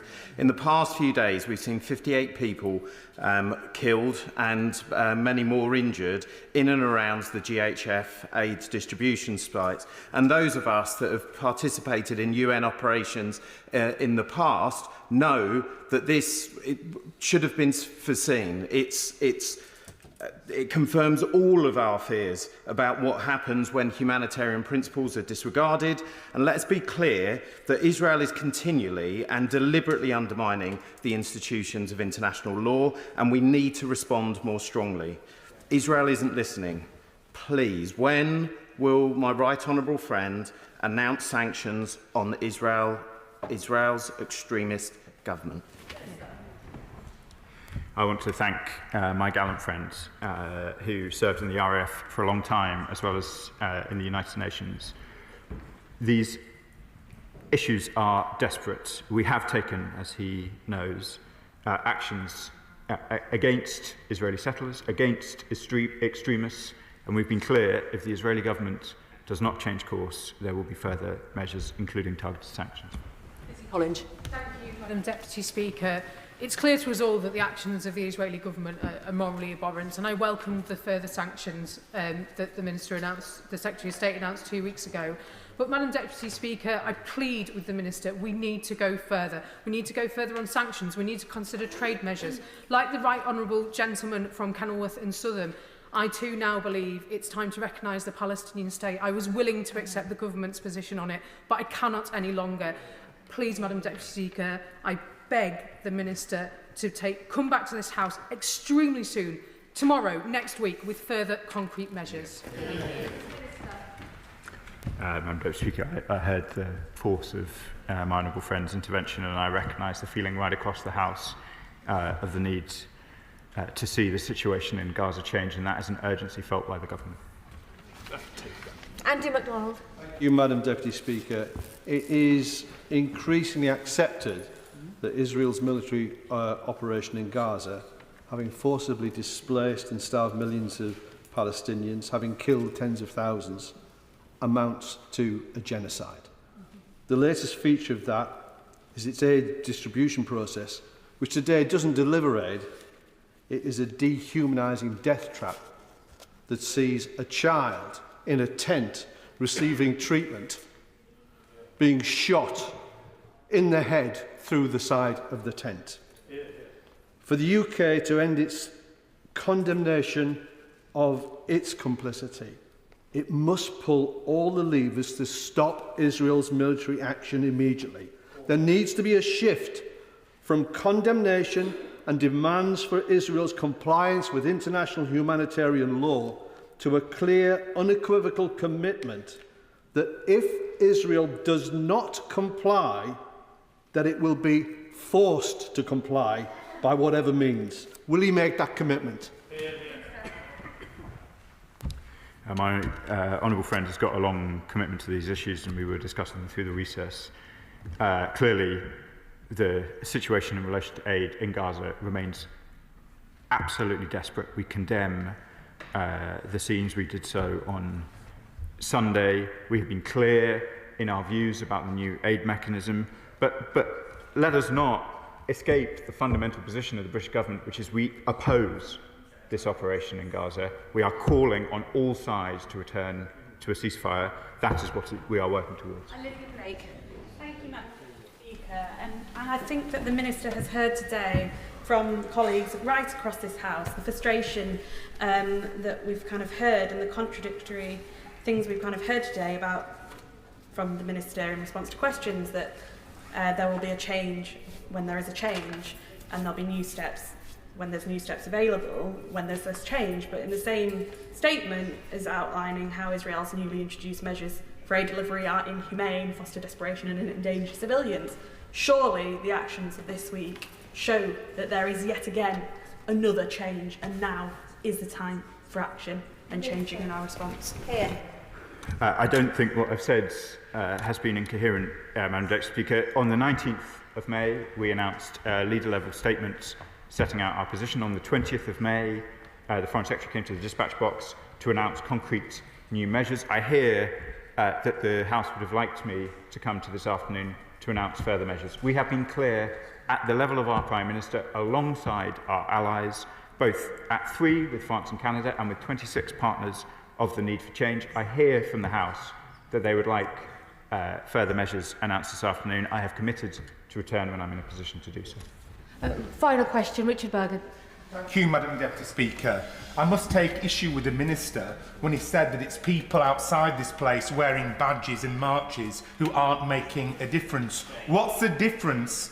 The difference between members of the public wearing badges and marching is that's all they can do, whereas ministers in a government can bring sanctions, end arms sales and hold the war criminal Netanyahu to account. So I ask the Minister this. Quite rightly, this government in this House has labelled Russia's actions in Ukraine as war crimes, and accordingly they brought in significant widespread sanctions. When will they do the same in relation to Israel? Because otherwise this reeks of double standards, and Netanyahu will see the Minister and this government as a weak pushover and a joke. Madam Deputy Speaker, let me be clear. I was not seeking to disparage the efforts of activists or protesters, but when the honourable gentleman asks when will we suspend arms to Gaza, we have suspended arms to Gaza. I hear the frustration of the House, but the Labour government took steps. I am proud of the steps we have taken. I hear the frustration to go further, but let us not pretend that this government has done nothing. It is deeply distressing, the scenes in Gaza. We have been clear, as I have been clear this afternoon, that we will take further steps if they do not change. But we have taken measures, and we will continue to do so, Madam Deputy Speaker.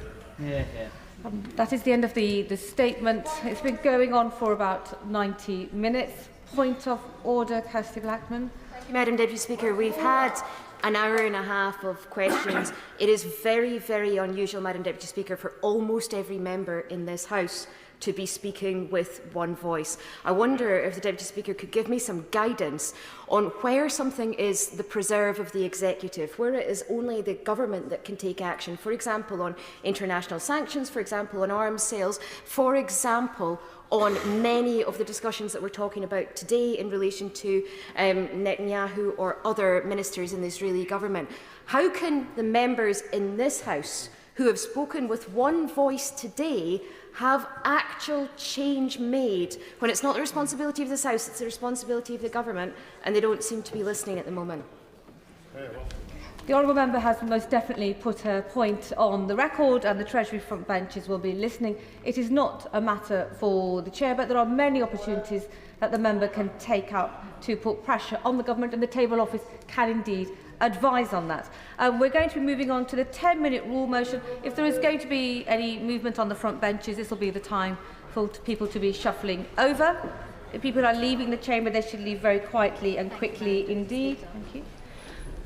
We now come to the 10-minute rule motion, Gaza Independent Public Inquiry, and I call Jeremy Corbyn. Thank you, Madam Deputy Speaker.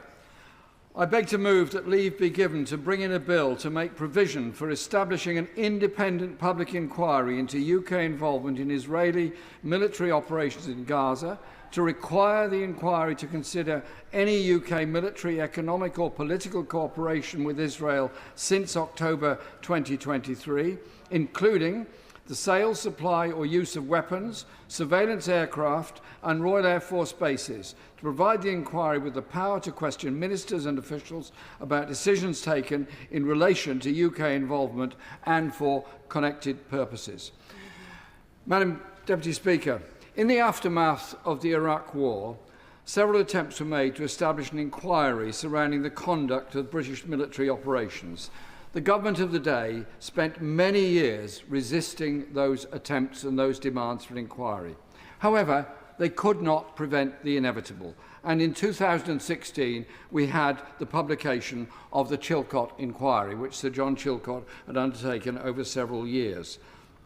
The report found serious failings within the British government, which ignored the warnings of millions of ordinary people who had been protesting on the streets against the invasion. I was leader of the Labour Party at that time when the report came out, and I apologised on behalf of the Labour Party for the catastrophic decision to go to war in Iraq. History is now repeating itself. Over the past 18 months, human beings have endured a level of horror and inhumanity that should haunt us all forever. Entire families wiped out, limbs strewn across the street, mothers screaming for their children buried under the rubble, human beings being torn to pieces, doctors performing amputations without anaesthetic, children picking grass and dirt from the ground thinking they might find something edible to eat. The survivors will face lifelong mental health consequences which will go on for generations. Home by home, hospital by hospital, generation by generation. We are not just witnessing a war, we are witnessing a genocide, this time live-streamed all over the world. Today, the death toll in Gaza exceeds 61,000. And at least 110,000 people, or 1 in 20 of the entire population, have been severely injured. 2 Israeli officials are now wanted by the International Criminal Court for crimes against humanity. Madam Deputy Speaker, Britain has played a highly influential role in Israel's military operations. First, Britain has been supplying weapons to Israel, weapons that are being used to bomb the people of Palestine. This, of course, started with the previous concern